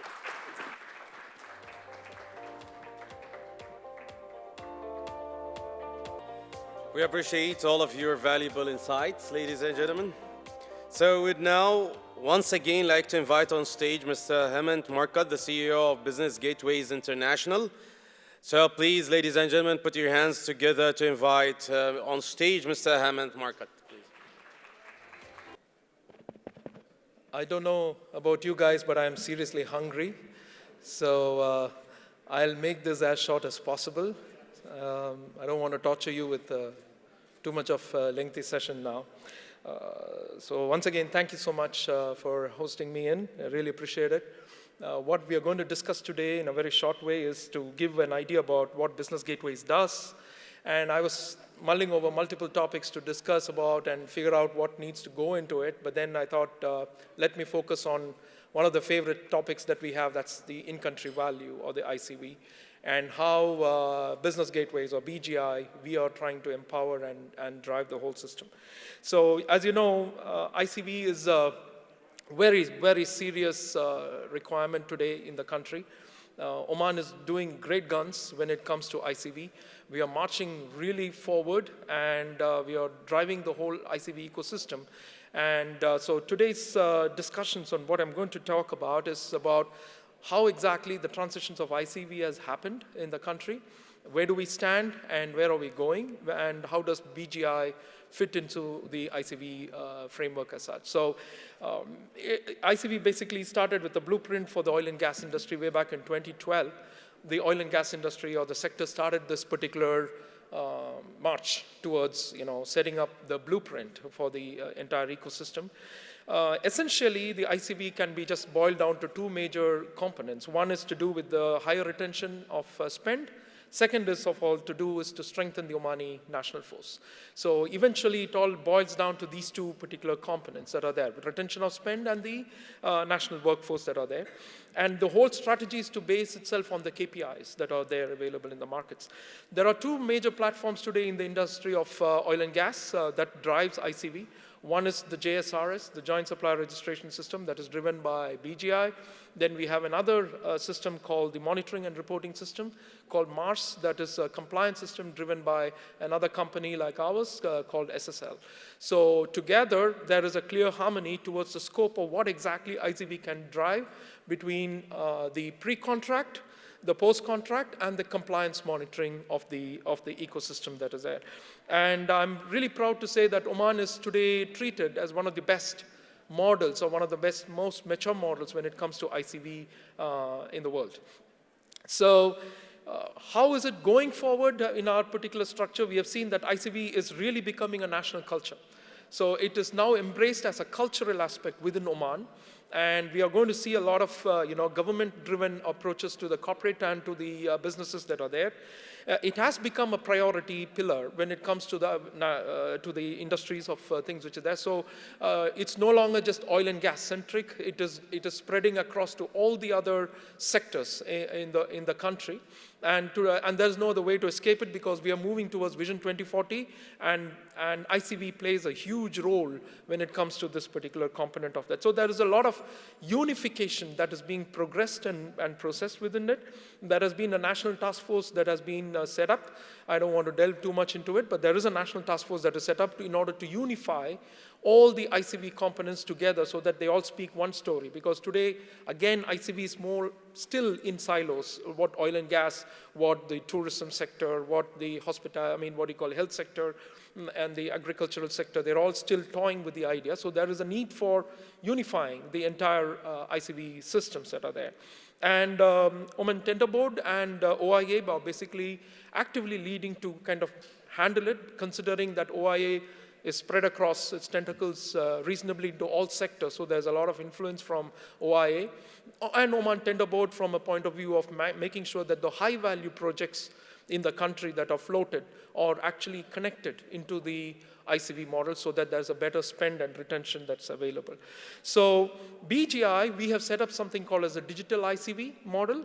And this digital ICV system is nothing but a techno-governance system supporting all projects that BGI does, where we try to engage and integrate to see whether there is an ICV component that can be built into it by default, and that can basically support it. So apart from what BGI has been doing in terms of other projects like the national subsidy system and things like that in the market, I've just picked and chosen 4 major projects here just to give you a heads up on how the ICV system basically works with.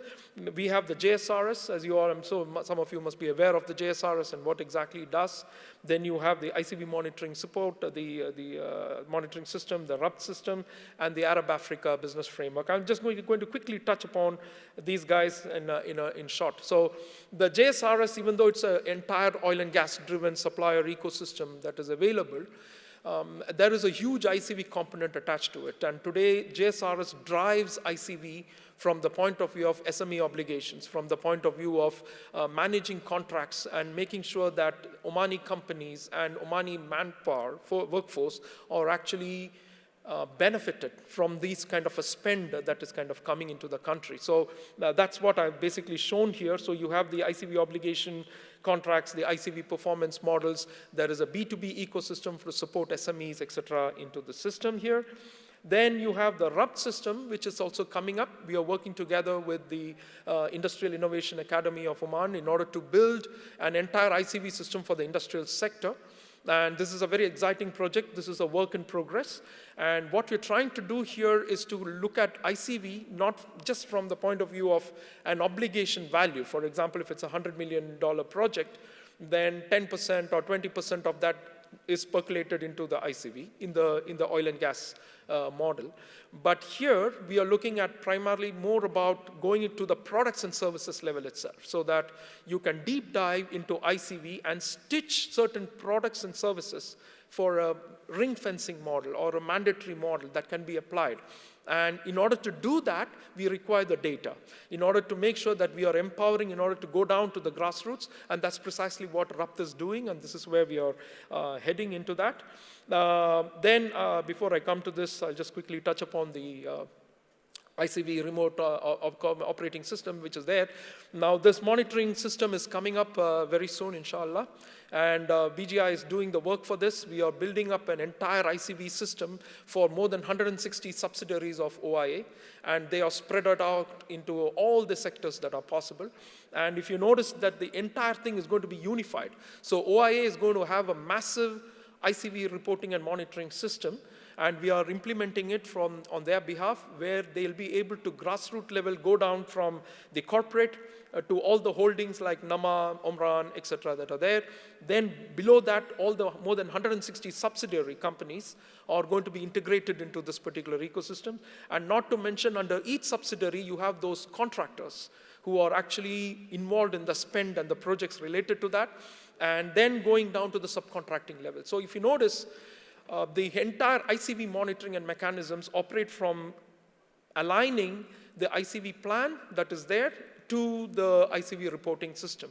And the whole thing is basically analytically driven up the ladder so that the top management of OIA can directly understand the ICV impact or the ICV governance that are basically happening. So this is a very, very exciting and a significant project. In fact, today as we speak, I think OIA is also conducting a workshop for the government and the ministries on this ICV reporting system. So we are all working together to make sure that this particular system comes in, and this benefits the Omani companies, this benefits the manpower systems, and this benefits the riadas and the SMEs who are available within the ecosystem.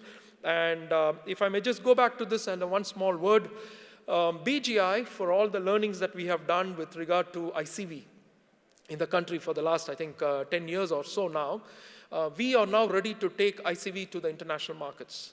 And so now what is happening is this particular project is one particular attempt that we are doing. It is called as the Arab Africa Business Framework, where we are going to, in short, integrate the entire Arab regions, including GCC and the entire ecosystem, to the African continent. And why we are doing this is simply, I'll give you a simple example.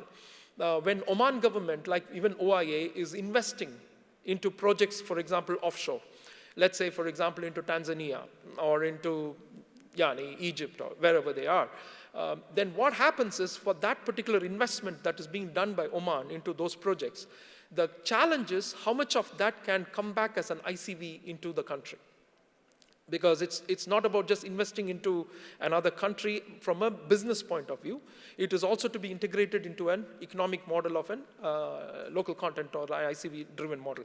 This particular platform is something which drives a shared ICV model, meaning for that country who's actually giving out the money, investing the money, and the other country who's getting the recipient, we want to make sure there is a shared ICV plan or a model that is being put in place. So this is a very exciting thing. We are working together with the Chambers of Commerce we are starting with Oman and Tanzania, and we are already ahead in terms of implementing this particular platform. We are working together with the Ministry of Foreign Affairs. We are working together with the Chambers of Commerce on both sides of Tanzania and as well as Oman in order to build this so that any transitions or transactions that goes on between the investment projects that are happening can be integrated to the ICV, so that Omani companies can also benefit from an offshore investment by Oman into the ICV models that are there. So this is the long and short of what we are doing, and we are pretty excited about it. In conclusion, we are basically looking at extending Oman's benefit, so as I said, to go by the international markets. We want to create, as BGI, we want to create the ICV ecosystem that can be benefiting Oman into wherever they go and however they go, so that they can start connecting to it. Implementing processes and technologies, making more ICV more tangible, because what question happens here is the ICV performance. How does a company who is in Oman, how do they perform when it comes to ICV? What's the kind of benefit they get?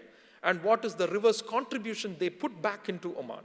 So these are, the carrot and the stick models that have to be followed here. When a company is benefiting from an ICV, they should also reverse contribute back into ICV. And these require some tangible approach models that we are working with. We are even looking at various models like ICV certifications, et cetera, that are to be put in place. And enabling ICV models transit from a reactive to a proactive. The reason here basically is because ICV kicks in only to those companies who get an award of a contract.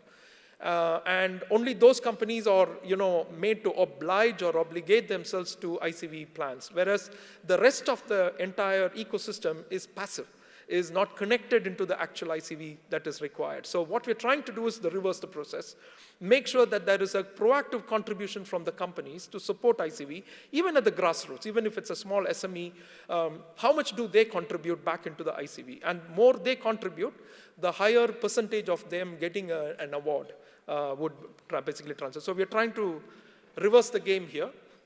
And all this requires technology, all this requires governance, and we are working very closely with the governments to see how best we can actually implement this. So that's about it from me, and now I'm letting all of you run for lunch, including me.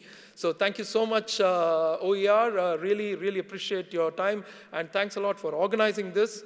You guys are rocking on this, and thank you so much, and wish you the best of luck. Thank you so much, Mr. Marcotte, for the simulating presentation.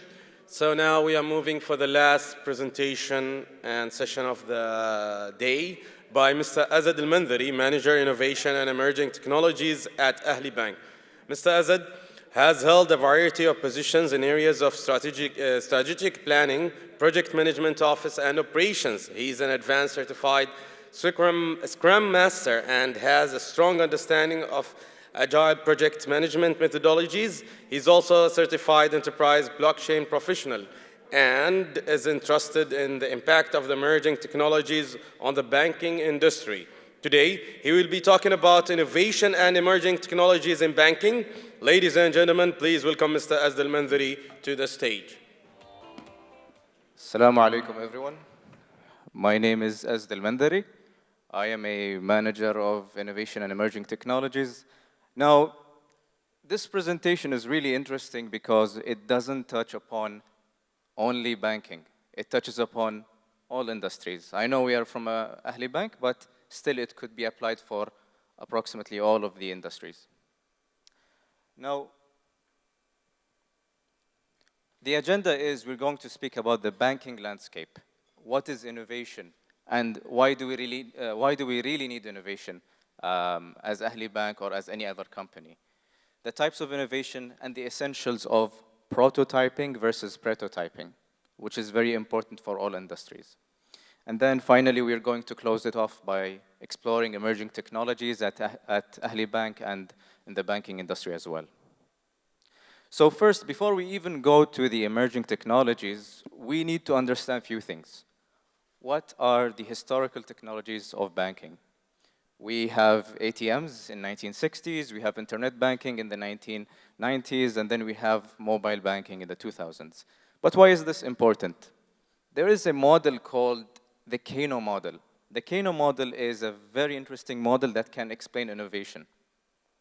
Kano model suggests that there are 3 elements to creating a product, a feature, or a service, right? So you have, for example, basic necessities, which are the ATM. Today, if you go to any other bank and you tell them, hey, I want to open an account with you, and they tell you, okay, you can open an account with us, but we don't have an ATM. Obviously, the first thing you do is that you are going to get out of that bank.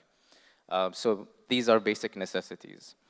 The second criteria is performance criteria. Ahli Bank, Ahli Islamic was the first Islamic bank to ever open account opening through mobile banking application, which was an innovative work done through e-channels, PMO, DTO, and IT. Performance needs, if they don't exist, they are going to dissatisfy the customer, but not as much as the basic necessities.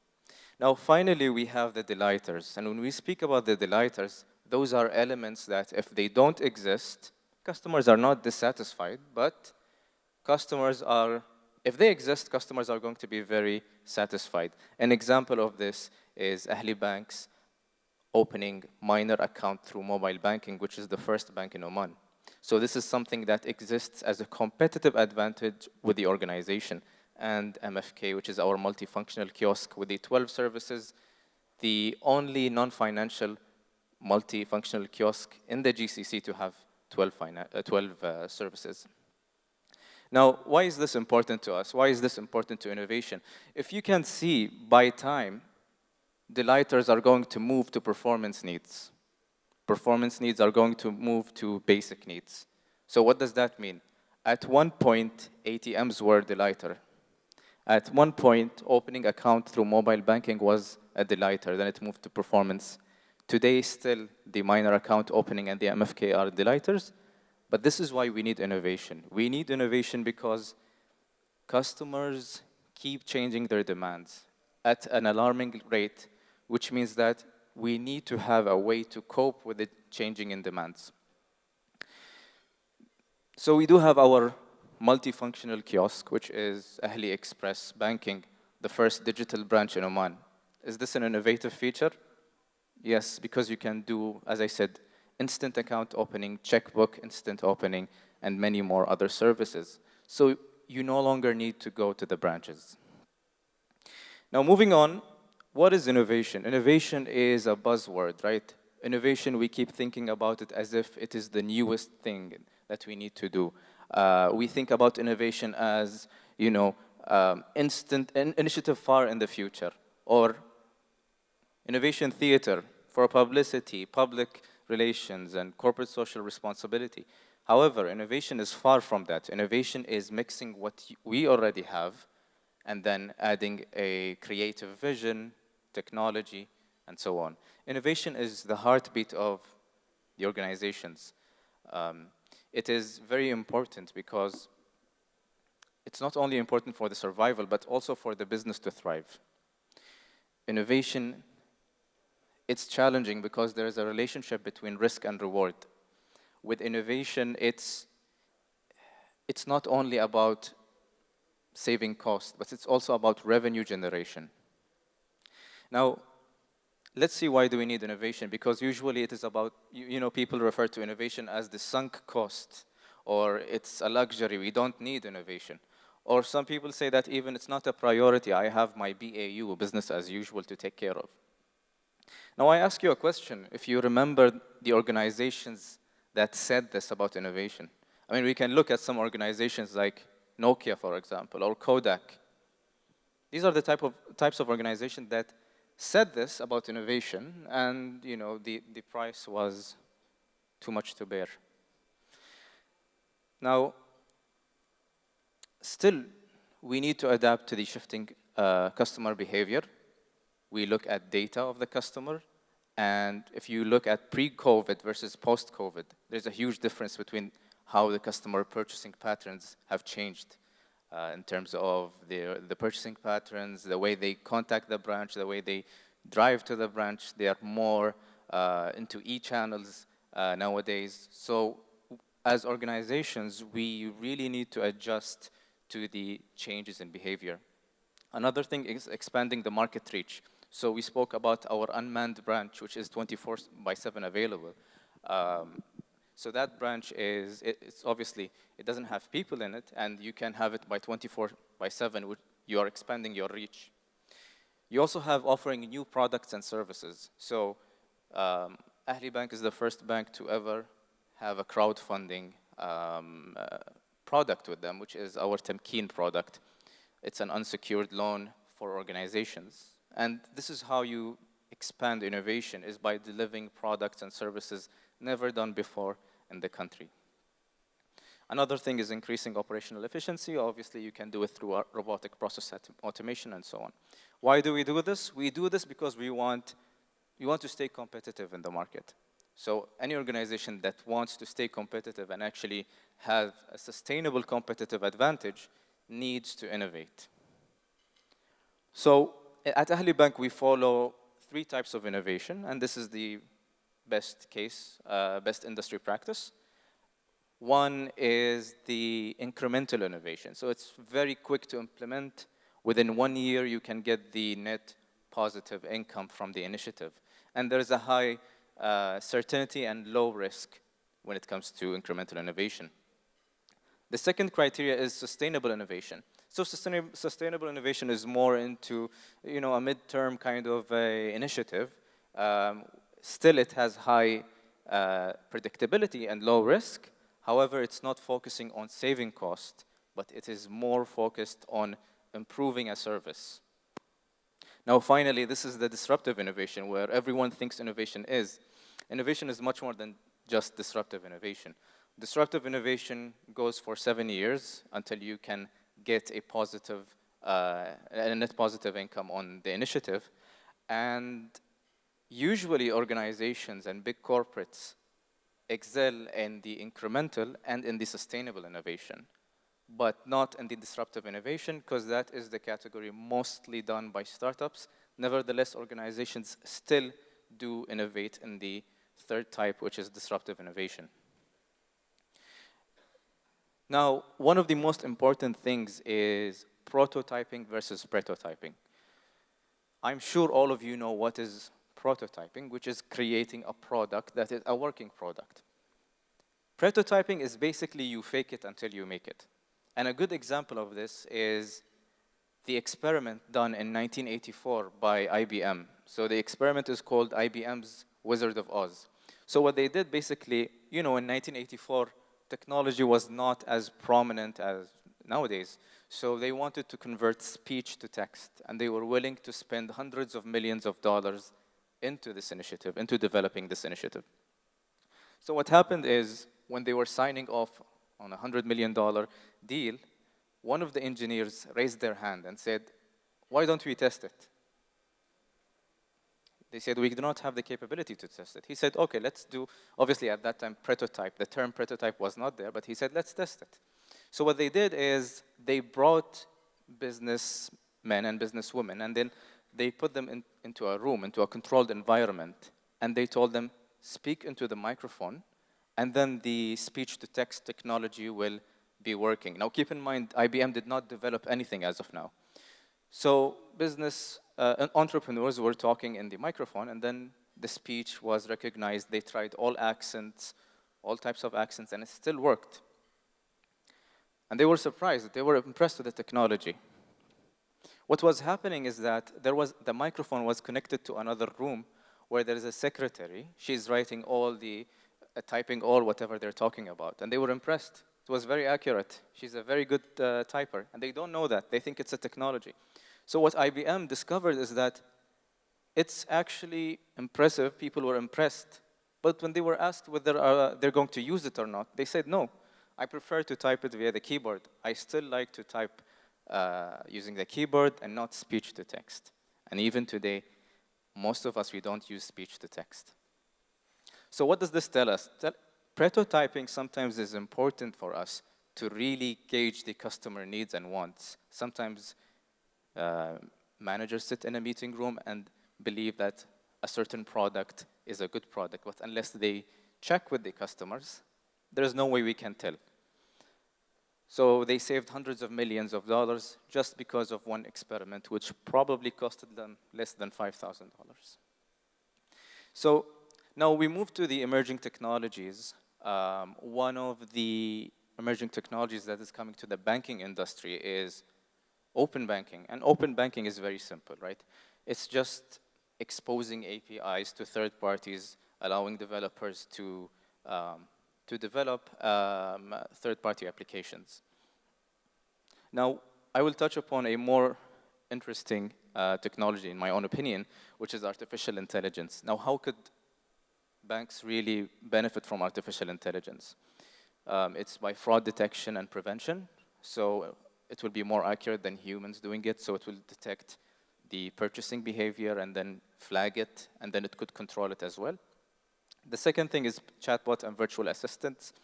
We do have a virtual assistant at Ahli Bank helping branch customers in terms of what products they can use, what are the products, the right demographic for certain products, how many branches we have, etc. Risk assessment and credit scoring. This is very important when you want accurate analysis of the portfolio to ensure that you are dealing with customers that are not going to default. Finally, we have the predictive analytics, which they can tell, the predictive analytics basically tells you what course of action you should take based on the customer's data. Now, we also have hyper-personalization, which is very simple. If you think of an application that, let's say that you're using quite often, there are a few things that will annoy you with the application. But what if the application actually starts learning from your behavior and adjusts accordingly? So this is hyper-personalization that can be used in banking as well. Now, the other technology that we use at Ahli Bank is virtual reality.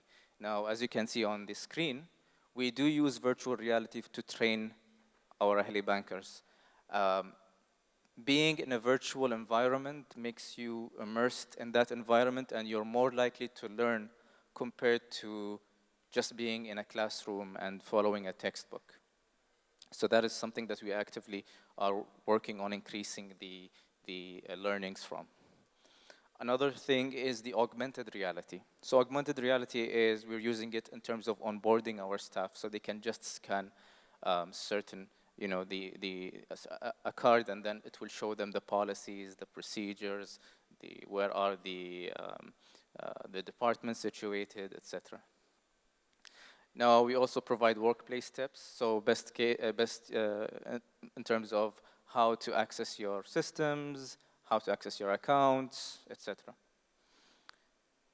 Now, one of the most important emerging technologies here is the advanced analytics and big data.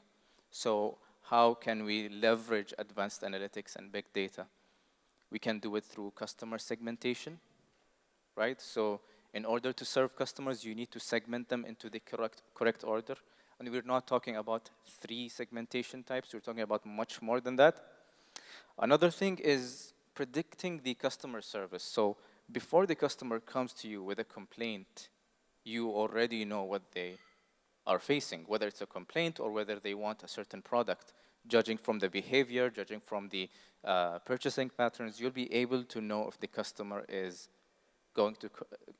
having an issue, and you can help them without them even initiating that call. And we have sales and market optimization. So think of it this way. Today, if you go to a market and you're trying to buy something, and your bank sends you a message telling you that there's a 10% discount specifically for you only based on your purchasing patterns. Now, that's a great idea. And you're more likely to be with that bank because that bank gives you offers pertaining to what you really need and not just random offers provided to everyone. Finally, with the customer feedback analysis, it can be done in an automated manner, identifying the pain points of the customer without them actually raising it. Now, this was a quick presentation. I'm opening the floor for any questions. I'll be answering it. Otherwise, you can find me at Ahli Bank with the Ahli Bank table there for any questions. Please feel free to do so. Thank you very much. Thank you, Mr. Azd. The conclusion of OERLive DX's 3rd edition couldn't have been more perfect. We trust that all those who participated had a valuable time, learning and knowledge-sharing experience. Once again, I would like to convey our gratitude to our endorsing partners, IDCA Group, OITS, and Oman Banks Association. I would also like to convey our deepest appreciation to our energy partner, the Petroleum Development Oman, a strategic partner, the National Bank of Oman and Ahli Bank, Islamic banking partner, Al-Izz Islamic Bank, official NBFC partner, Ta'jir Finance, insurance partner, Dhufar Insurance Company, digital transformation partner, Oman Data Park, InsurTech partner, Oman Qatar Insurance Company, strategic ICV partner, Business Gateways, support partners, Mustafa Sultan Enterprises and Dell, Insight and Infoline, and assist management partner, United Securities. We look forward to seeing you again at OERLive DX 2024, inshallah. Wassalamu alaikum wa rahmatullahi wa barakatuh. So thank you all for attending, and please join us for lunch. Thank you so much.